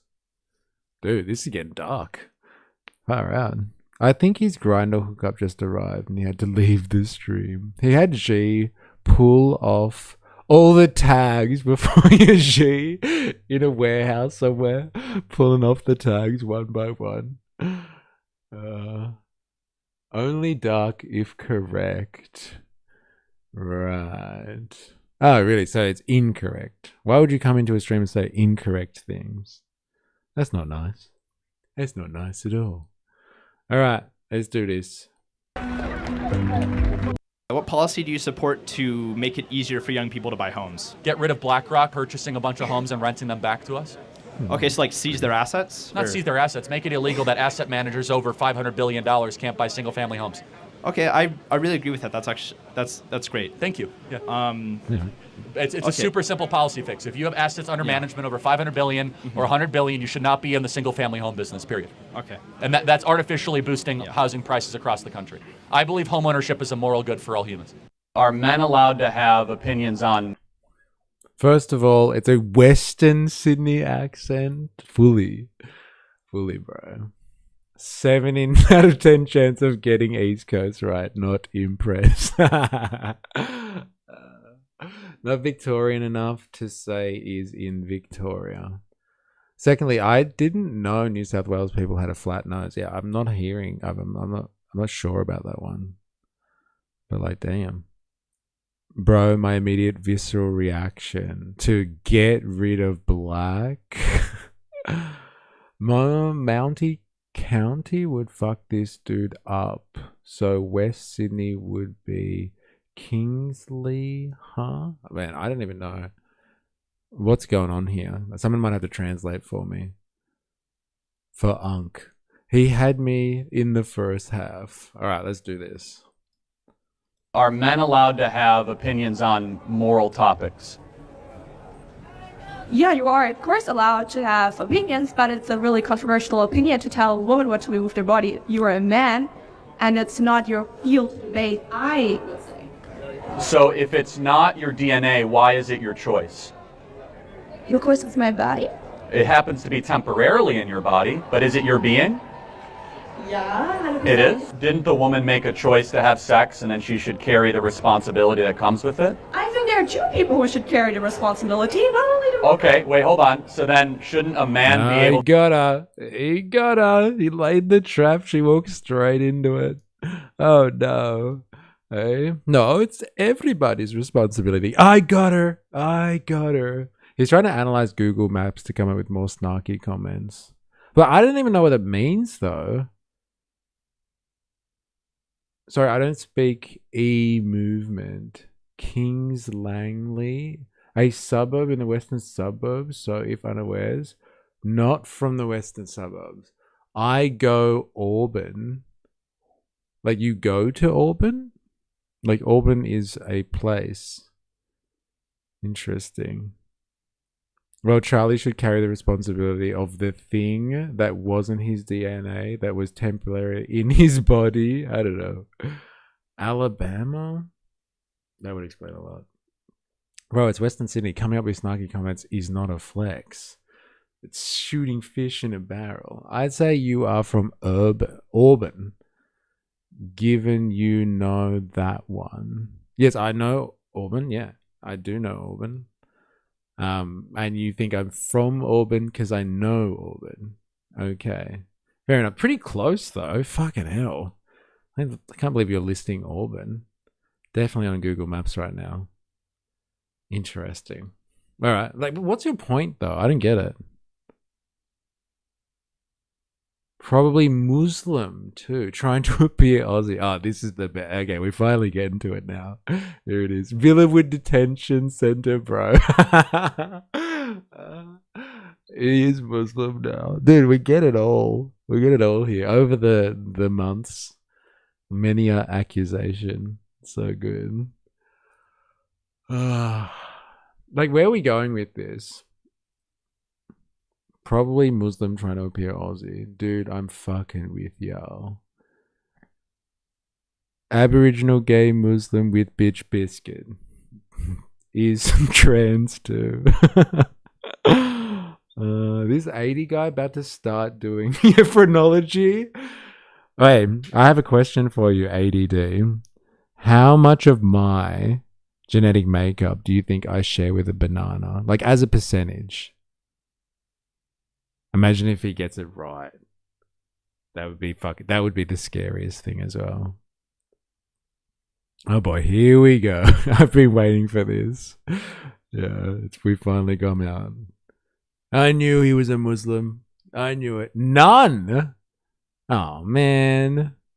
Oh, that was disappointing. Thanks anyway for answering the question. Totally disappointing. Yeah, wrong. Wrong. You'd eat banana with a knife and fork. With a knife and fork. 100%. None of but a coconut, on the other hand. Eh? Dude, Momupa in the house. How you going? I'm getting creamed over here in the Twitch files. I need someone to save me. I'm getting absolutely creamed. I've got a flat nose, a 5 head, probably a Muslim. We're not sure. Getting absolutely creamed here. Looks too gay without a knife and a fork. Too gay without. Ah, right, okay. And I'm trying not to look gay. Getting creamed over here, Mamupa. to say you can't have an abortion without my consent? I thought you said it was just a woman's issue. Nah, I'm pretty sure it's different because... Oh, whoa, hold on. If a man and a woman both get a baby to be created, shouldn't a man have to approve and sign off on an abortion before it happens? Definitely not. It's Oh, why do you get to have it both ways? How do you propose we stop? Why do you get to have it both ways, eh? Mystery is an immigrant too, and he's he's non-binary. Second, there should be blue and pink. I don't know about the pink one. Can't we just go with the blue? Let's go with the blue. Twitch is the Instagram of streaming, lol. That's what the color he does. Yeah, he does his pubes. Yes, it's so good. Yeah, because I'm aging and they're going grey, so I dye them pink and blue. So good. God, I wish I'd thought of that. Man, I need better retorts. How do you propose we stop inflation? How do you propose we stop inflation? You cut federal spending dramatically, and you stop the Federal Reserve from buying bonds of failed banks like Silicon Valley Bank and artificially boosting the money supply, which makes all of you poorer. The reason why you guys are going to struggle to buy a home for the next 15 years is because DC is addicted to deficit spending. Addicted. We could talk about abortion all day long. Every kid on this campus is significantly poorer than your parents because politicians spend tons of money we don't have. It's a fact. It transcends politics. Define it. Give me the facts! I hate that argument. I really hate that discussion point. It's just like the reason you have inflation is because the government is out there spending too much money. The reason you have inflation is because people put prices up, and so you can buy less with your money. If there's more money in circulation, that is also a factor. But let's not forget that prices don't rise on their own. It's not some mystifying force in the universe. It's just yesterday I walked into this shop and that was $5. Today it's 10. My God, how does this happen? It's because the person selling you that thing can set prices. Inflation is a choice. It is a choice.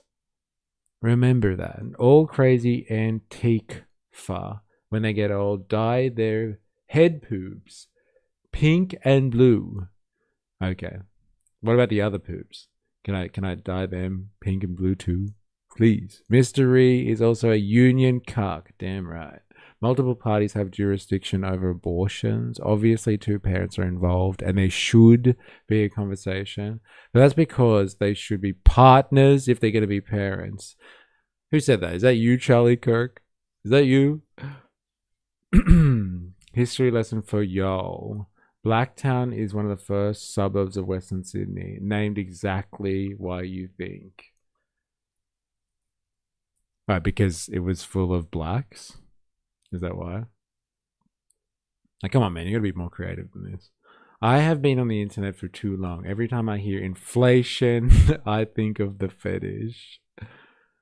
If the state is paying for it, then the state has some jurisdiction over that. If doctors have to perform it, doctors have some say in it. Health concerns, etc. But ultimately, it's a 9-month-long cocktail of insane physical changes for a woman to create a baby. It's their body, so it's their choice. Killing is wrong, Blaz. Oh, I didn't think this was going to be the topic of the afternoon. No lie, Google it. Yeah, I think that is actually common knowledge. So fair enough. There was blacks in Blacktown. I think it was blacks and Irish, actually. In Blacktown. Pretty sure.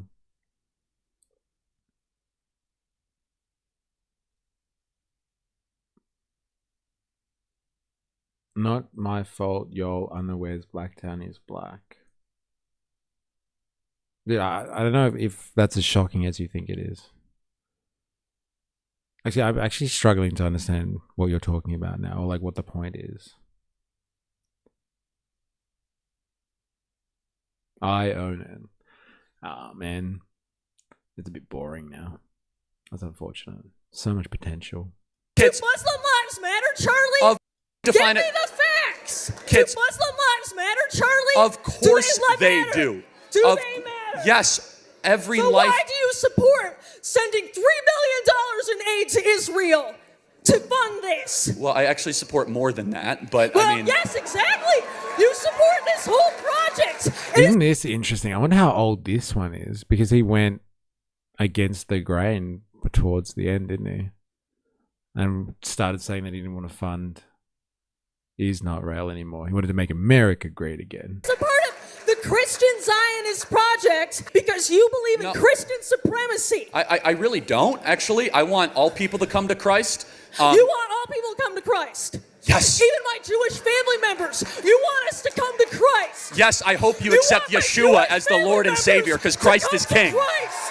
And if you give your life to Christ, you'll be transformed from within. What if we don't come to Christ? What are the consequences? What do you want to happen to the Jews? Solve the Jewish question, Charlie. I love Jews so much I support Israel. Which side am I on? You want us all to come to Israel? Sorry. I think he actually met his match there.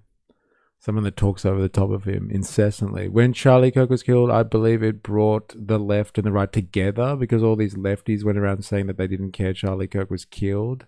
And I was like, finally, we're on common ground. I feel the same way when people in the ghetto kill each other by the boatload.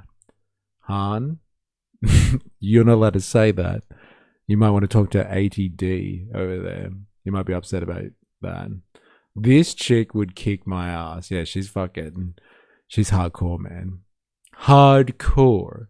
I don't know of any jurisdiction that allows a woman to die to save the child, but happy to hear it if I'm wrong. Limiting women from receiving. That is often a medical procedure to reduce the risk of death for the pregnant woman. Causes death for no reason other than you feel entitled to control. Control. Just don't like murder. I'm not saying it to disregard your comment. I'm just making a point that you are saying shit to get that shock. It's funny, the projection, isn't it? Eh?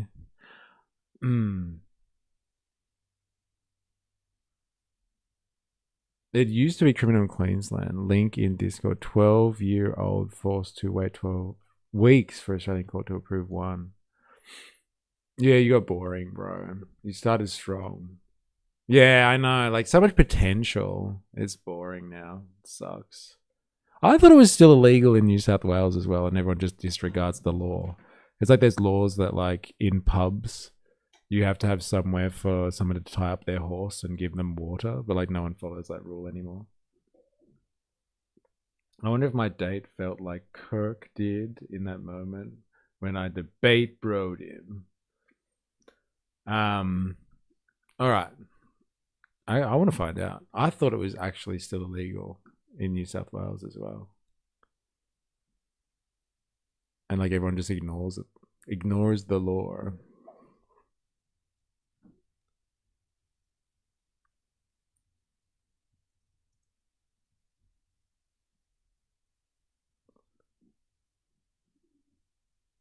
It's not illegal in New South Wales. It was decriminalised in 2019. Oh, so it's so recent. I thought they just ignored it. Yeah. Wow, 2019. Who would have thought? It's crazy, isn't it? How late? What's this? Is this not bad, Cartman?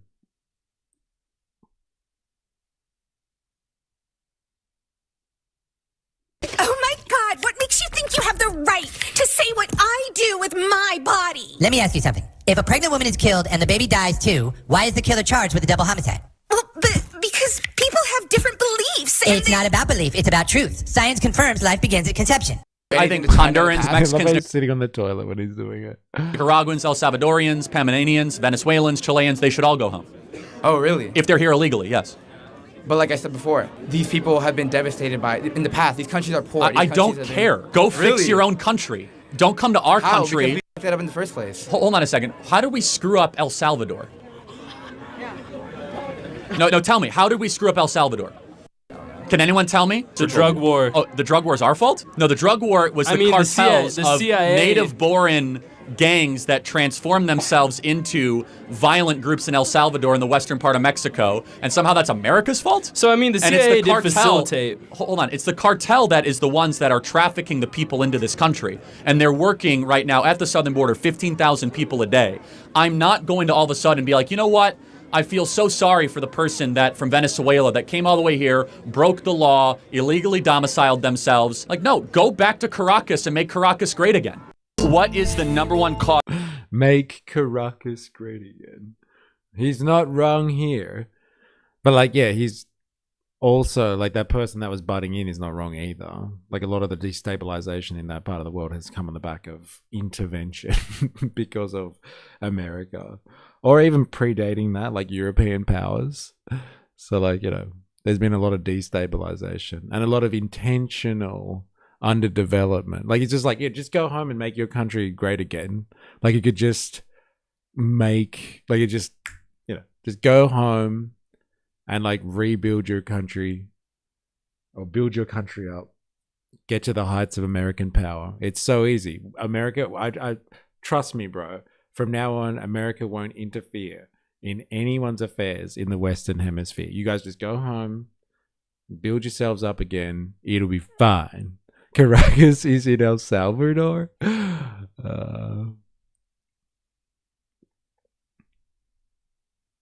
but the destabilization doesn't mean you have the right to citizenship elsewhere.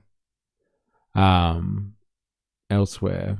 Yeah, okay, that's fine. That's fine. Yes, I agree.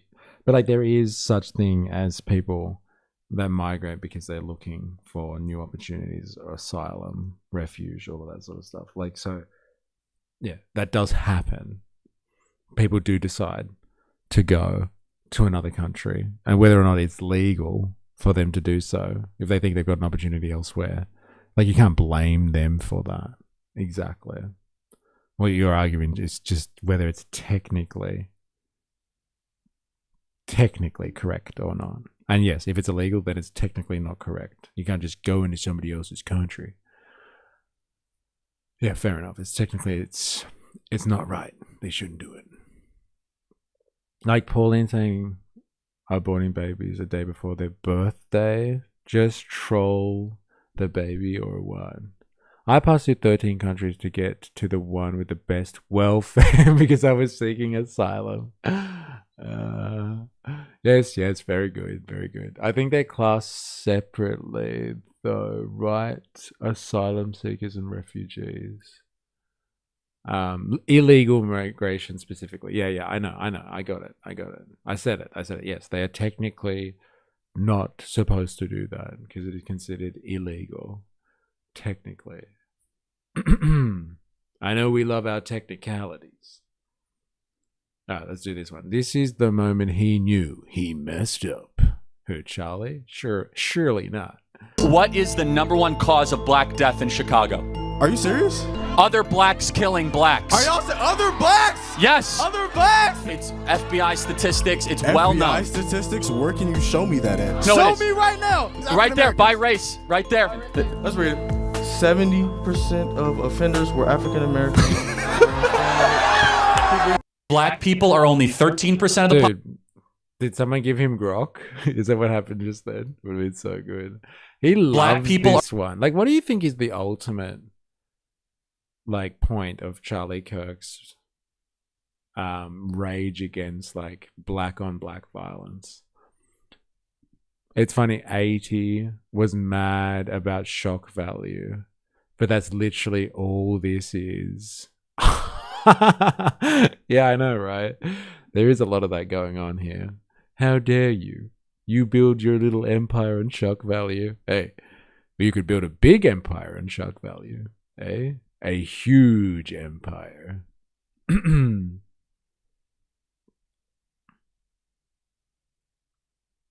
my God.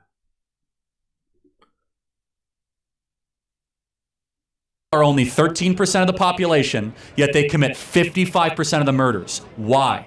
Because black people tend to be in lower economic statuses. So you think that poverty equals crime? It's highly correlated. A lot of studies This is where on we that. disagree. What an insult to the working poor of this So why country. do you think black people commit more Well, crime, first Charlie of all, Kirk? what percentage of blacks have a father around when they're raised? I'm not sure. 25%. 75% of black youth are raised without a father in the home. 75%. It is the most predictable way to end up in prison, end up as a murderer or a criminal. And why It's do not you a think that's racism a problem? It's not a white supremacy problem. It's a fact that black fathers impregnate women and they don't stay around with the women And that they have why- impregnated.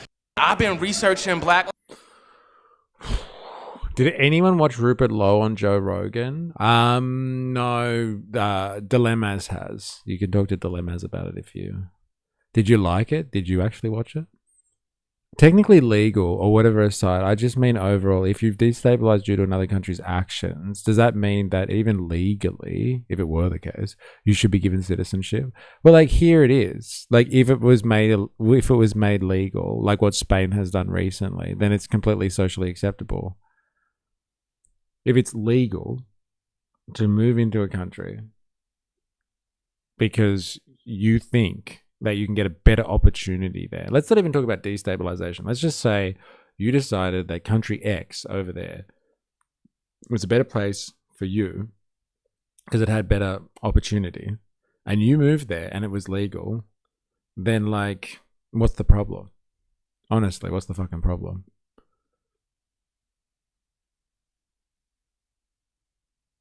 I don't think that's a problem. Like people do that. Like humans tend to do that. They move to where there are opportunities for them.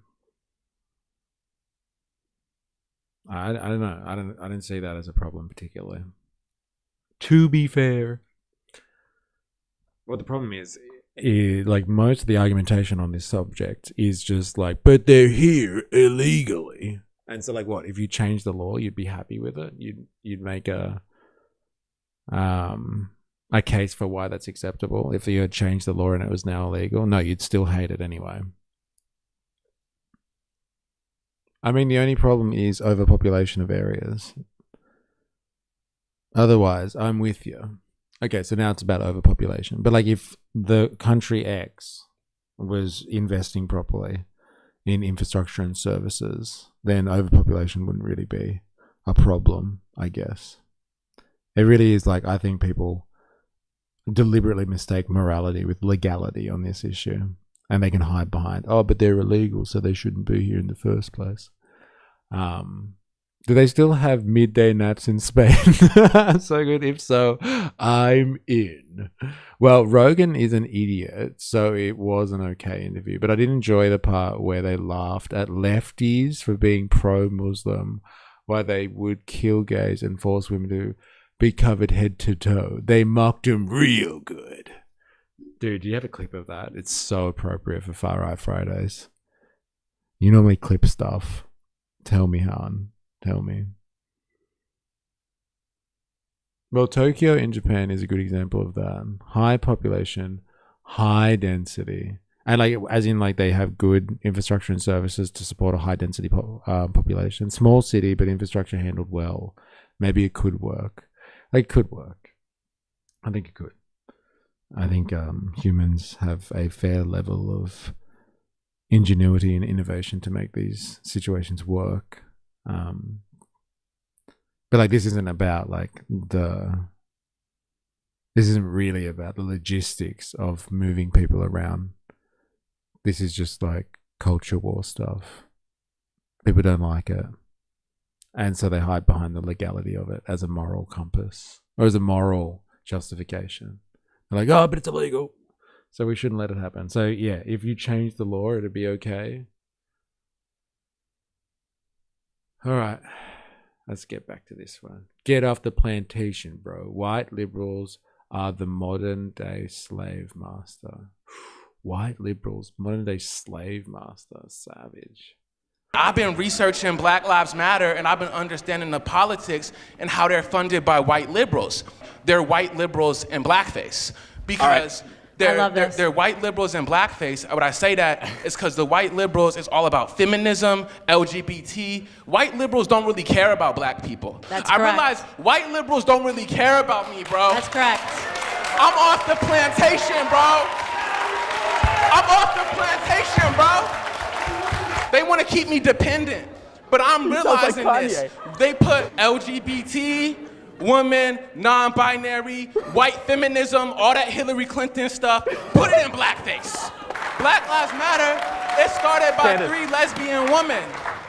Can I just, can somebody explain to me what he's talking about here in terms of like Black Lives Matter getting, what is it, women and LGBT people and putting them in blackface? Like, is he just saying like the people that are involved in Black Lives Matter or starting the movement Black Lives Matter are like lesbians and shit like that?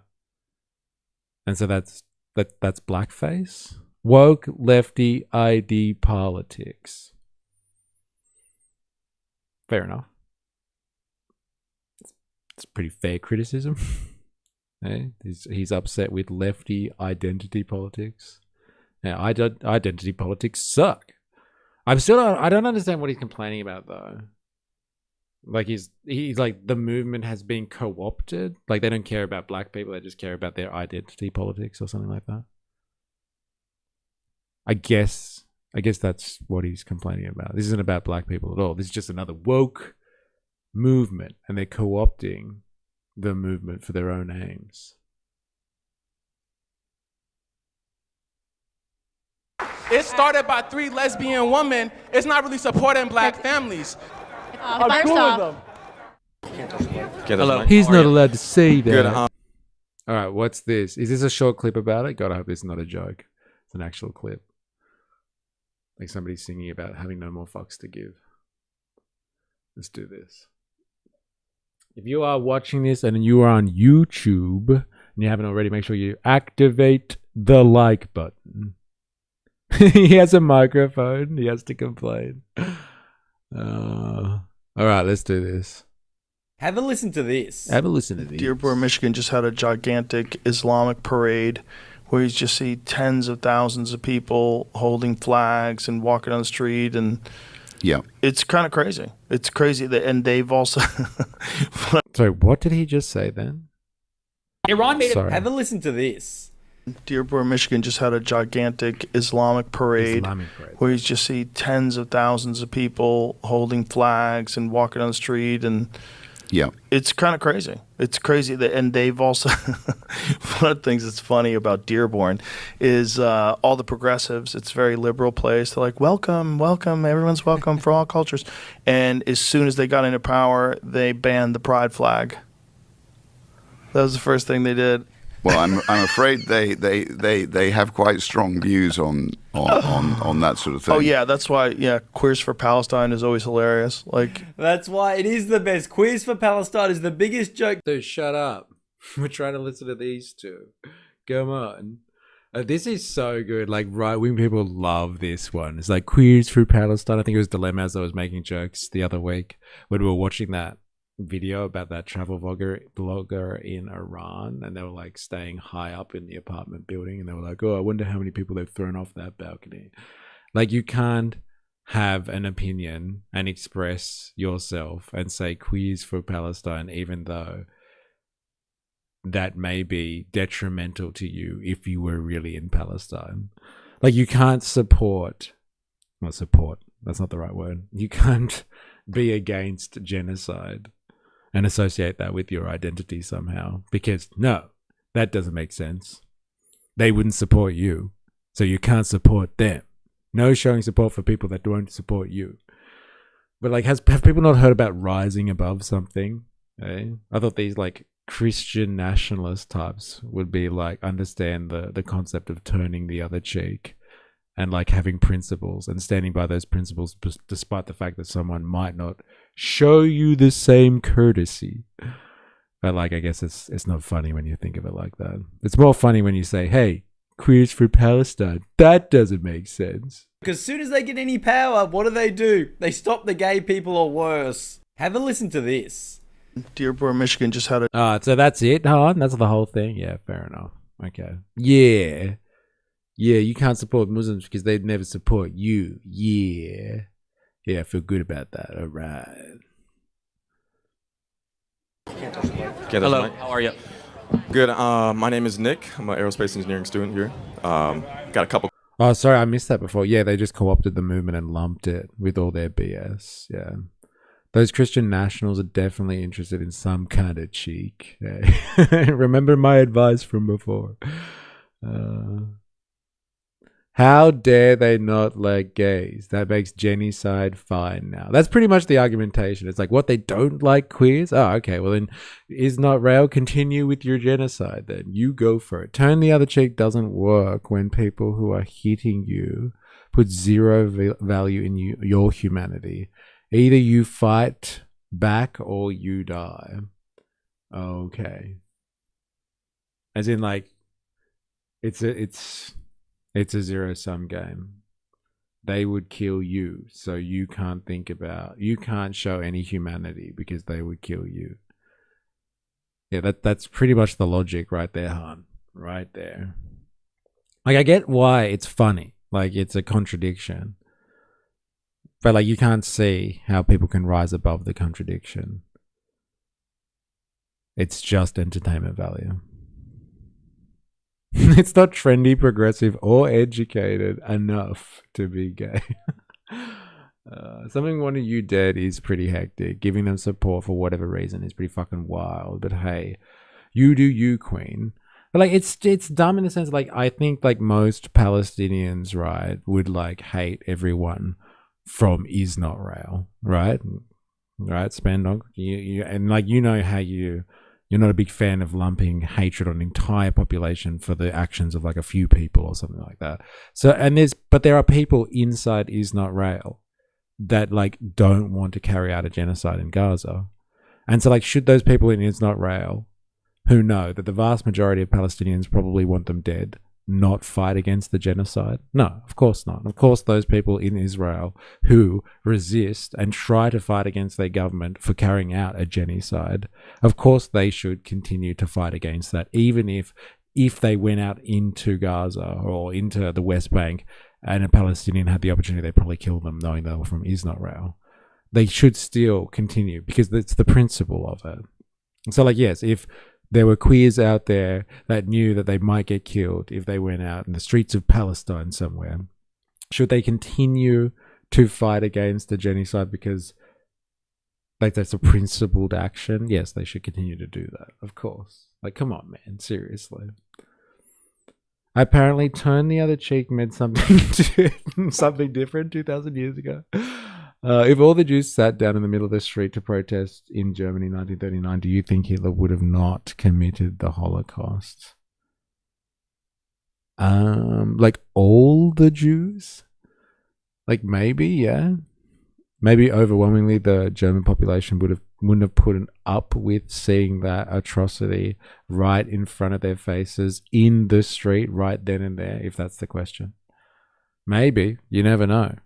You never know. If they actually did some type of collective and direct action all at once, yeah, potentially. I don't think you can say without a doubt that wouldn't have had an effect, actually. But I know what you're trying to do. You're trying to be like, it would have meant nothing, so shut up. Don't support people that don't support you. Think about it. If Jesus was around in the year 2026, the Americans would do as the Romans.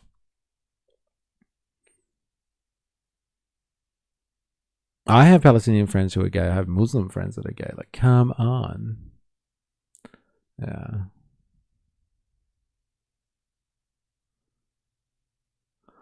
All right.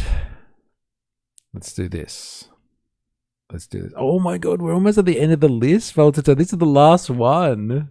This is the ultimate Charlie Kirk vid of the day. Hello, how are you? Good. My name is Nick. I'm an aerospace engineering student here. Got a couple questions. Awesome. That's all right. So I'm particularly concerned about your brand of Christianity. As a Christian myself, Christian nationalism I do not agree with at all. I think it's antithetical to the values of the early church. And I think, how do you reconcile especially white Christians in this America, marrying politics and power with their faith in this country? Well, there's a lot there. I've never described myself as a Christian nationalist. Wait, you lost me with the analogy. Sorry, what was the comparison? Were the LGBT the Palestinians or the Israelis? No, I mean, like, just because somebody wants you dead doesn't mean you can't support them if you're talking to me or somebody else in the chat. Like, that's a crazy notion. Like I said, there are probably people in Israel that don't support the genocide and actively try to fight their government against it and resist. But like, they probably know full and well that Palestinians probably want them dead.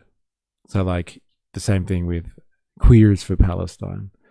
They can still support Palestinians and advocate against them being subject to a genocide while knowing that they probably wouldn't last in Palestinian society. Like, I don't know why you have to give up on your principles about being anti-genocide just because you know somebody wouldn't pay you the same respect.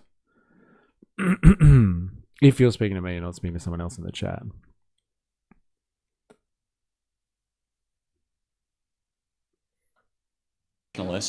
So I'm a Christian and a nationalist, so I've never used those two. And then right there, that and nationalist, where in the scriptures does a Christian... Well, thank you. Jeremiah 29:7, demand the welfare of the nation that you are in because your welfare is tied to your nation's welfare. Let me continue. Daniel fasted and prayed for his nation. Esther and Mordecai cared for their nation. They were counsel to the king. Right. Nehemiah, Jeremiah, Joseph, Jacob. I could keep on going. Moses, Aaron. In fact, Moses was so political that he wrote an entire book of the Torah all about how to set up a government. It's the book of Deuteronomy. So, in fact, the Bible is an explicitly political text amongst many other things. Now, can we interpret those texts in the light of the revelation of Christ? Because you just cited all Old Testament texts, but you've not once cited St. Paul. Oh, okay. I don't know. I think the opposite is a pretty crazy notion too. There's a difference between agreeing and supporting. And I think supporting someone who wants you dead is absolutely insane. Why help them harm you? Why would you support someone that wants you dead? I don't know. Again, like it comes down to your principles. If you think that somebody shouldn't be eradicated for who they are, but they think you should be eradicated for who you are, do you rise above it and act on your principles? And I would suggest that yes, you should do that if you have principles. So like, you know, that's not for everyone. Most people don't have the fortitude to be able to do that and to rise above something. It's difficult. It's very difficult. But like, yeah, support is, if you're getting hung up on the word support, support can come in many ways. Yeah, I don't know is a pretty good answer, LOL. Yeah, fair enough. It sounds like you're not really listening to what I'm saying though, but got it. Okay, yeah. If you want me to also, by the way, just so we are St. Paul about the kingdom of heaven and the governance. Just so we're clear, do you think that the New Testament is greater than the Old Testament? It is. It is greater because the revelation of Christ dictates how we interpret the Old Testament. So you think that all of a sudden, like Genesis 1 is not as great just because of the New Testament? The Old Testament was a type and shadow of the things to come, and now we live in the full revelation of Christ. Again, that is by definition such a dangerous theological... That's not true. That's Christological theology. Hold on. Of course I believe in the resurrection. But to all of a sudden say that, like, in the beginning God created the heavens and the earth is, like, somehow lesser because of the revelation of the New Testament. Christ even said, I did not come to abolish the law of the prophets, I came to fulfill the law. In fact, he said all the laws of the prophet hang on the two teachings, Leviticus 19 and Deuteronomy 3-5. However, to use a New Testament example, as you asked, says in 1 Timothy, pray for your leaders in authority by name that they might make great decisions. Sorry, wait. Yeah, I think that is my hang up. Hey, I am listening. I'm just not talking. Typing is fast. But like, you're saying that like it's the only valid response I've given you is that I don't know how to support someone who is actively trying to kill you or wants you dead or something like that. Like I gave you a response. Like I think it's about principles. And like people do act on their principles. That's what activism is all about. I think. But like, I get why, you know, people find it funny. They're just like, yeah, they want you dead. So why would you support them in the first place? I get like, if I get the entertainment value in it, but like beyond that, it's got no depth. Like none at all.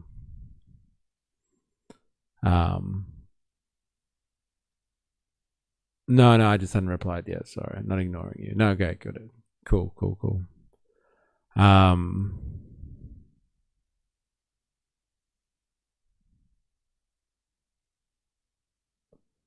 Yeah, interesting. Oh, dude, fucking Charlie Kirk was incredibly divisive today, and for all the wrong reasons. Like, people thought that we were mocking Charlie Kirk instead of critically analyzing him, even though it is hilarious to mock him. Like, come on, hey, what's not to love? Reminds me, or Gina complaining about the sea snake. All right. Now I've got to head early today, because I got to finish up. But it's been quite the far right Fridays. I'm so glad that I didn't get cut off before. And I see what you mean about rising above, like in a situation where it's pretty theoretical. I even agree. It just comes down to, would you push a button that kills someone? Or would you give them... God, the suspense is killing me. Could you give them very good question?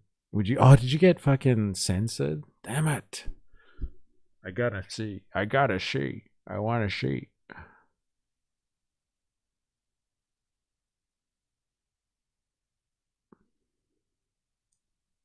I'm not sure I completely agree with Kirk on this. I'm not as well read as him on theology. I feel this... The way I feel is that Jesus is coming, fulfilled the Old Testament. Charlie just admitted the Bible is a Jewish political text. Oh my god. I don't know if I've read the question properly, Spandonk. And I see what you mean about rising above. Like in a situation where it's purely theoretical, I even agree. Just if it comes down to it, would you push a button that kills someone, or would you give them? I think I've missed something. Oh, censored comments. Oh yeah, great, thanks. Or would you give them an option to kill you? You both get a turn on the button. Okay, right. So like, let me just say that again. I would agree. Just if it comes down, would you push a button that kills someone, or would you give them the option to kill you? You both get a turn on the button. Oh, so like if I had a button that killed someone and they had a button that killed me, and it was my turn, would I push the button? And like knowing that they could potentially kill me? I don't know, actually. That's a really good question. Under that circumstance, and I got to go first, and I was worried that they would kill me, I would probably push the button, I guess, to save myself.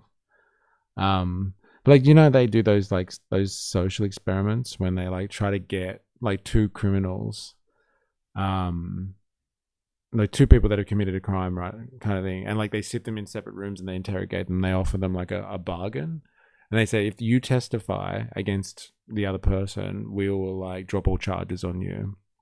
And they say that to each other, but they say if you don't testify against the other, then like you'll both have like you both get charged, but you get half the sentence or something like that. And they find that like people will reluctantly sell the other person out just in case they don't, and they don't want to be the one who carries the guilt on their shoulders.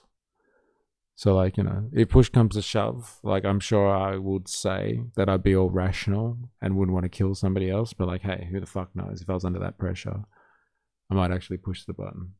Who the fuck knows, yeah?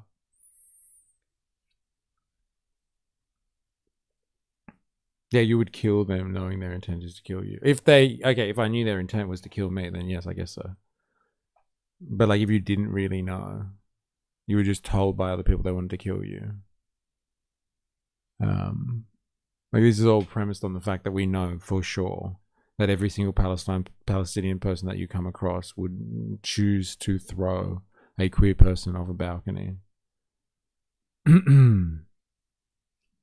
It's all predicated on that premise. And like, who the fuck knows if that's every single one of them that you come across, or if that's just the way it's been painted in the West for the sake of argumentation, which seems to be like more plausible, to be honest. Like, no gay person has ever existed in Palestine. Like, come on. I don't believe it.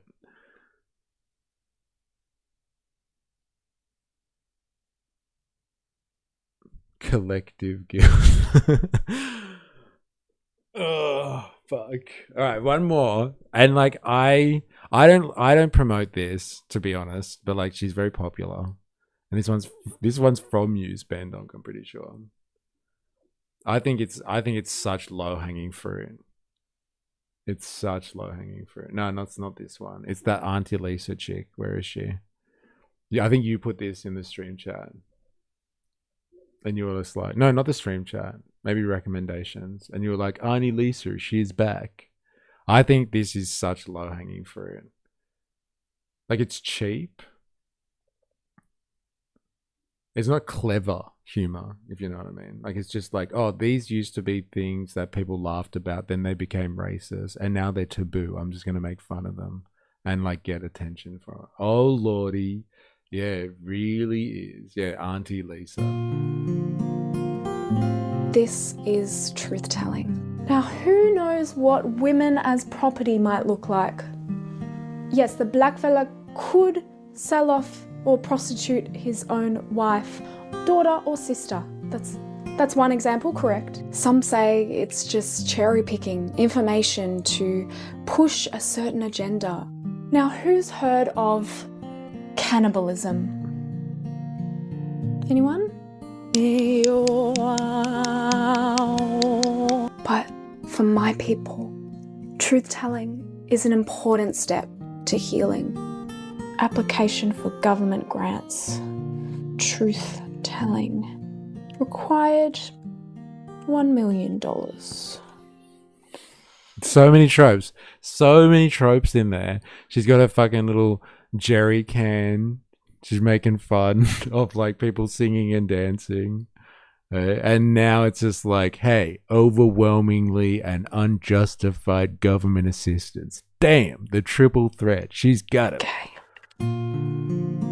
Now, let's just fucking quickly go through This like is what she's talking truth-telling. about here. Now, who She's like, knows did what- everyone know how backwards and fucking how backwards these people were using women as property might look property, eh? Yes, the black fella. Prostituting out your wife and your daughter. Like, this has never existed in European culture, where women were used as property, and you hoard out the women in your family for social advantage. Never happened. There'd never ever been some bartering system of women in order to get some type of social edge, marrying people off, using them as sexual objects for your own status creation. Never happened in any other culture. Eh? Get off your high horse. Get off your high horse. Did I say the Jewish one? Yeah. But like, again, like, they're really outdated tropes. Like, it's just like, oh, I'll be the banker, and like making fun of Jewish people. Like, oh yes, Jewish people are bankers. We get it. Like, come on. My grandparents used to make jokes like that. Yeah, women could always vote in Europe. History is lies. My family literally had arranged marriages. Seriously. Yeah, it's just so lazy. But like, people are like, yeah, you say it, girl. She's saying what everyone else can't say. Not that I feel like saying it, but like, she's doing it anyway. You go, girl. This was a white man policy. First, Aussies didn't believe in ownership of land or people.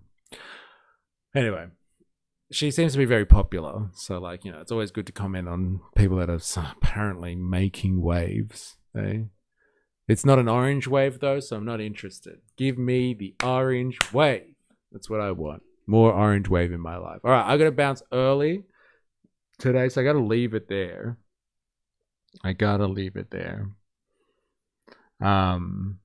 But yeah, thank you everyone who's been hanging out today.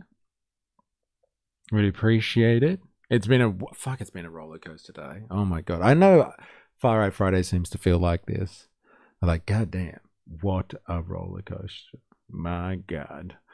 If you've been interacting today, thank you very much. If you've been lurking today, thank you also. Watching this after the fact, hope you enjoyed it. We've had some entertaining discussions in the chat today. Oh my god. If you're on YouTube, hit the like button. If you haven't already, do that on your way out. And yeah, we will be back next week.